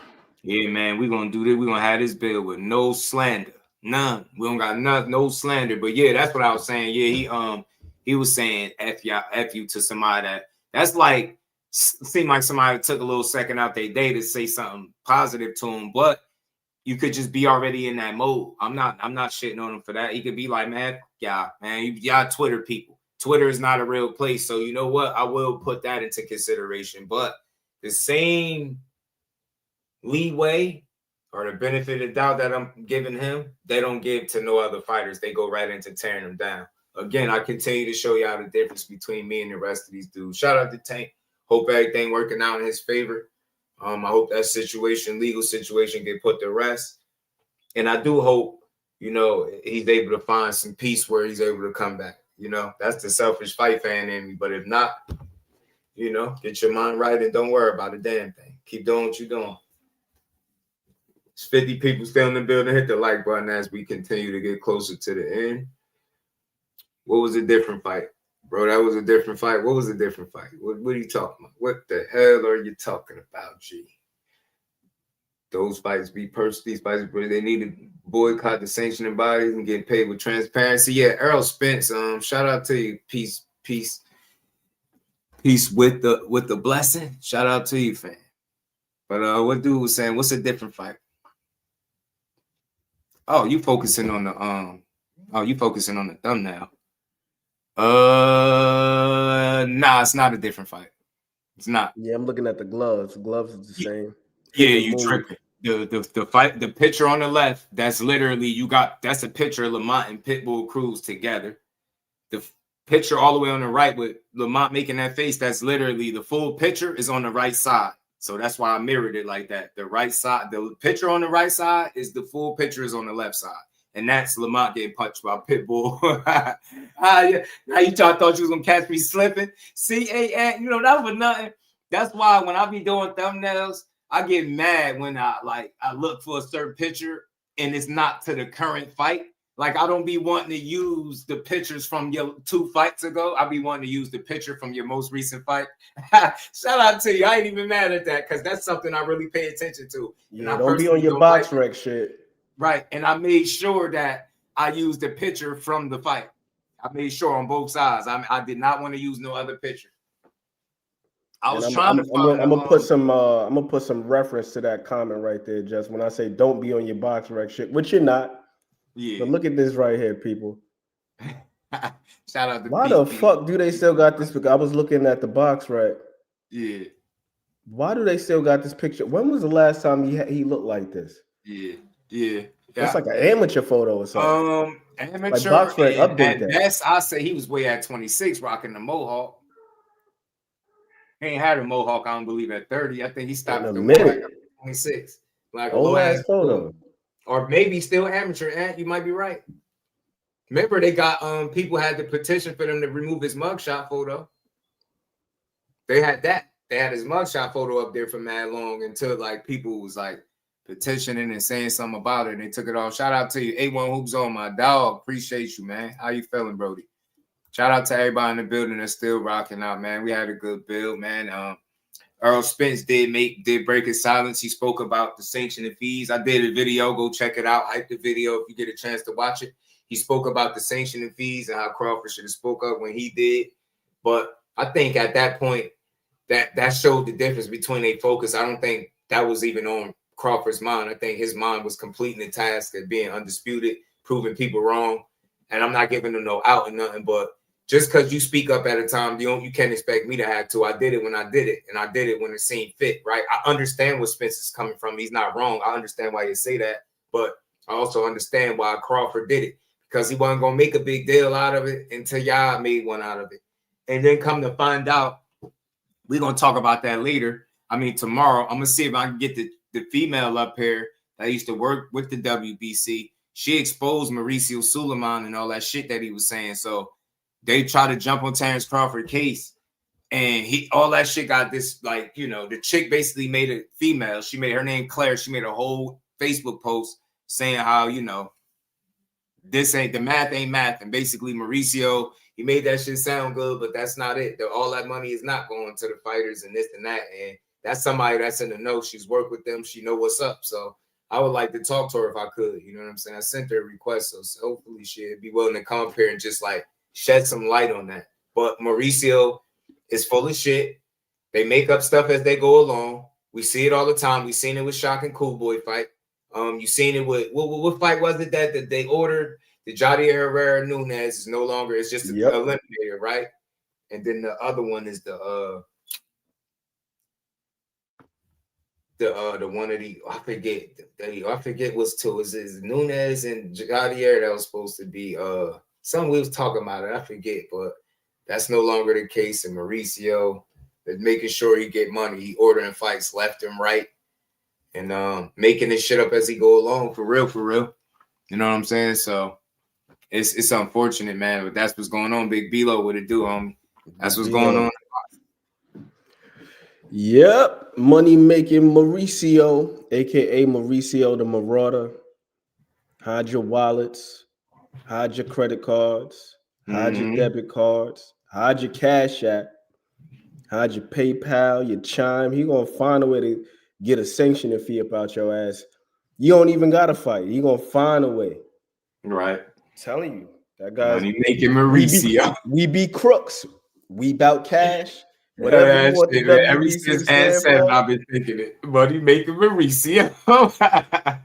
I'm gonna just call him Triple M from now on with the dollar that's what sign. it is. So look, at the same time, if you in control of the cards that get laid on the table, do you shuffle the deck in your favor? I mean, it sounds shitty when it's said, but it's like if you're in position to do it and they're allowing you to do it and people putting up minimal to no resistance, you're going to keep doing it. You got to give people incentives. And unfortunately, in this world, you got to give people incentives not to be assholes. And big shout out to my homie Don for being a member for 25 long. And we ain't never got to box again. Well, I already been getting these bets, but now it's time for you to get your Jusdueboxing.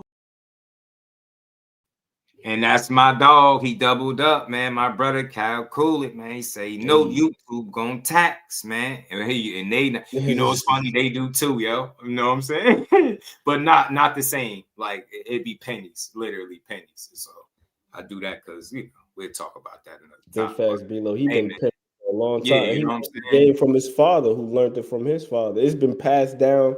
It's been inherited. Big shout out to Kyle money making ways. And drop that dub in the Cash App. True support. Say this real quick about the and we ain't never got to box again. Well, I already been getting these bets, but now it's time for you to get your Jusdueboxing. Oh man, I hope Adrian Brown is doing well. Every time I see that clip, I'm like, that's why it's classic. That's why I keep the clip. That's why I keep the clip. But I just want to say this real quick about Errol Spence. I feel where EJ is coming from, because generally that's how we think. Like, why didn't you speak up? But I think that the situation is different. The circumstance is different. Now, all of a sudden, this is a problem because, according to Bud, and we haven't heard anything else from the IBF, the WBA, or the WBO stating that this man didn't break them off their tribute. Why is it now all of a sudden Mauricio feels like he's entitled to more? And I feel like that right there is a separate issue from what Errol Spence was talking about. Errol Spence was just talking about just like off the rip, the 3%, like where the hell is the money going? Where's the money going? And that's why I say, Shawa, I feel where EJ's coming from, but I'm also looking at it from Bud's perspective. Like, I've been paying y'all because he was undisputed at 140. And he was undisputed at 147. He paid him then. So it's like, now why all of a sudden you need this extra bread on top? And we haven't heard Mauricio refute that he paid, he asked for extra payment.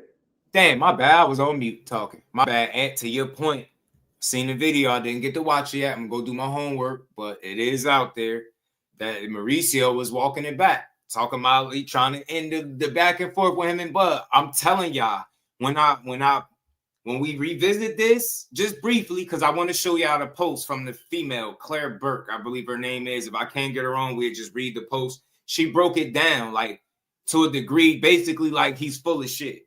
The math ain't math. And she hashtag, it's a long-ass post. It got some good engagement and all that, but I would like to talk to her just to, you know, like to hear it on record, because look how people jumped on Bud Case and started dragging him. Oh, nah, you take it from the fighters, man. You shouldn't have did that, and and they started attacking him. Whole time, the dude done gave up money and they trying to extort him. He ain't paying your extortion fees. Like Martin said, when they raised his rent up for the diehard Martin Lawrence fans, man. Y'all remember they raised his rent and he said, man, I ain't paying the $5.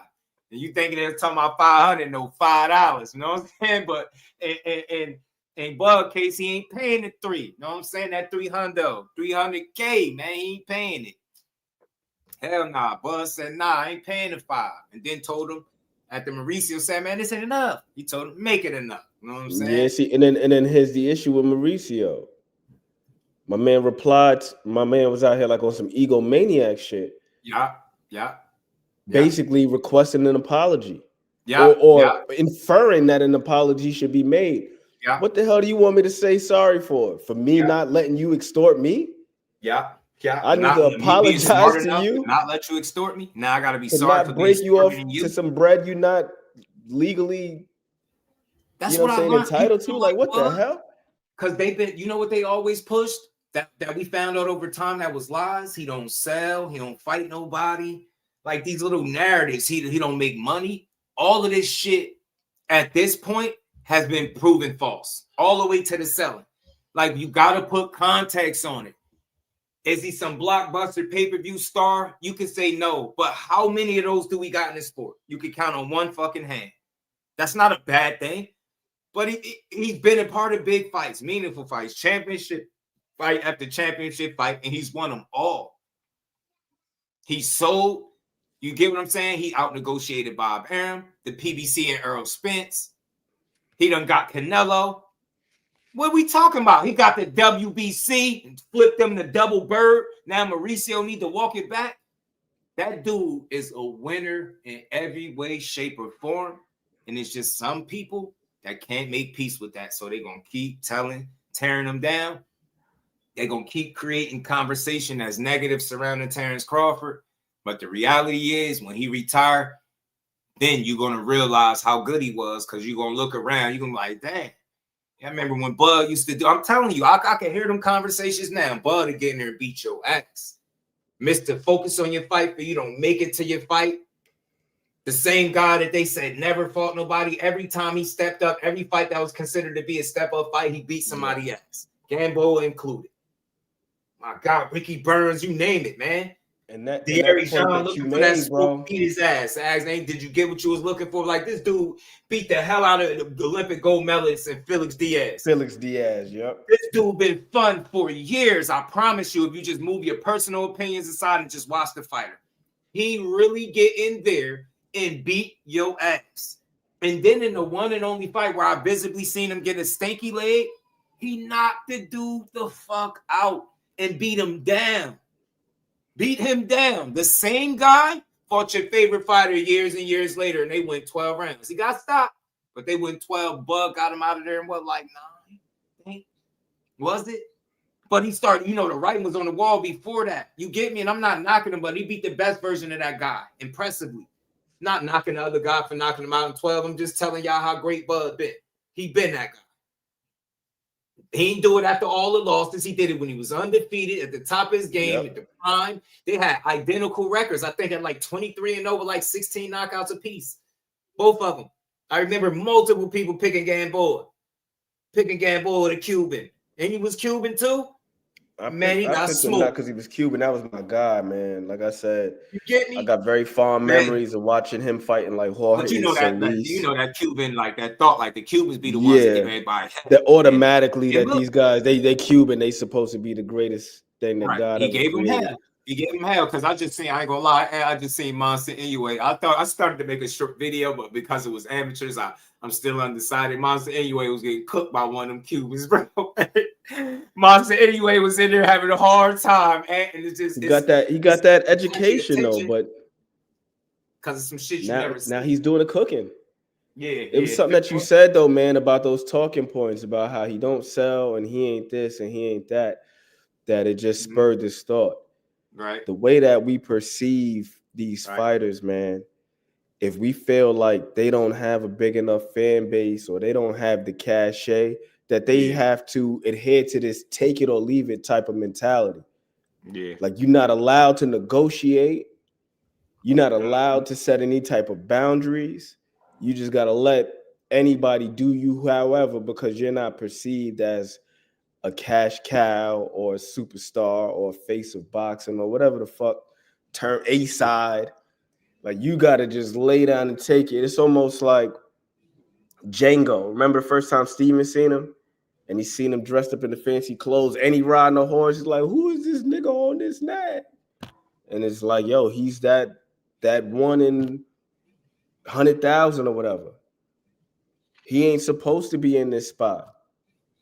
Hell, you mentioned Ricky Burns. You go back and watch the press conference from Ricky Burns. They was booing the shit out of Bud. Yeah, they was. And that's the reason why when he's asked about, you know, his favorite wins, he looks back on that moment with fondness because he wasn't supposed to be doing what he was doing to Ricky Burns. Right. That shit wasn't supposed to go like that. He was cooking his ass. But now we look at that. We look at it. We look at who Bud is now and where Ricky Burns is. Mm-hmm. But once again, we got to look at that fight within context. Where was he at? Burns was a champion, and the man was doing pretty damn good for himself. Mm-hmm. And Bud was still there was question marks. Because people didn't, you know what I'm saying? Bro. The man talked about how his own manager, Cameron Duncan, had question marks about him. He ain't even want him sparring with Tim Bradley. Oh man, I got a dope funny story about that. See, that's why when my guy up here is always a dope build. Man, I hope I got it in the joint because I had something for that too. I had some for it, man. Like you ain't no. Tim told me he was like, you ain't no fucking sparring partner. He was like, you're a fucking world champ. I looked at him. He was like, dog. He was like, man, you fucking cold. I was a unified 140-pound champion. You're a bad man. I was a bad dude. I was. And he came in. He was quiet, by himself. No coach, no trainer, just by himself. Warmed up by himself. And as soon as the first punches were thrown, boom, boom. He made me miss, and I was like, okay, all right, what does this guy know? And then boom, out of nowhere, he set me up. At that point, I knew, I was like, this guy is different. And so I raised the intensity, thinking that he would fold up. Tried to break him. He raised this intensity. And as I kept rising, he kept rising. I was just like, wow, this guy is phenomenal. Then I found out that this guy's a right-hander, that he's not naturally left-handed. And he boxed me left-handed the whole time. Man, and you boxed him left-handed the whole time. That was just some of like the backstory of a Dan Bud Crawford. Different kind of dude, different kind of fighter, bro. It's refreshing as a true fan of the sport to see him getting his just due. Cameron Duncan did not want him in there with Tim Bradley at the time because he felt like Bud was too small and Tim was going to beat him up. So then Bomac told Bud, hey, yo, tell him. Well, Bomac told Cameron Duncan, RIP, if my guy goes in there and he gets cooked, just send him back home. And what ended up happening, he ended up staying for the whole damn camp. Right. And Bradley was like, Bud was in there cooking his ass. And he was a unified champion at the time. Right. So this is not a guy who, based on where he is now, he wasn't supposed to be there then. It's easy to look at him now and be like, oh, it's a no-brainer. Right. Never mind. Didn't feel that way about him at the time. Shit. Never mind the shot in the head shit. He really playing. He really been on borrowed time all this time. That dude took his situation and really ran with it, bro. He made the absolute most out of his situation, bro. Everybody didn't feel that way about him. Like, oh, he's just special. He about to be a Hall of Famer. Like, no, regular ass dude. And he was just kept stepping up, kept proving himself. Even in certain fights that people didn't feel so, like that Jerry John fight. Remember Jerry John, that fight that he had with him, that was supposed to be like a segue to like the Pacquiao fight. See what I mean? Y'all don't know what I go through, bro. I got somebody actively arguing with me. See what I mean about super fans? This man is nowhere near fighting anybody, but they'll continue to argue with you about who he wants to fight.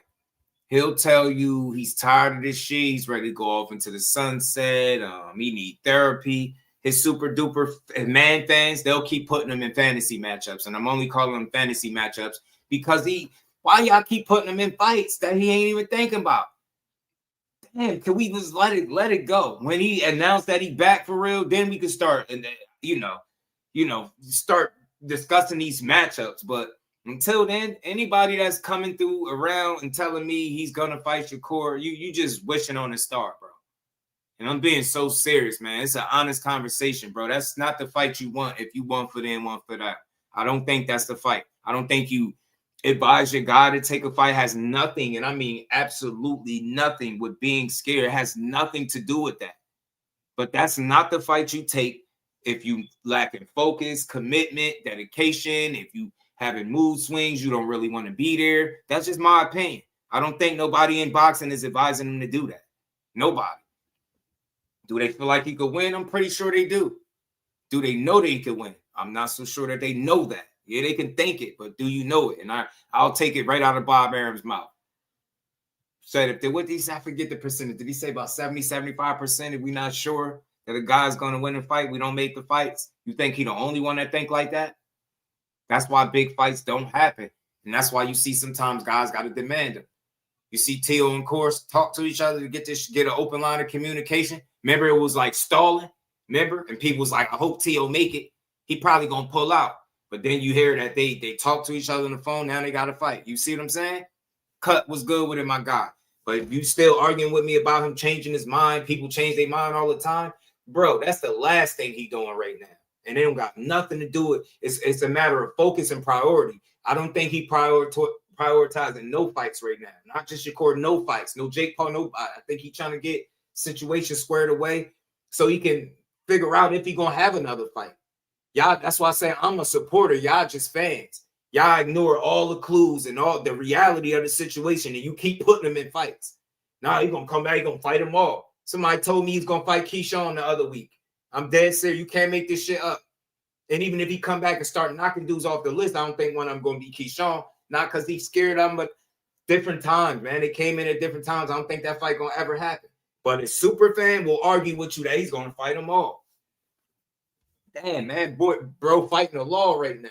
Fighting charges and or accusations. That's what he fighting. Fighting for, a fair shake, declare his name. That's what he fighting for. That's his fight right now. He ain't fighting nobody. That's how unrealistic y'all are. Dudes got real shit going on that's bigger than boxing, obviously. But them type of accusations looming. You ain't think about fighting nobody. You ain't got to please nobody but you. Get your mind right. Get your situation right. And I hope we get to see him back because I'm a supporter. I want to see him knock some of the people off the list or attempt to knock the guys off the list. I hope so. But, man, to argue with somebody about it at this point is weird. I don't have anything to assume anything else. That's what he on. He gonna be on ice for a little bit. Or better yet, he gonna be he ain't coming back till his knee get better. Then he fighting Pitbull, right? You don't even know what to believe. Like, is he playing? Is he trolling? Dude say, fuck y'all. Y'all tell me he trolling. Then he say he ain't fighting somebody. Y'all tell me he just saying that. He gonna change his mind again. I'm like, damn, y'all mind readers. Y'all must. I never knew what it was like to be able to read a fighter mind. That somebody that I never knew, met, nothing. Like, damn, y'all know what this man thinking? Shit.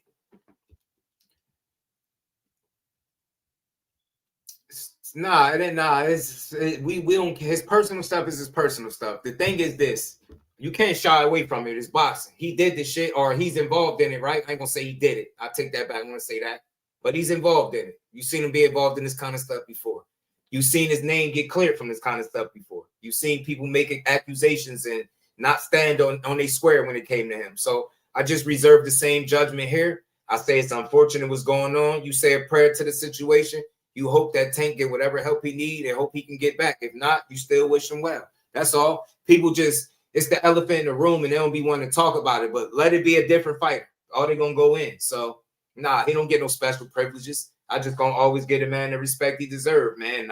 I truly wish he'd get to a space where he ignore the positivity and respond to the people that rock with him. But me considering how he probably wired, that's probably what like the fire. Because to add to my own point, you see how you look uninterested in the Lamont Roach press conference, and then people start talking shit. He got animated as hell. He got lit up. I was just watching that again the other day. So that shit like lit a fire under him. So maybe he thrives off negativity. I don't know. I just be wishing these dudes the best inside and outside the ring because I ain't no hater.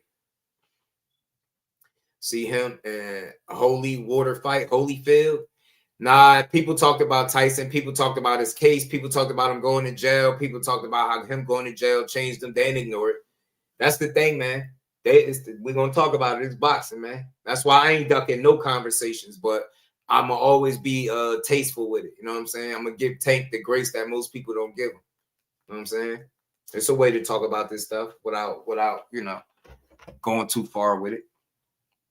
Yeah, that man sitting down with Barbara Walters and shit. Like, you know what I'm saying? Like, I know how not to do it. I know how not to go too far, overanalyze and make him out to be worse than he is. Like, I've always maintained, tighten up, Tank, make better decisions because you're a walking meal ticket. At least that's how some people gonna look at you. And that's just considering that it's people that know that you're you know, a big star in the sport of boxing and you got money. Just like he said, if it wasn't truth to it, he said, man, he went to court. They tried to get him for some thousands of dollars just because they know he got it. It was charging for, I forgot the X amount of money it was. And then one of the fans said to him, you act like you ain't got it. He said, so just because I got it, they supposed to just unfairly, like, basically charge me money just because they know I got it? Like, what kind of sense do that make? So he's went through those things before. So with him, you just got to consider things on the table. It could be true. It could be bullshit because we've seen it be bullshit before. That's all. And you just leave it there. You don't got to over talk it. Talk about what's out there. I'm not going to be sensitive, man. Tyson told somebody, I will F you till you love me. That's what he said. I ain't the man. No, you think people was biting their tongue talking about that shit? That shit still get brought up to this day. Mike Tyson got in the ring and said spinal. You know what I'm saying? Like, bro, like, you get me? Mike Tyson was my favorite fighter, heavyweight. He did way more. He wilded out, had fights. He bit ears, all type of shit. I'm not saying none of that stuff is cool, but he exposed me to something different. So I guess it prepared me for some of this shit that these guys do be like. It ain't nothing. Because Tyson was on something different, bro. Like, bro gave zero fucks. Zero. Like, he didn't give a good damn about nothing. But making sure that you knew he didn't care about you and he would pulverize you. That's all he cared about. So I get what you're saying, but we always got to know how to be tasteful, right? People be expecting you to want to ignore it when it's a certain fighter and it makes them uncomfortable because they have to hold their guy accountable. But I don't see them get that same grace. They didn't get at the Lamont Roach. They didn't get at to the Shakur Stevensons, the Bud Crawford. For some people, they don't get at to the Clarissa Shields of the world. They don't give none of these people any grace for anything they do. They just tear them down. And then when it comes to their favor, they're like, oh, well, we shouldn't talk about that. Nah, we're going to talk about it.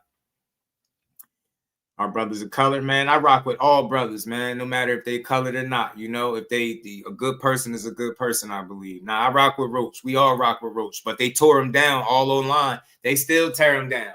They justifying his draw with the last draw. You know what I'm saying? Like, he ain't just get 2 wins. He 2-0 against PBC, and they don't want to say it. It hurts them to say that. At least that's my opinion. So it's all good, man. At the end of the day, stuff happens. Wish nothing but the best for Tank and his whole entire situation. He a dog. I'm going to always respect him as one. I just hope everybody get allowed to get the fights that they want next, man. We got some good boxing Saturday. The Reaper Roach, keep your head up. He said he'd be back. He said he bringing his gun to the stick up next time. You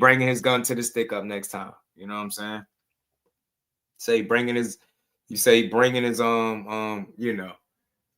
Nah, it's crazy. They talking about the hypocrisy of Shakur, but not the super fans. That man got a fight lined up, bro. There's nothing he's saying at all matter more than what fight he lined up. They act like it's a way for him to just fight him right now.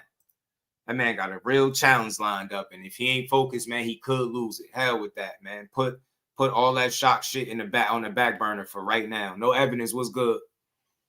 Told you they couldn't say Cam and Mace was a real boxing fan. You couldn't say Mason Cam was a real boxing fan. Why you think that? Nah, I do think. Look, they busy guys. I'll say this, so they're not watching the sport like we are. Because many times I heard them interview people, and what I'm saying is, if you watch boxing like a diehard, certain questions you don't ask. Like, forget who it was. He just had up there. They didn't even know what weight he was at. It's just little stuff. It's not big, but it's little stuff. Like, if you know, you know. Them dudes busy. I think they watching other sports. They ain't sitting there like watching boxing the way we do. That's why they be asking like certain questions that I feel like if you following it, you would know. Not just a content creator, somebody that's just following it. They put into the sport now. I mean, look, good. Just keep putting into the sport. I don't dislike Cam and Mace. I want to be clear. I don't have nothing bad to say. It is, shout out to it is what it is, man. Tank say, oh yeah, that's what lastly, and before we get out of there, that's what he said. He'll pull up to the show and slap Mace, beat up Mace or something like that, he said. And I know they're gonna respond in due time, but shout out to Tank, man. He's a little angry dude. He got an attitude problem. He need anger management. You know what I'm saying? Tank need anger management. We still rock with him though. I thought fighting, thought he was gonna win. Cam loves attention, but I support him. Yeah, they love the limelight. You gotta think, it was rappers once upon a time where, he was a big deal. You know what I'm saying? Where people crave to see them. So, yeah, but shout out to them. You felt like he lost his last fight. They're gonna win. Who lost their last fight? I don't know, man. But shout out to Cam and Mace, though, man. Tank has a chip on his shoulder. He still feel like he got a point to prove. I hope that's true. Raphael, I hope that's true. If that's true, I think we'll still see some fights from him. And I think it'll end up being fights we wanted to see. Mace freaky ass, say pause for anything. Yeah, I'm not from the pause community. I respect it from them because I feel like they made it a thing. They made saying pause a thing. I really do feel like Mason Cam, and they popularized it with the show. Mr. Holmes, what it do? They're lining up Tank and Pitbull. We're going to talk about that tomorrow, man. We're going to change the title up. We're going to talk about that a little bit more. We're going to explore that. I mentioned it briefly about him saying it, but we're going to really have the tweet up. We're going to pull it up. We're going to see if he really, we're going to talk about that. But that'll be nasty work, and that'll make all the sense why they made that a draw if he actually does fight Pitbull. So, I don't know, but certain stuff, I don't know. I don't even know why he said it, but he said something about his knee get better. And his fans told me they trolling. Shock is okay. He ain't record though. Yeah, Mr. Holmes, look, I love Shock energy. Loved his win. He impressed me. Best win in his career. Best performance of his career against the best name. Keep calling out Shakur. Keep applying pressure. You know what I'm saying? Until you get your man in the ring. You know what I mean? But you're gonna have to work because Corey ain't thinking about him. He like, man, go fight Ray Ford. And truth be told, just to keep it consistent, the same energy Corey giving. Do I really want to hear him say, oh, fight Ray Ford? No, but I know why he's saying it. But I know why he's saying it, though. You know what I'm saying? You're going to have to move your ass, get your ass to 35, position yourself, and press that button. And Corey fight you. That's what I believe. So, but I just don't see. I just don't see it. And if he beat him, I don't see people saying, they're going to find something to say. Every single win, all 24, the ones that's notable, for sure, they'll never give him his credit for it. Roach, T.O., Shock, etc. They all good. We support them all. The Tony, T.O., and Shock. Shakur beat T.O. I don't know. January 31st, man. I would love to see Shock or Lamont Roach or any of these fights.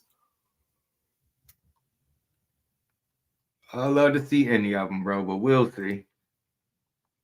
I was over here perusing Twitter. Mm-hmm. Did y'all hear about Jermaine Ortiz being a possibility? Did you see that? You said what? Jermaine Ortiz, Richard Hitchens being a possibility for January 31st. Oh, word? Yep. I had seen. Jermaine Ortiz responded. He don't want to lose again. Now I'm over here about to watch the gym. They fought in the amateurs. I'm about to watch that. Okay. Nah, I didn't catch that, but I caught this, and I know you caught it. This caught my attention. It's funny, this dude, I talked to this guy, bro, and he don't know what I got on my show, what I'm gonna talk about, but he every single time he up here, he bring up shit that I'm gonna talk about. So you brought up Hitchens, and this what threw me off. Right? What was your reaction to Frank's knockout?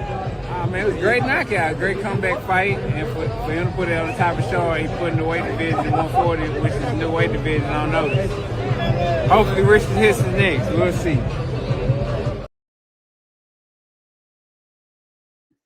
Yeah, I'm hoping. I said, oh, I meant to make a short video. I'll do it later. Richardson Hitchens next, man. Wait, see. I said, oh, Big Fish putting his man back in position. Frank Martin. Ever since you turned down that fight with Core because you wanted that little umph, I've always respected you. Never called you a duck.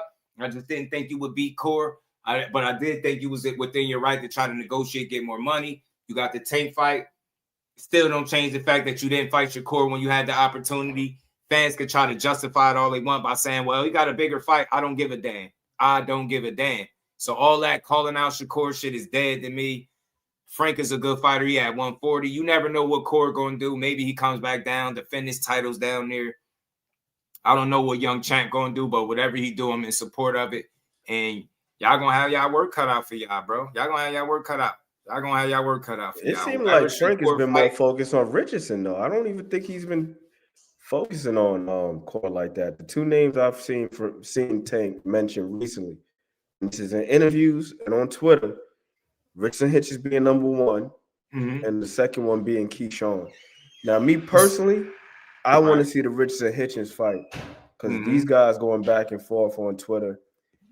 And Richardson Hitchens, man, he proved me wrong with the Parrow fight. I thought he was going to be a little bit overwhelmed, right? I knew he was good. He thugged it out. Got it done. So kudos to him. But he's been talking a little greasy since the damn George Kambosos fight. He has. He found his tongue. He found his voice. And I ain't even mad at him talking his shit. Go out there, talk your shit. Yeah, he found his voice.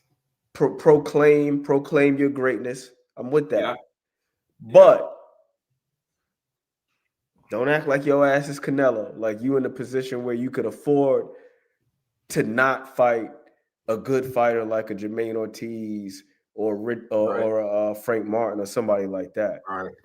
Like you're not Canelo yet.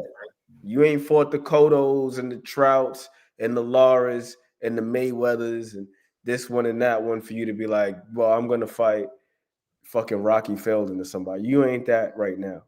So go out there and keep being great because he is great, man. He's great, man. So I want to see him fight that fight in particular because these dudes, they've been talking spicy. He's saying he could whoop him. If you saying you could whoop him, you don't got an opponent for the 31st.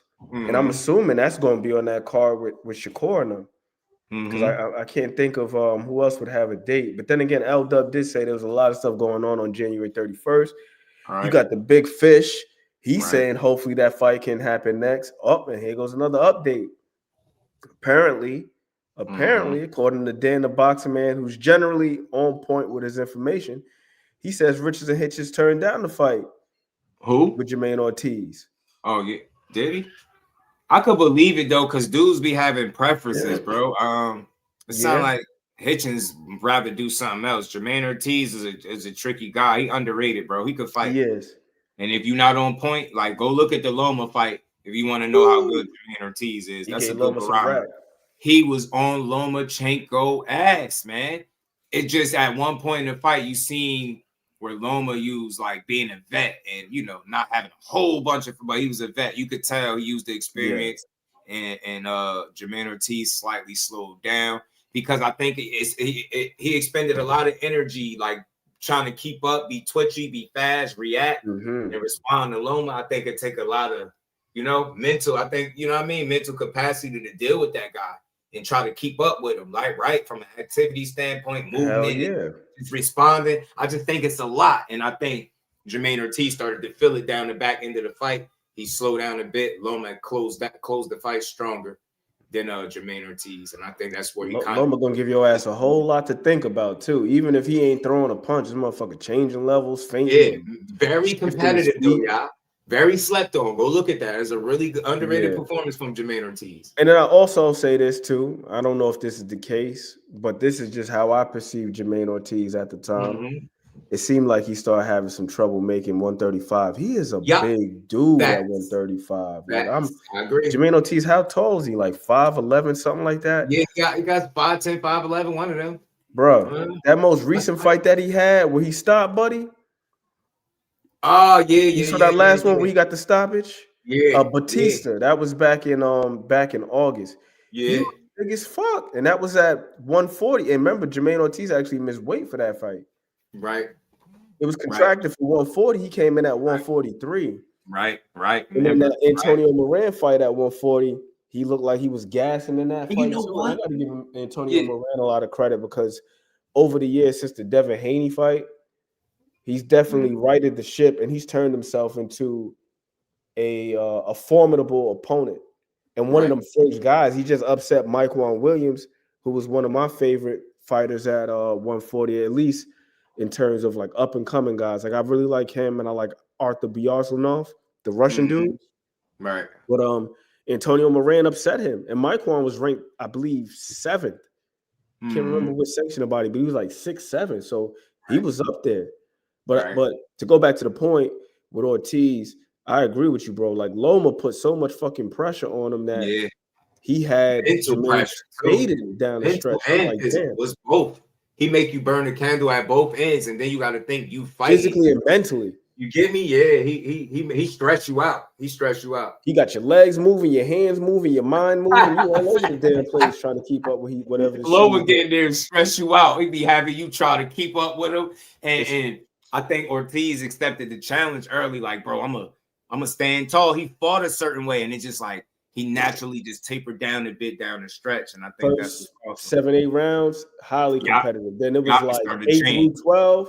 Loma was like doing whatever the hell he wanted to do, and it wasn't because Ortiz didn't have the skill. He just didn't have the wherewithal to keep up. What he was doing. Couldn't sustain the pace that he set early. Well, some of what he wanted to do, along with trying to keep up with Loma, I think, burning the candle at both ends. Like by the time you hit halfway, definitely round 7, it's a noticeable drop off, and Loma start to come on strong a bit more. Shout out to Mike Kirkland, man. Appreciate you in these YouTube streets for not just shitting on these warriors for nothing. I promise y'all, everybody that's listening to me, I'm never switching up.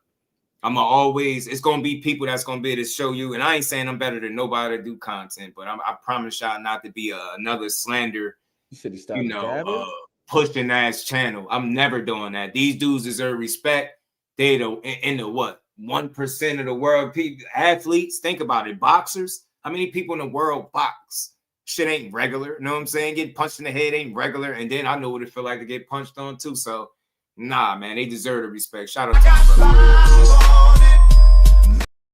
Oh, you said he stopped jabbing. Yeah, I can see that. I got to go back and watch it. But I'm going to take your word for it, Rodney. I'm going to go back. Shout out to Tony, man. First ballot. Loma, first ballot, I believe, bro. First ballot. Because he was the fastest 3-division champion, I think. Something like that. So, but when you get little accolades like that and it's fastest to do it, like, and then you got the amateur fights, you got the 2 gold medals, first ballot.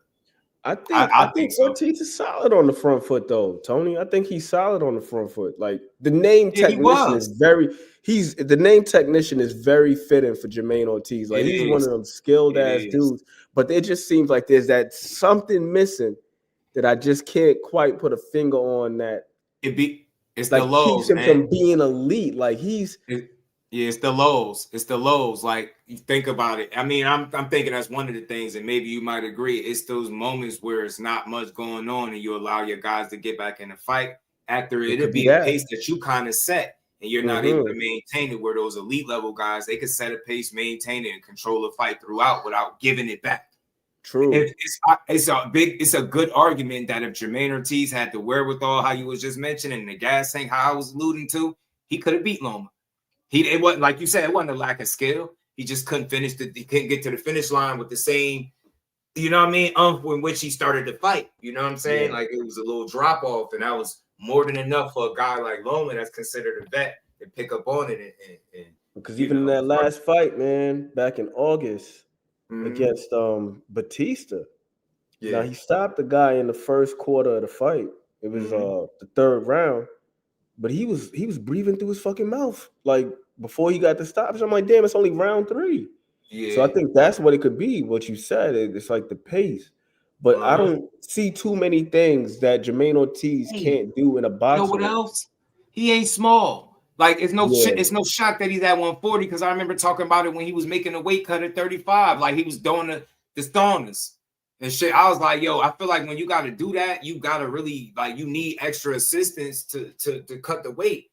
He got some muscle on him, man. I don't know if you see it that way. Jermaine Ortiz, he does, but that's what I'm saying. Like, bro, got some big legs too, man. He does. He got a wide ass frame. That's what I'm saying. Against that dude Batista, and that was a fight that was at 40. He looked massive. He looked like a damn. He like He's got a wide ass back. He do. Got a wide ass back. He got big legs, like you said. Because everybody carry it different. Like for example, Bunny, right? Robert Easter. Robert Easter like 5'11", but he frail as hell. He's like skin and bones. He is skin and bones. Sebastian Fedora 6'5", 6'6", and then when you see him on fight night, he don't really fill out crazy like that. Nah, so that's how you know still he slender, ain't really man. cutting like that. Like a cardboard cutout. Yeah, when he's in the ring, he's one of the few guys that look the same exact way on the scale in the ring. Yeah, a lot of these guys when they cut down, you see them, the face look a little bit drawn in because we're not used to seeing without the extra fat deposits on the face and all that.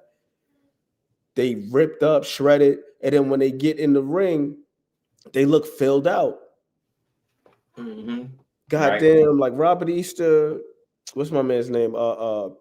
Fedora, like they look the same. But Jermaine Ortiz, to your point, you see him on the weight cuts, cheekbones, sharp enough to cut diamonds, and you see him on fight night, he look like a damn middleweight. Like he's a solid dude. He's not just tall, he got a frame on him. Right. Yeah, man. Loma was nice. Blow up like that. Loma was nice, and I don't think he had. I don't think it was Teo's style that he had a problem with. I know initially watching the fight, I thought he was making an excuse about the shoulder, but you seen after that fight, he was in the hospital. He got some surgery or something done to the shoulder. I think he just waited too long to get started, simply put. And the reason why I was questioning the shoulder, because I'm like, it seems like if you have an injury, right, and you figure you try to fight through that injury early, maybe as the rounds weigh on, maybe you loosen up. That was just my opinion at the time, and I was stuck on that. Like, man, you gonna not use it for all these rounds, and then it's loosened up without you. You get what I'm saying? So I was being real stuck on that point, and I was like, man, maybe I gotta just let it go and say, hey, man, maybe he seen it was getting desperate. The rounds he had to just fight. And then part of that, I think he was worried about the power, man. I think he was worried about the power a little bit early. I think he was very hesitant to get caught by Teo, because remember, this was him at 35 where he was smoking shit, right? So and Teo had the fight with Richard Comey, who would eventually be a shared opponent. And remember, he got him up out of there in 2 rounds. So conventional wisdom would tell you a guy that's getting guys up out of it, like, yo, that Mason Menard knockout was nasty as hell. I think Loma was a little spooked with the power, bro. I think he was figuring it out, and I think when he got comfortable, he at least wanted to gauge it, get a feel for it, and after a certain point, he was like, "F it, I'm gonna just go for it." Yeah, I thought he let too many rounds go while he was doing it, and then the fighter in him just kicked in, and I think he just started fighting back, and he did very well from like round 7. I always say to 11, and gave up to 12. Teo won like rounds 1 through 6. To me, lost rounds 7 through 11 and won that 12. And that's how he won the fight, in my opinion. And I also wouldn't be surprised if he was trying to be very selective early on, too, because he did end up getting surgery directly after the fight. He went into the fight, I think it was like a torn labrum or something like that. So he probably didn't want to go out there and let his hands go too early in the front end and then not be able to do it in the back end. And he was rocking Teo on the back end, remember? Oh, my Lord. I was like, bro. Ding, ding, ding. I started getting nervous. I was like, Teo about to get his shit back, man. Then Teo, but it really took for the 12th. That shit was a nerve. It was a tell of 2 halves. Teo threw like 99 punches in the 12. He was like not trying to give that shit up easy. I got a lot of respect for Teo for that. He was like, nah, I'm gonna seal the deal. Because 6, it felt like Loma started really getting into the groove and being able to defend what T.O. was doing. He started taking the jab away from T.O. And then 7 through 11, he was just putting hands on him. I was like, what the hell? And then the 12th, T.O. just like turned it up, sealed the deal, had enough rounds banked early on. He had 1 through 5 swept for sure. I felt like 6 was a swing round, could have went either way. I had 7 through 11 just straight Loma, and then T.O. in the 12th. Right. Man, that was a damn good fight. But, man, now he's going to have all he can handle against the Brick City native, man. I can't wait to see it. And like I said, I'm going to reserve some judgment on the Oshaquie conversation until it becomes more of a thing. But I'm comfortable knowing that this man ain't turned down no actual fight that came across his desk since he's been a professional. Unless somebody got information that I'm not privy to, let me know and I'll retract my statement. But I don't think Corey's ever been about turning down no smoke. I can't say he don't respect shot, but I think his mind is somewhere else. And I don't think he's going to run. I don't think that's why he's going to 140. I don't think that's why he's trying to fight T.O. I think he just want a name that the people going to respect if he beat. And once he get a chance to actually get through that fight, especially if he win it, then he could reassess this whole Oshaquie Foster thing. If he's at 135 and Oshaquie Foster is there knocking at the door, I don't see no reason why he won't fight. So shout out to everybody. I appreciate the love, appreciate the support. Another dope build, me, my brother, and everybody that came to rock out. We were streaming on both streams, y'all, so we got over 100 likes combined. Likes, all the support. We just gonna keep rocking, man. Another dope bid, almost 4.5 hours without one fighter getting slandered. If you like to hear boxers get their just due, if you like fair, balanced boxing conversation, this is your one-stop shop. Keep rocking with your boy, and we gonna keep building, man. I knew Teal is how he really is. I pulled Faloma today, yeah, right. The way he was acting, right. You know what I'm saying? True slick boxer, yeah, nah. Loma's a slick boxer, Tony. He's a slick boxer, but he can be aggressive. He knows how to get on the front foot and apply pressure, right? He knows when he need to go through the gears and put pressure on you. And Loma do it with angles being in your face and making you have to keep up with him. He did it to Jermaine Ortiz, and it started to wear Jermaine Ortiz down the stretch. You know what I'm saying? Shakur, I think he has to get stopped. Pena, hey, Mike, you got to stop him. You got to frustrate him. You got to neutralize. You got to be able to crack the code of the defense. If you can consistently get a glove on him, then maybe you got something. You could push him back, rattle his confidence, hit him with something, and make him, maybe keep his hands at home. Then I think you beat him. But I think as long as Shakur is operating at 100% capacity in a boxing match, I think he has a really, really great chance at beating you. And I think you gotta stop him. I think, or hurt him. And make him keep his hands at home where he not winning rounds how he do. You know what I'm saying? It can happen, but it's going to take a special fighter. Haney beats Boots at 54. Brian Norman said, yeah, I know, Brian. Yeah, I don't think that way. Trust it, MC. Tank lands more accurately. Oh, you talking about Tank and Roach? Shakur, one of the most accurate fighters in boxing. He was dealt a draw. Oh, you talking about that Tank fight? Look, I think you was the one in the comments talking about Tank and Roach, right? Roach won the fight for me because Tank is the popular guy. He's the cash cow. PBC is his promotion. That's him. Their best interest is to look out for him, not Lamont Roach. So if you think if the more popular guy on his promotion gets a draw, what do you think really happened there? You get what I'm trying to say? At the top of the sport where Tank is operating at, it's a business. It's not a sport. It's really not a sport as much as it is a business, bro. I really need you to understand that. Tank is a business. Why do you think him being a business heavily impacted and weighed in the people that he fight or didn't fight? It wasn't about him being scared and them ducking and them not willing to challenge himself. They understood that they broke the mold with Tank and they was able to make, break records and do really great gate numbers and pay-per-view numbers and stuff like that without fighting the most dangerous contemporaries or opponents or opposition, however you want to call it. So what they did was they continued to maximize the bag. If you are in the sport, and this is where I understand it. Me, the fight fan, I'm like, BS, man. Put them in there with them dogs, the best fighting the best, the Shakurs, the T.O.s, the Devin Haney's, all that, right? But the content creator, the real man that tries to understand boxing, if you have a business and you have, you know, a fighter in the business of boxing that you know you can make money off, how do you ensure longevity in that fighter's career? And if you know that you can put him, no matter who he fight, his numbers are going to do well. He more than likely going to win. People going to show up. It's going to be a knockout. You keep that train rolling for as long as possible. It has zero to do with being scared. And I think mostly everything to do with making money for not only your fighter that you should be looking out for and yourself. People want to make money. And as long as he's continuing to win, fight, make money, they make money off of him. And I think that heavily played in a factor into who he fought and who he didn't fight. A lot of people will tell you he's scared of this one or ducking that one. I'm not a fool. He ain't scared. He chose boxing, you know what I mean, for a living. He'll fight any of these dudes, you know what I mean, under the circumstances. But I think it's about prioritizing and focus and what you deem the right move at the next time. You know what I'm saying? At that time. Big Keep, what it do, homie? Blesses, my guy. Nobody's scared of nobody. You know what I'm saying? To me, hair grease, what it do? Shout out to Devin Haney, man. He fought a hell of a fight November 22nd against Brian Norman Jr. And we appreciate him for it. We rock with Devin Haney for sure over here. You know what I'm saying? He lived to fight another day. But if he get in the ring with Corey Stevenson, he going down, boy.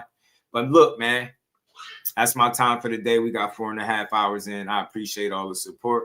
If you didn't hit the like button, make sure you do. Hype the lives, share the lives, hype the videos. There's a bunch of short videos out. Go watch them. Go tell me what you think. Support the grind, and I will continue to grind for y'all, man. Another dope building the books, man. Good Monday to everybody. Y'all enjoy the rest of this day, and I'll see all of y'all tomorrow.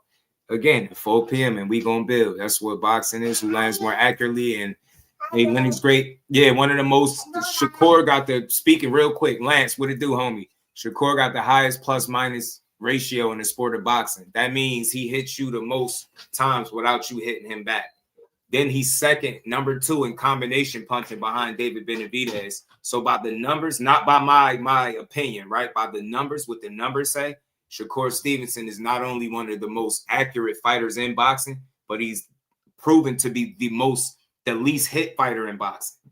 And I think his brain is his strongest asset, attribute. Then I think his eyes, reflexes, and all that other stuff follow. So his special talent. I think he's going to continue to prove it. January 31st, I hope I see some of y'all in the building. If I make it there, if not, then we'll call the fights and we're going to have fun. But I'm planning on making it there.